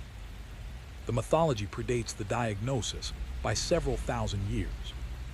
In Norse tradition, the mare source of the English word nightmare was a being that rode the sleeper, pressing down on the chest, entering through sealed doors and locked windows, leaving marks on the body that remained visible after waking. The Old German Nachmark, the Czech Mura, the Slavic Mora, the Finnish painajainen from the verb paina, to press, to push, to bear down with weight. In every tradition, the marks were real. In every tradition, the sleeper had no memory of the visit. In every tradition, something had come in. The clinical translation of these experiences, that they represent the paralysis of sleep apnea, the hallucinations of hypnagogia, the movements of REM behavior disorder, is accurate and useful and leaves one detail unaccounted for. The detail that the folklorists noted and the neurologists have largely declined to address. In the historical accounts, the marks are not random. They are purposeful. They are placed where hands would place them, where a grip would grip, where something holding a person down would press. The body marks itself according to a specific geometry. The geometry of contact, of encounter. Dr. Lynn Tran, Medical Anthropology, University of Sydney, 2022. What I find professionally uncomfortable about the clinical dismissal of the folklore record is the precision of the match. Not just the general phenomenon, the paralysis, the weight on the chest, but the specific marks, the finger-shaped bruises, the handprint dimension contusions, the throat compression patterns. The folklore describes these in detail. The clinical literature describes them in identical detail, attributed to the patient's own movements. What neither tradition has satisfactorily explained is why, if the patient is the source of their own injuries, the marks are so consistently arranged in the geometry of someone else's grip. Something presses from outside. or something inside the body reaches toward the outside with such conviction that the body cannot tell the difference.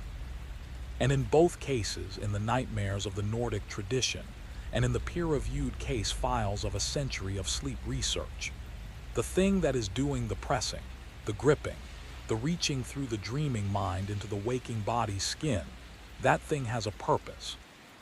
It is doing something specific.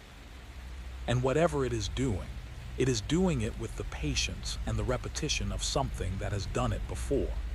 That has been doing it for as long as there have been sleeping bodies to do it too. What I am about to tell you is documented. It is on record. It exists in files that are technically public but practically inaccessible. I found them. I read every page. You need to hear what is inside, because what happened once is still happening. The file ends there.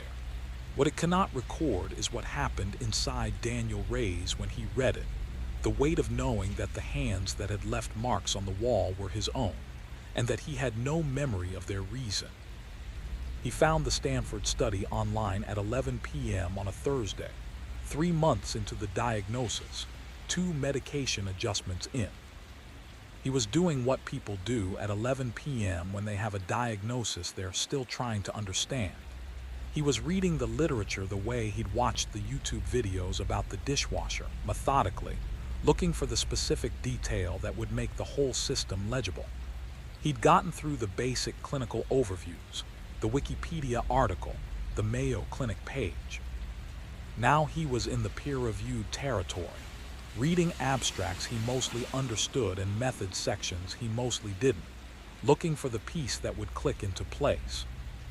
He found the Bassett study. He read it twice. He sat at the kitchen table after midnight in the particular quiet of a house where everyone else is sleeping, and he thought about patient RA and the script, the repeating dream with the consistent plot, the body that had learned the choreography of defeat. He thought about the 41 minutes of footage, about the reaching gestures, about the 4 minutes of speech that he didn't remember making, addressed to someone who wasn't there. Someone who wasn't there. That was the assumption he'd been making. That's what the clinic had said, and the doctor and the technician's report, the clinical language for hallucination and dreaming and the absence of any actual other party. He had accepted it because it was correct. It was neurologically, technically, demonstrably correct. But he was a man who fixed things, and fixing things required you to correctly identify all the variables.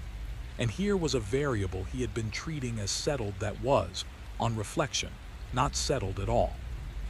He remembered the shape in the footage. Cass's footage, night vision green, the hallway behind his shoulder as he opened the bedroom door. He had called it a compression artifact. He got up, he went upstairs. He stood in the hallway. At 11:15 p.m. in his own home, he stood in the hallway and looked at the bedroom door and thought about what had been standing in this hallway at 2:44 a.m. while he walked back from wherever he had been. The hallway was the hallway, his house, his ordinary house. But standing in it at 11:15 p.m., he understood something he had not let himself understand. He could not leave this. Not in the simple way he had told Cass he couldn't leave it, meaning he couldn't just stop taking the medication, couldn't stop going to appointments, couldn't ignore the problem. He meant something else now. He meant the dreaming body had somewhere it went at 2:44 a.m. And something in the hallway had been watching it come back. The third medication adjustment worked. For 6 weeks, Daniel Ray's slept. He slept deeply, completely, in the untroubled way he had slept before all of this, the 8 minutes after had hit Spillow's sleep that Cass had timed with mild resentment. She moved back into the bedroom. Juniper returned to the foot of the bed. Maya stopped watching her father with the particular calibrated attention of a 12-year-old who has decided not to push, but has not decided to stop watching. 6 weeks of ordinary life, good chili, Saturday soccer, mornings at the gym. He thought this is over. He let himself think it. He had earned the right to think it. 6 weeks was a real number, 6 weeks was data, and the data said the combination was working and the body was staying where it was supposed to stay. He told Cass, "I think we're through it." She said, "I think so too." She stopped recording. This was the moment. This was the moment that he would return to later. The moment when the recording stopped, when the evidence gathering ceased, when the documenting ended. Because they were through it. Because the worst was behind them and the ordinary future was in front of them, and there was no reason to keep archiving a problem that had been solved. 6 weeks and 2 days after the last recorded episode, Cass woke at 3:17 a.m. to find Daniel sitting up in bed, both hands around his own throat. Not loosely, not in the ambiguous way of a sleeper making random movements, in the specific, deliberate, directed way of a grip. 10 fingers, positioned with the precision of someone who had done this before. Positioned with knowledge, with the kind of anatomical specificity that you do not arrive at by accident. She said his name. He didn't respond. She said it louder. He turned toward her, eyes open, not awake. And his hands, she told Dr. Fenwick the following morning, did not release. Not until she physically pulled them away. Not until she pulled each finger back, one by one, from around her husband's throat. Not until she was pulling the fingers of a sleeping man off the neck of a sleeping man, working against a grip that had more strength in it than any relaxed body should have had. A grip that held with the conviction of something that meant it. And when she pulled the last finger free and the grip broke and Daniel slumped against the headboard, still asleep, still breathing, she sat in the dark and looked at him and thought about the shape in the hallway. And thought, what if the shape wasn't watching him come back? What if it was watching him leave? She didn't tell him. Not right away. She told Dr. Fenwick in detail, and Dr. Fenwick adjusted the medication again and added a referral to a psychiatric evaluation and scheduled a 3rd sleep study with expanded monitoring parameters. She told these things to the doctor, who responded with the calm clarity of her 22 years and who was, Cass could see, genuinely concerned in a way that was distinct from the managed professional concern she'd seen at the earlier appointments. She did not tell Daniel, because she could not find the language for it that would not break something she was not ready to have broken. The language she would have needed was, while you were asleep, you tried to strangle yourself, and you did not stop when I said your name, and the grip you had was not the grip of a body doing something accidental. The language she would have needed included the word intentional, and she was not ready for what came after that word. So she told him she'd had a difficult night. She told him he'd been active again. She told him they were adjusting the medication. He accepted this. He thanked her for dealing with it. He hated, he said, that she had to deal with it. She said it was okay. He went to the 3rd sleep study. She watched the footage from the sleep study center.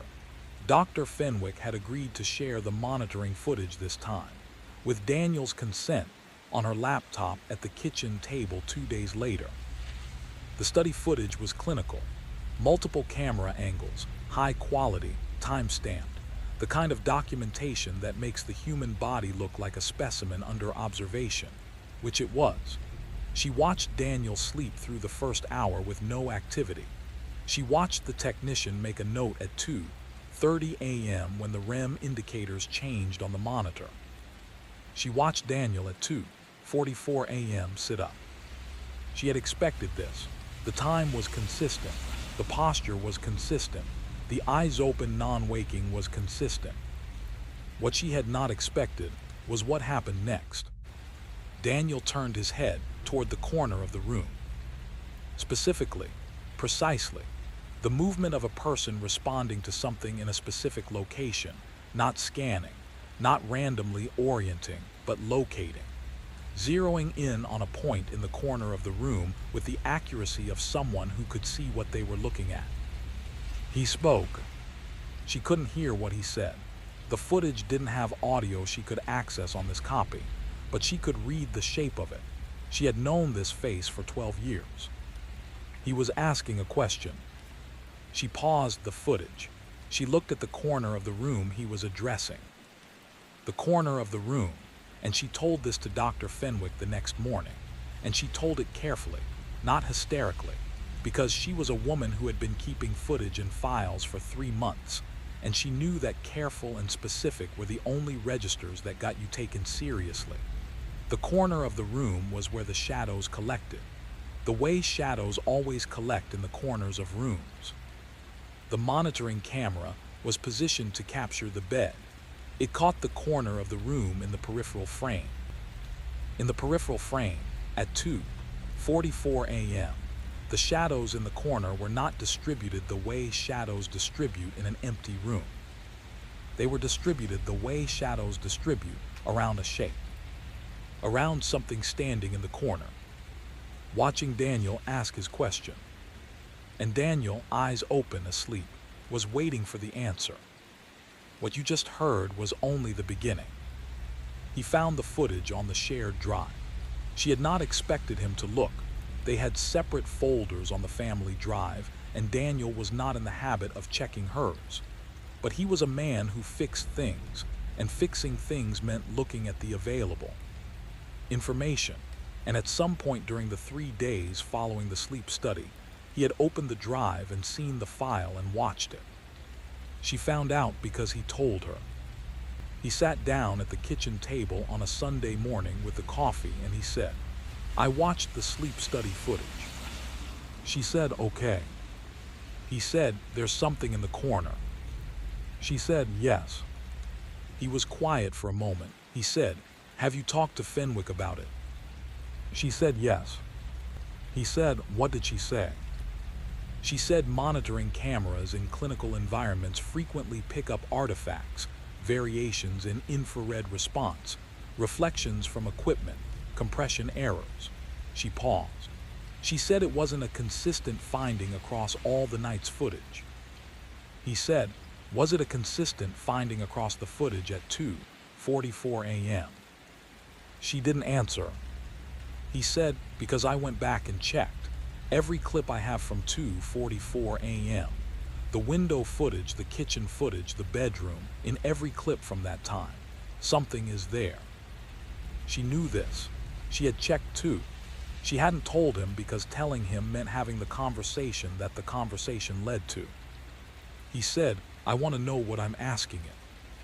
She said, "Daniel." He said, "Every night at 2:44 I'm asking something a question. I want to know what the question is. I want to know what it's answering."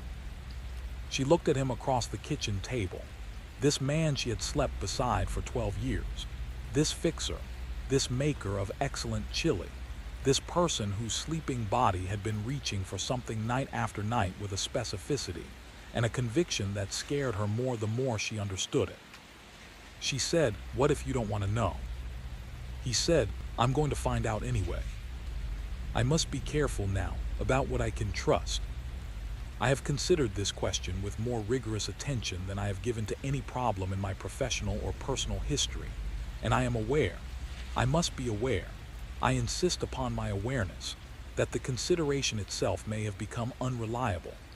The observer changes the experiment. The mind that has spent 6 months documenting the malfunctions of its own body's sleep has done something to itself that cannot be fully mapped from the inside, has moved itself to a position from which certain things cannot be seen, and certain other things cannot be unseen. I know what the footage shows. I know what the marks on the wall are. I know what Cass felt under her fingers at 3:17 a.m.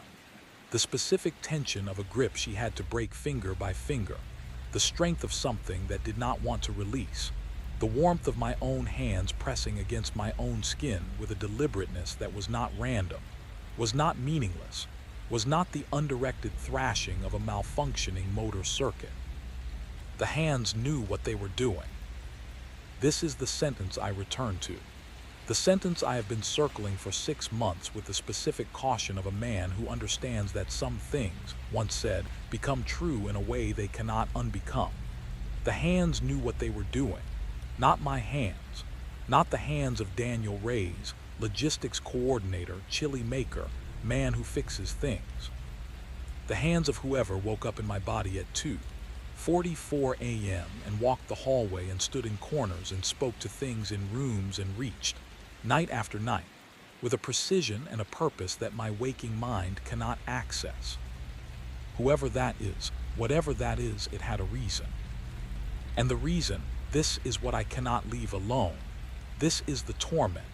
This is the thing that follows me through every ordinary moment of my ordinary days.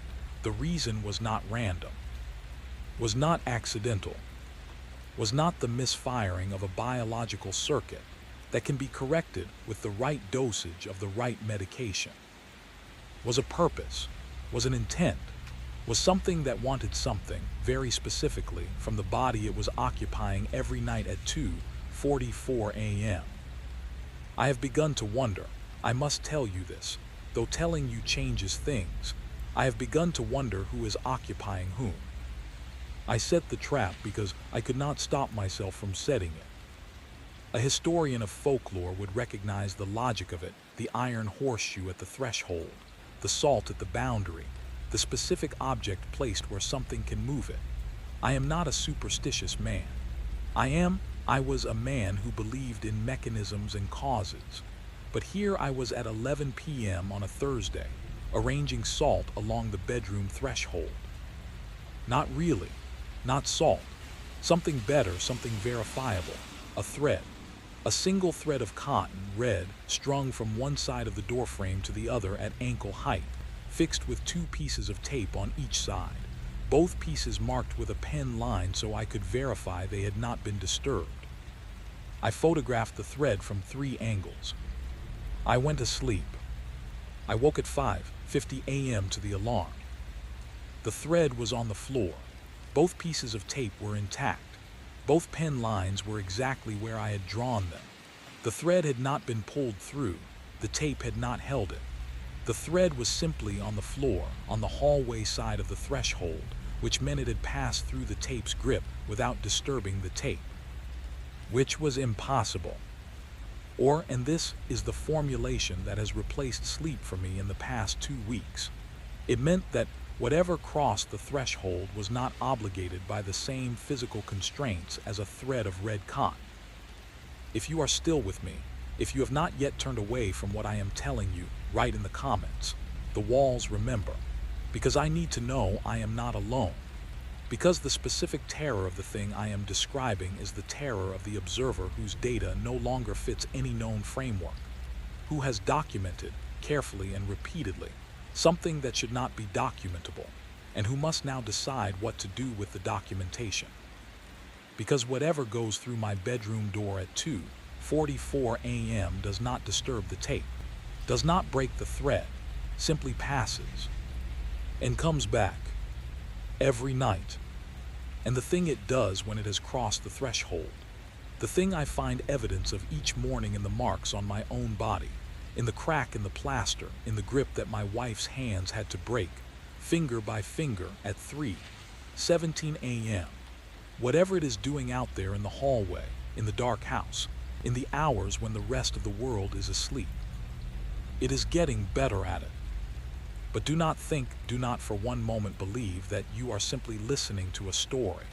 What I am telling you is real. It has always been real. And the reason I know this, the reason I cannot stop, is that it is still happening. Right now, as I speak these words to you in the dark. I found the recording. I did not know I had made a recording. I do not own a recording device beyond the standard microphone on my phone. The recording appeared in my phone's audio files on a Tuesday. It was 22 minutes long. The time stamp was 2:44 a.m. I listened to it. 22 minutes of audio from my own phone, recorded in my own bedroom. At the time I am active in sleep. The first 12 minutes are movement, breathing, the ambient sounds of a man getting up from a bed, of feet on a floor, of a door. Then silence for 4 minutes. Then more movement, the door again, feet, the creak of the specific board near the bedroom closet that I have always meant to fix and never have. Then speech. Not mine, not the voice I hear when I speak, not the voice in recordings I have made deliberately.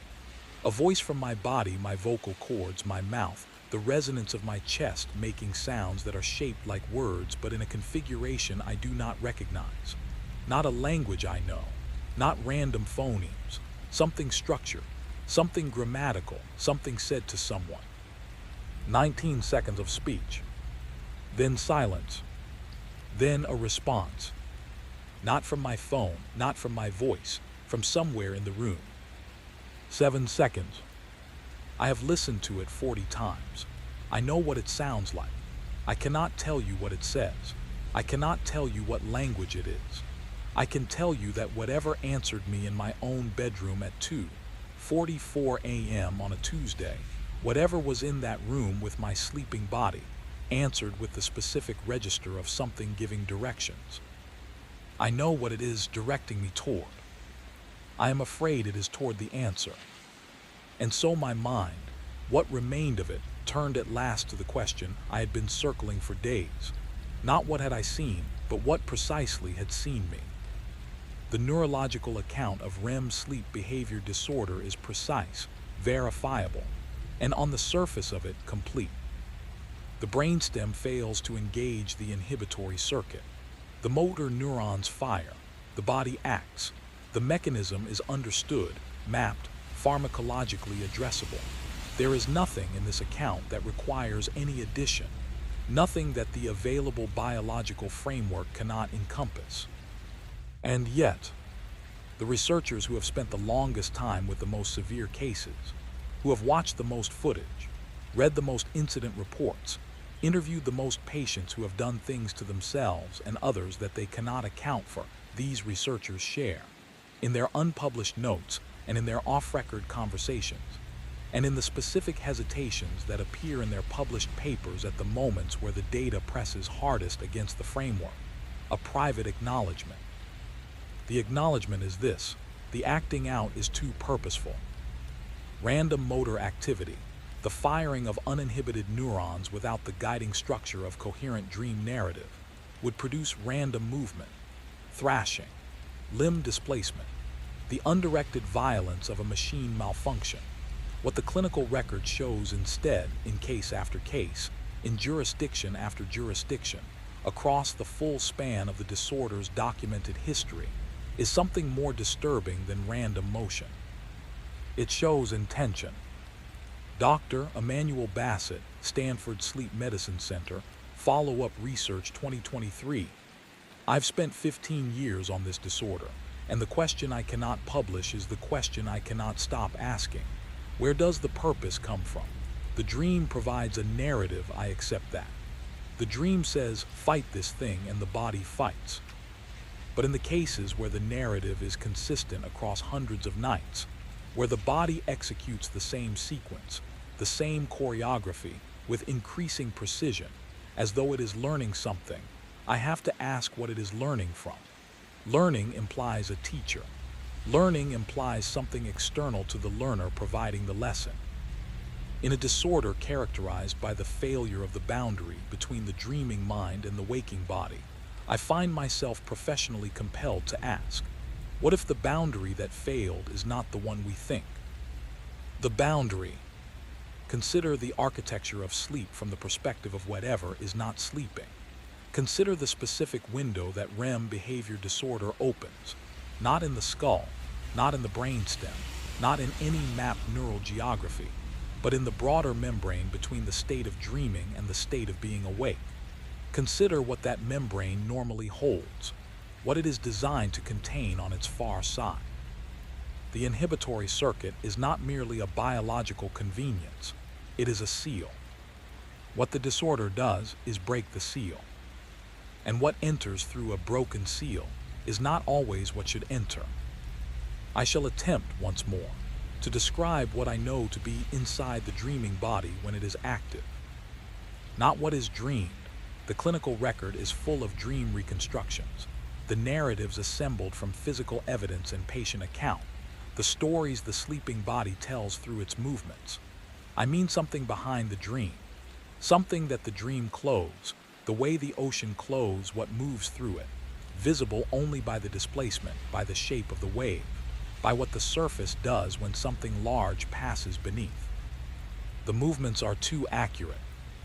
This is the first thing. The fingerprints around the throat, placed in the specific configuration of a deliberate grip, in the specific location that would maximize occlusion of the carotid artery. No patient stumbles upon this configuration accidentally.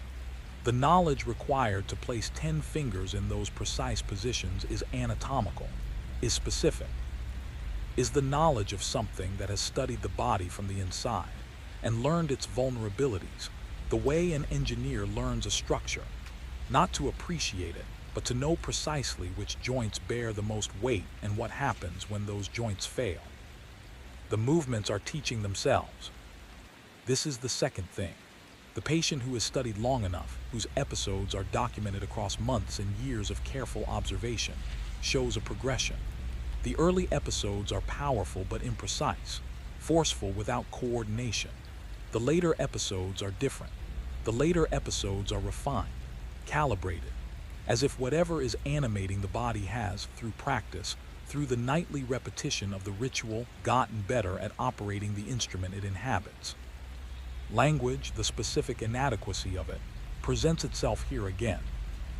I have said whatever is animating the body, and I recognize that this formulation will be rejected by every clinician who encounters it, will be filed under the same category as the folk beliefs about the mare and the mora and the painagena, will be treated as the language of someone who has spent too long with disturbing material and allowed the material to overwhelm the methodology.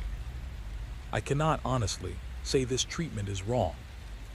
I can only say the grip was accurate, the grip was practiced, the grip knew where to press.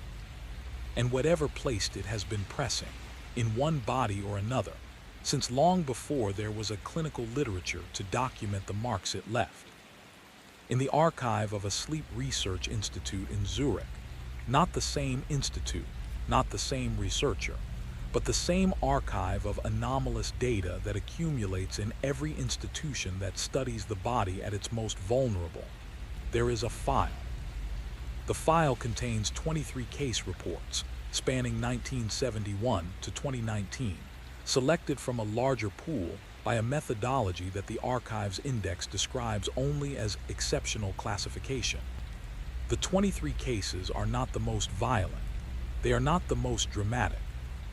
They share one characteristic that the researcher who assembled them, a woman named Dr. Mirjam Hofer, who retired in 2019 and declined to publish her comparative analysis, considered the most significant finding of her 30-year career. In all 23 cases, the patient described the entity in the dream, not in clinical terms, in direct terms, in the specific terms of a person who has been face to face with something and has chosen words for it the way you choose words for something that defies the categories available to you.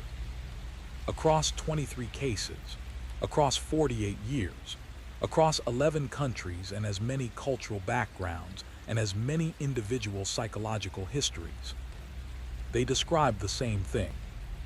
Not similar, not convergent, the same proportions, the same quality of presence, the same feature that every account circled back to, the eyes.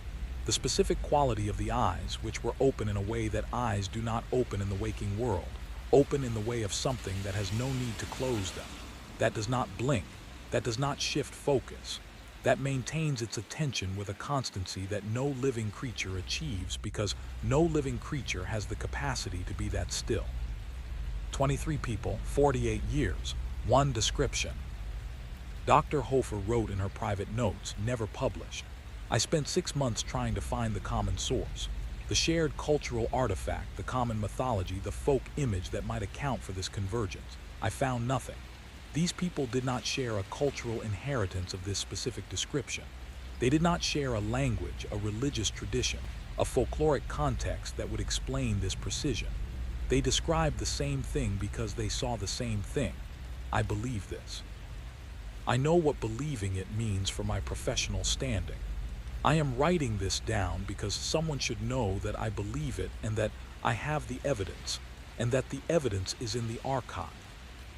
The archive is accessible. Dr. Hofer's private notes are not in it. They were removed at her request upon her retirement. She has not explained why she removed them. She lives in Lausanne. She has a garden. She does not answer letters about her research. She has not, as far as anyone can confirm, slept in a conventional bed since 2019. What you just heard was only the beginning. The body is a threshold. This is the implication of the evidence, assembled across 50 years of clinical documentation and 1,000 years of folk record. And whatever it is that Daniel Reyes and patient R.A. and Mr. Heidemann and 23 patients in a Zurich archive were experiencing at 2:44 a.m. in their various bedrooms in their various ordinary lives. The body, specifically the sleeping body, specifically the body in REM sleep when the membrane between dreaming and waking is thinnest, when the inhibitory signals are either working or failing, when the brain is at once most sealed from the outside world and most permeable to something that the outside world category does not fully contain. The body is a threshold, a doorway, an opening that goes both ways. What is behind us when we dream is not merely our own history, our own fears, the processed material of our waking days. Behind the dreaming mind, in the space that the dreaming mind opens by the act of dreaming, there is something else, something that has been waiting for the opening with the patience of a thing for whom waiting is not experienced as duration. It does not announce itself. It does not arrive dramatically, does not force the door, does not intrude with the violence of something that has overcome a resistance. It is simply there when the door opens, has always been there. On the other side of the precise neurological event that is REM sleep, in the space that the inhibitory circuit normally seals, pressing against the seal with the placid certainty of water pressing against a dam. Not with anger, not with urgency, simply with the mass and the patience of a thing that has nowhere else to be and no reason to hurry. When the circuit fails, it enters. And the body, no longer paralyzed, no longer sealed, moves as the entrant moves it, acts as the entrant acts, reaches for what the entrant reaches for, presses hands where the entrant presses them, grips what the entrant grips, speaks in the dark to whatever the entrant addresses. What has been described thus far represents only the outermost fragment of the truth, the portion that human language can approximate. What lies beneath that layer, what the deepest accounts suggest, is something for which no preparation is adequate. Nothing that follows can be unheard. You were warned. I have listened to the recording 300 times. I know how this sounds. I know the clinical term for it, the loop of obsessive return, the anxiety's compulsive revisitation of its source, the way a mind under siege turns toward the thing that frightened it rather than away, because turning away leaves it behind you. I know. I am not ignorant of what I am describing. I am not failing to recognize my own state. I am listening to the recording, because the recording is the only evidence. 19 seconds of my voice making sounds I don't recognize. 7 seconds of something answering. And then, and this is the thing I have not said, the thing I have been not saying across 3 sections of this account, and then, my voice again, not speaking this time, not the structured, grammatical, purposeful speech of the 19 seconds. A different sound, 3 syllables, clear, in English. 3 syllables that are, in English, a name. My name. My voice in my bedroom at 2:44 a.m. saying my name. Not to Cass, not to Maya, to the 7 seconds of something that answered. As though confirming it, as though in response to a question the 7 seconds had asked, as though whatever had answered needed to be told or needed to confirm for itself that the body it was inhabiting, the threshold it had entered, the name attached to the sleeping form on the mattress, was mine. I said my own name, and the 7 seconds did not respond again. And then there was nothing until the alarm at 5:50 a.m. I have thought about this for 3 weeks, I have thought about nothing else. I have gone to work and coached the soccer team and made the chili, and I have thought, under every single one of those ordinary surfaces, about the moment in the recording where my voice confirms my own name to something in the dark. And I have arrived at only one conclusion. It needed to know who it had.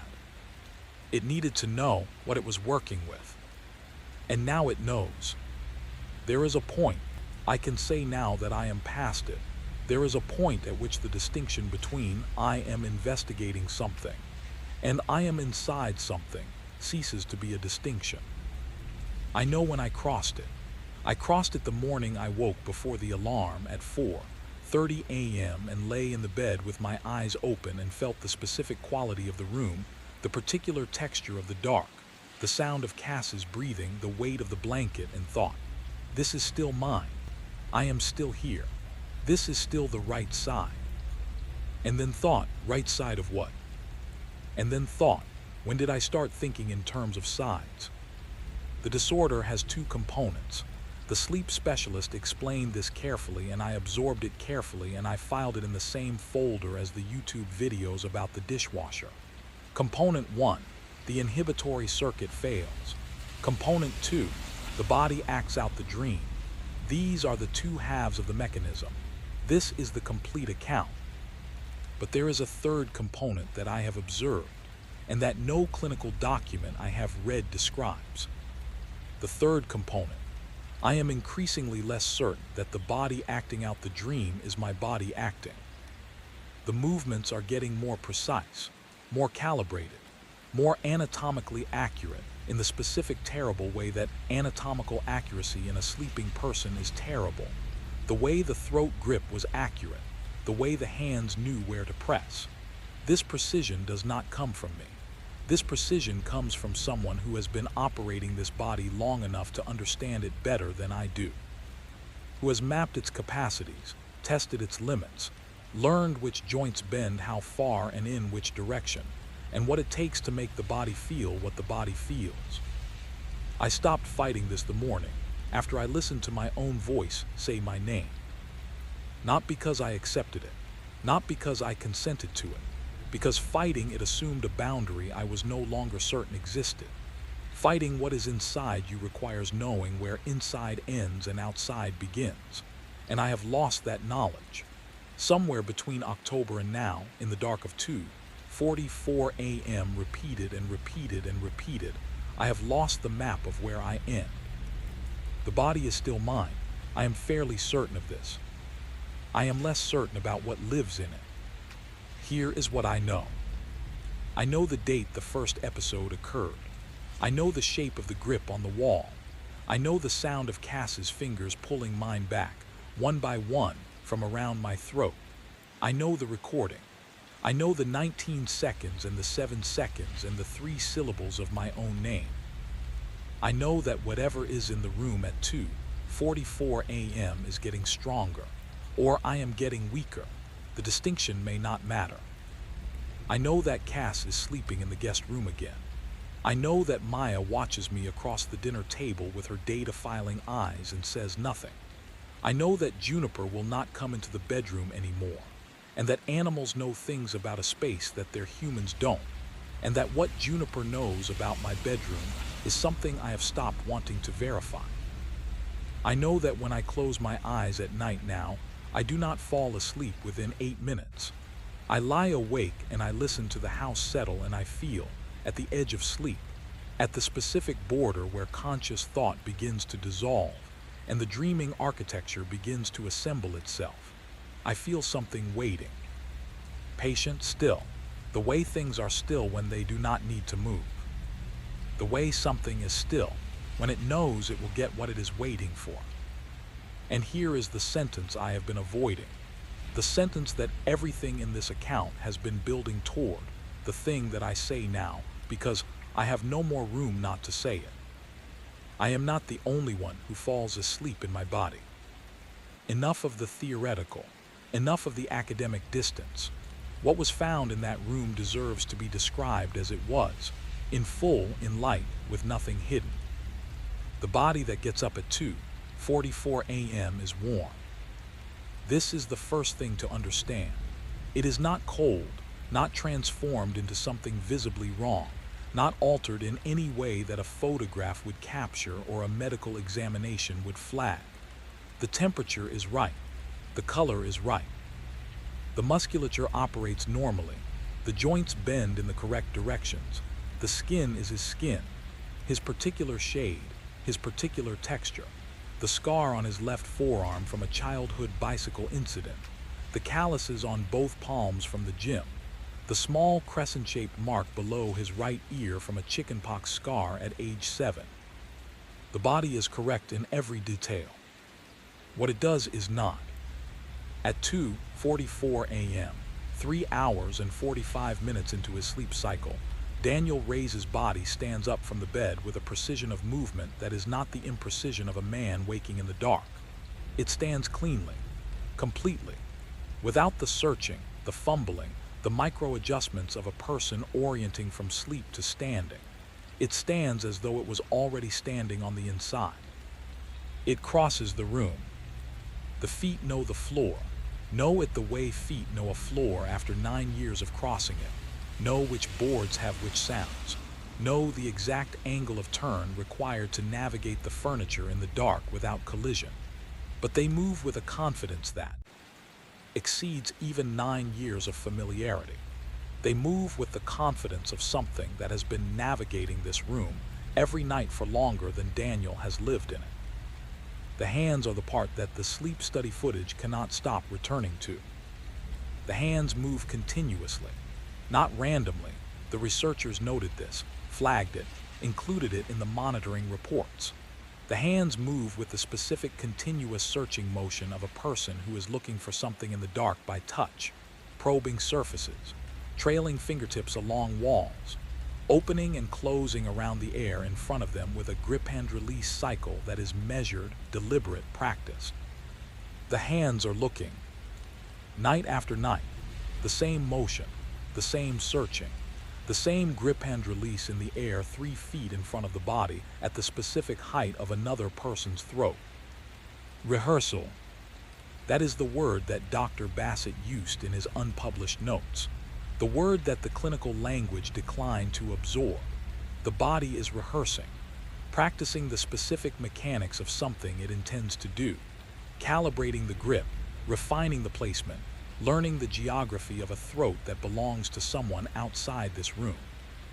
And every morning Daniel Ray's wakes up in the correct bed, in the correct body, with the correct memories and the correct wife and the correct daughter and the correct life, with no memory of what his hands were doing. What his hands were doing. The thing that inhabits the sleeping body has a purpose. Not a dark purpose, not a theatrical evil, something more unsettling than that. Something that defies the category of malice because malice implies a moral relationship, and what this thing has with Daniel Ray's is not moral. It is functional. He is a vehicle, a hand with legs, an instrument through which something that cannot reach directly reaches at the angle it has found available, through a sleeping man's body, through a failing inhibitory circuit, through the specific nightly window of 2:44 a.m. What does it want to reach?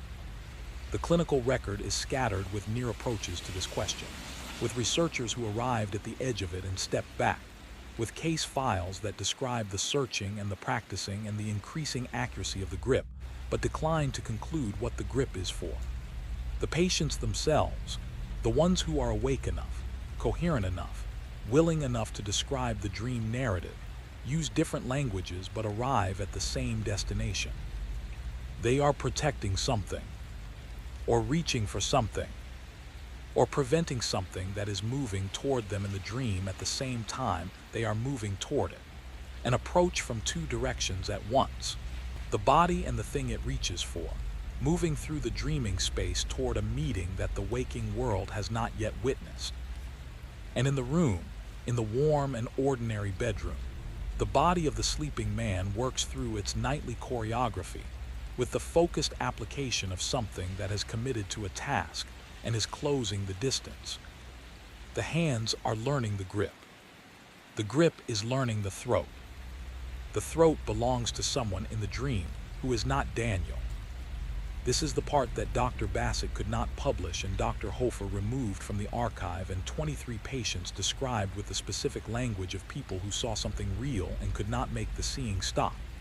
In the specific dream that replays with the consistency of a rehearsal, night after night, the body learning its choreography to perfection, there is another body, not Daniel's body, not a symbolic figure, a real body, a specific body. A body that the thing inhabiting Daniel has been moving toward, night after night, with the patience of something that has crossed long distances before and has no concern for time. The body in the dream, whose throat Daniel's hands have learned, is not in the dream. He woke at 2:44 a.m. on a night in March fully, instantaneously, completely awake. Not from a dream. He had no dream. He woke the way a phone rings, not from sleep to waking by degrees, but from one state to another with no transition between them. Complete darkness on one side, complete consciousness on the other. He was standing at the bedroom door. His hand was on the handle. He did not remember getting out of bed. He had been asleep, and now he was standing at the door with his hand on the handle, and he was fully awake, and he could feel in his hand the door handle, cold metal, the specific ridged texture of it, the faint resistance of the latch mechanism, and he could feel in the rest of his body something that had nothing to do with a malfunctioning inhibitory circuit. He could feel that he was not alone in his body. Not a metaphor, not a dissociative experience. He had read enough about dissociation to know the difference, and this was not that. This was the specific physical sensation of presence, of sharing a volume that should be occupied by one person with something that was also occupying it. The way two hands in the same glove would feel. The way two bodies in the same skin would feel, if that were something bodies could do. He felt it in his hands first. His hands were moving, not randomly, not in the searching gesture he'd seen on the footage, but with direction. His hands were moving toward the door handle they were already touching, moving with a purpose that was not his. He tried to stop them. He tried, with everything available to his will, to pull his hands back from the door handle. His hands turned the handle. He heard the latch click. He felt the door swing inward on its well-maintained hinges. He felt the air of the hallway slightly cooler than the bedroom, the particular temperature of a corridor at 3 a.m. move against his face. And in the hallway, in the dark, in the space where the compression artifact had stood in the footage, and the infrared shadows had clustered and Juniper refused to sleep, in the hallway, 3 feet in front of him, something was there. Not a shadow, not an artifact, real in the way that walls are real, that floors are real, that handles under your hands are real. And his hands reached for it. This is the part that was edited out, cut from every version you have ever encountered, because someone decided you could not handle the truth of what was found in that place. They were trying to be kind. I am not going to be kind. You asked for the truth. Here it is. What you just heard was only the beginning. He pulled his hands back. Not by an act of will. He has been very careful about this in every subsequent account, in every conversation with Dr. Fenwick and with the researchers who came later. He does not claim his will was sufficient. He does not know what was sufficient. He knows only that at the moment when his hands reached for what was in the hallway, something in the equation changed, a shift in the balance. A moment in which the inhabiting presence and the inhabited man arrived at the same point from different directions, and in that collision produced a stillness. He stood in the doorway for 11 seconds. He has counted this from the footage. Cass had restarted the recording, quietly, the week before, without telling him. 11 seconds in the doorway, with his hands extended into the hallway toward what was there. Then his hands came back. He closed the door. He walked to the bed. He stood beside it for a moment. Then he sat down. The footage shows him sitting on the edge of the bed for 4 minutes and 18 seconds with his hands in his lap, looking at the bedroom door with his eyes open. Then he lay down. Then he slept. In the morning, he told Cass everything. Not because he had planned to, not because he had decided it was time, but because she was at the kitchen table when he came downstairs and she looked at him and said nothing. The way she looked at him and said nothing when she already knew the important part. And he sat down and put his coffee in front of him and said, "I was awake last night. I was awake and my hands were doing it anyway." She said, "I know, I saw the footage." He said, "There was something in the hallway." She said, "I know." He said, "I couldn't stop my hands." She said, "I know, but you did." He looked at her, he said, "I don't know which one of us stopped them." The kitchen was the kitchen. The coffee was getting cold. Through the window, the March morning was doing its March morning thing, gray, tentatively brightening, the specific light of a day that has not decided what kind of day it wants to be. He drank his coffee. The question sat between them, like an object placed on a table. That is what happened to the body. Now I will tell you what happened to the record. April 2 ND, current year. HENNEPIN County General Hospital, Minneapolis. Patient admitted, male, 43 years old, presenting complaint, REM sleep behavior disorder, severe, refractory to standard pharmacological management across 3 medication regimens. Referred by sleep specialist Dr. Alicia Fenwick. Admission notes include the following, documented by the admitting physician and reviewed by the department chair. Patient reports full wakefulness during an episode for the first time. Patient reports experiencing what he describes as shared occupancy of his body during the episode, awareness of his own actions combined with awareness that the actions were being directed by something other than his voluntary will. Patient is coherent, oriented, shows no signs of psychosis. Patient's account is internally consistent and specific. Patient's sleep study partner, wife, confirms contemporaneous observation consistent with patient's account. The admitting physician's note concludes, recommend inpatient monitoring. I have been practicing sleep medicine for 16 years. I have not encountered this presentation before. April 3 RD, first night of inpatient monitoring. Joel Martinson, sleep study technician, Hennepin County Sleep Center, interviewed April 2024. I've been doing overnight monitoring for 11 years. I want to say that first because I want you to understand I'm not someone who gets easily rattled. I've seen a lot of unusual things in sleep studies. The subject, I'm not using his name, had his episode at the usual time, 2:44 a.m., right on schedule like they said. I was watching the monitors. His REM indicators went active, same as they always did. He sat up, standard presentation for a severe case. And then, and this is the part I'm trying to be very precise about, the EEG changed. Not in a way that corresponded to any REM stage I've documented. It changed in a way that suggested 2 distinct patterns of neural activity, overlapping, in the same brain. I know how that sounds. I know there's no clinical framework for that. I've been in sleep research for 11 years and I have never seen it. My supervisor reviewed the data the next morning. He said it was equipment interference. He may be right, he may be right. Joel Martinson took a medical leave of absence in May. He has not returned to the sleep center. When contacted, he declined to discuss the case further. He was willing to confirm one detail. The EEG showed 2 patterns. He would not specify what the second pattern looked like. The inpatient monitoring produced 17 nights of data. The data is in the hospital archive. The 17 nights of EEG reading have not been published. The admitting physician's note requesting a department review was filed in week 2. The review has not been scheduled. This is not an isolated case. It is not the first case of reported dual neural activity during REM behavior disorder episodes.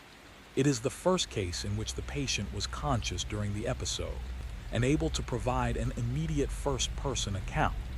It is not the first case in which the clinical observation suggested something beyond standard pharmacological management. July 14 th, 2019. Amsterdam, Netherlands. A 55-year-old woman with a 7-year history of diagnosed RBD is admitted for inpatient monitoring following an episode in which she sustained a fractured wrist. During her second night of monitoring at 3:02 a.m., the monitoring technician observes her speaking for 6 minutes in what he documents as a voice inconsistent with the patient's documented vocal profile. The voice is lower. The cadence is different. The language is Dutch, the patient's native language, but the phrasing is, the technician writes, archaic. The 6-minute recording is transcribed by a linguist. The linguist dates the vocabulary and grammatical constructions to 17th century Dutch. The patient was born in 1964. She has no academic training in historical linguistics. The transcription is filed with the case notes. The case notes are available in the institutional archive. The transcription is not attached to the digital record. It exists only in the physical file. The physical file is in storage. September 22 ND, 2020. Cape Town, South Africa. A 38-year-old man with newly diagnosed RBD undergoes his first sleep study. During the study, he produces a series of hand gestures, documented on camera, that a subsequent analysis by a professor of religious studies identifies as a liturgical gesture sequence from a pre-colonial Bantu ritual practice. The patient has no connection to this practice. The gesture sequence was discontinued by the 18th century. He repeated the sequence accurately 4 times. December 3 RD 2022. Osaka, Japan. A 61-year-old woman with severe RBD causes extensive damage to her bedroom during an episode. She has no memory of the episode. Her husband, who was in the room, reports that she spoke throughout. He recorded part of it on his phone. The recording was reviewed by 3 researchers. The language is unidentified. No one has matched it to any known or historical language. The phoneme structure is regular. It is grammatical. It is a language that does not appear in any catalog of documented languages, living or extinct. March 14 TH, current year. A man in a city that doesn't matter for the purposes of this account wakes at 2:44 a.m. standing in his own doorway with his hands reaching for something in the hallway. He pulls his hands back. He is the only documented subject to have done so while the episode was active. He does not yet know what this means. The last known person to have given a complete account of the inside of a severe RBD episode, to have maintained consciousness throughout and described what they experienced in coherent, real-time terms, is a woman named Beatriz Santos, 47, from Porto, Portugal. She was a subject in a Portuguese sleep research study. Her diagnosis had been made 18 months prior. She had been enrolled in the study for 6 weeks when the episode occurred. It was the study's most extensively documented case. On the night of the episode, the monitoring team noted at 3:10 a.m.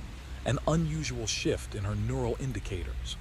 The team lead, Dr. Ana Ferreira, made the decision to attempt verbal contact during the episode, something not standard in the protocol. She spoke to Beatriz through the room intercom. She asked, "Beatriz, can you hear me?" Beatriz answered. The answer was in Portuguese. The voice was Beatriz's voice. The words were Beatriz's words. She said, "I can hear you. I'm here. I need you to understand there are 2 of us in here." Dr. Ferreira asked, "Can you describe what you mean?" Beatriz said, "I'm in the back. I've been pushed to the back, but I can still see. It lets me see. I think it lets me see because it wants me to know what it's doing." Dr. Ferreira asked, "What is it doing?" Beatriz said, "It's looking for a way to stay." Dr. Ferreira asked, "How long has it been there?" Beatriz was silent for 11 seconds. She said, "I don't think it ever wasn't." Her last recorded words on the subject of the episode, before she returned to sleep and woke 3 hours later with no memory of the conversation. "Tell them to watch the hands. You can tell by the hands. When the hands know what they're doing, when the hands are too good, it's not sleeping anymore. It's practicing.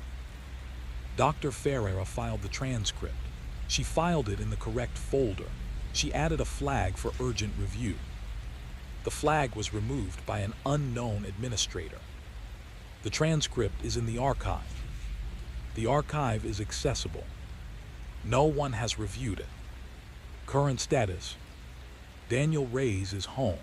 He was discharged from inpatient monitoring after 17 nights with a medication protocol revised for the 4th time and a referral to a psychiatric specialist for what the discharge summary calls secondary psychological response to chronic sleep disorder. He is functional. He is present at work, at Saturday soccer, at the kitchen table with his coffee. His colleagues report no change. Maya reports no change, in the careful way of a 12-year-old who reports no change and means something more complicated. Cass sleeps in the guest room. The bedroom door is closed at night. A new door, purchased after the old latch was found to be insufficient, installed by Daniel on a Saturday with the specific focus competence of a man completing a task he needs to complete. The new door has a deadbolt. He locks it from inside each night. The deadbolt is unlocked in the morning. He has no memory of unlocking it. Dr. Fenwick continues to see him monthly.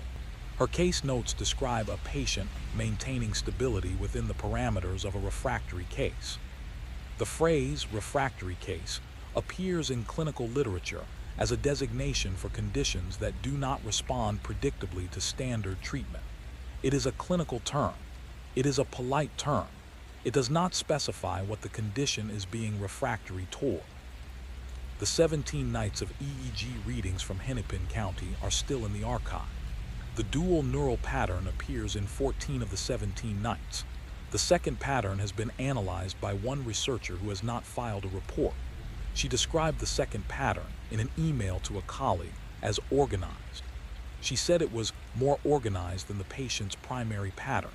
She said, "Something in that head is running a tidier operation than he is." Dr. Lynn Tran, Medical Anthropology, University of Sydney. Final statement, October 2024. I have spent my career studying the intersection of folk belief and clinical observation, and what I can tell you, what I will say on record, because I am done with the careful language, is that what the folklore called possession and what the clinic calls a motor circuit malfunction are describing the same phenomenon from different angles. The clinic describes the hardware. The folklore describes the tenant. Both are right. The question that neither tradition has been willing to answer directly is, what do you do when you figure out the tenant has been there longer than the owner? What do you do when the deed belongs to one name and the occupant has a different one? The document that should not exist but does is a page in Daniel Reyes' personal notebook, not the one he kept during the diagnosis, a new one started after discharge. On the 14th page in his handwriting there is a list, names, addresses, dates, 11 entries. He does not remember writing them. He does not recognize the names or the addresses. The dates are all in the future. The first date is next Thursday. The house is quiet in the mornings now. Maya eats her breakfast fast. She used to linger. She was a lingerer, a talker over cereal, a reader of the back of the cereal box out loud when there was nothing else to read. Now she eats quickly and gets her bag and says goodbye and goes to the bus stop and doesn't look back. She knows something. She hasn't said what she knows. Cass has started working earlier. There is always a reason, a meeting, a deadline, the particular urgency of a job that provides tasks when tasks are needed. She is gone by 7:30, sometimes by 7. The mornings belong to Daniel now. He makes coffee. He feeds Juniper, who now waits at the kitchen doorway rather than entering. Juniper eats from his bowl in the kitchen doorway. He does not come further in. No one has told him not to come in. He has decided this himself. Daniel drinks his coffee. He reads the notebook. He does not recognize the handwriting. It looks like his, but it isn't quite. The letters form differently. The pressure on the pen is different, heavier, more certain. The marks of someone who knows what they want to say and has no hesitation about saying it. He turns to page 14. The list, 11 entries, names and addresses and dates. He does not know these people. He photographs the list and sends it to Dr. Fenwick. She calls him back within the hour. She asks where the list came from. He tells her. She is quiet for a moment. She says she wants him to come in. He says he will. He says he'll come Thursday. Thursday is the first date on the list. He closes the notebook. He puts it in the kitchen drawer. He goes to work. The notebook is in the drawer. The drawer is closed. From the upstairs hallway, if you stood very still and listened for it, you could hear, just faintly, just at the edge of audibility, the sound of pages turning. No one is upstairs. The pages turn anyway. Consider the body as architecture, not metaphorically as a structure, as a building built over time by processes that predate the builder's awareness of them, assembled according to specifications the builder did not write, following a plan that was already complete before the first consciousness flickered inside it. The bones are old. The neurons are old. The mechanisms of sleep, the circadian rhythm, the REM cycle, the inhibitory brainstem circuit that fails in Daniel Ray's and in patient RA, and in Mr. Heidemann, and in Beatrice Santos, and in 11 others whose names are in a notebook in a kitchen drawer. These mechanisms are old in a way that the human timescale cannot properly contain. They existed before the species. The inhibitory circuit is not merely a biological convenience, as I said, much earlier in this account. It is a seal. It was installed as a seal. By whatever process of evolutionary selection installed it, by whatever pressure, across whatever span of time, shaped the brainstem into the specific architecture that keeps the sleeping body still. The seal was made for a reason. Something was on the other side. The reason the seal exists is the thing it was built to contain. And the thing it was built to contain has been pressing against it, in body after body, in generation after generation, in the bedrooms of the Mediterranean and the sleeping mats of pre-Columbian America and the hospital beds of the 21st century, pressing with the patience of something that does not experience the pressing as effort, that does not experience the weight as duration, that has all the time available in the universe to find a body whose seal has cracked, whose circuit has failed, whose inhibitory signal did not reach the motor neurons tonight. When it finds one, it enters, and the body that was one person's becomes two. And the two share the architecture of the sleeping hours with all the specific friction of tenants who did not agree to each other's presence, who are pressed together in the close space of a skull, in the warm dark of a sleeping body, navigating the competing claims of a space that was built for one and now holds something more. This is not a new situation. This is the oldest situation. The human body has always been a building with two possible occupants. What the clinical literature calls a disorder is simply the night when the second one tries the door and finds it open. I know what you will think, you who are listening to this in the dark in your bed, in the specific close and personal quiet of a room that you believe you are alone in. I know the thought that is already beginning, the one that the rational mind reaches for with the urgency of a man who has stepped into cold water and needs the shore, the thought that says, this is a story, a case study, a documented disorder with a clinical name and a pharmacological treatment. This is not about me. I was that man. I made that thought. I held it for 6 weeks after the first episode and for 11 months after the diagnosis, and for every ordinary morning between October and now. I held it against the footage and the recordings and the crack in the plaster, and the grip that my wife had to break, finger by finger, from around the throat of the body I was using to be me. I held it against everything. And then I stood in the doorway at 2:44 a.m. with my hands reaching for something in the hallway, and I felt the specific sensation of not being alone in my body, and the thought could not hold anymore. And what replaced it was not a better thought. It was a question. The question was not, what is in here with me? I had stopped asking that question. I knew what was in here with me. It was old. It was purposeful. It had been here longer than I had.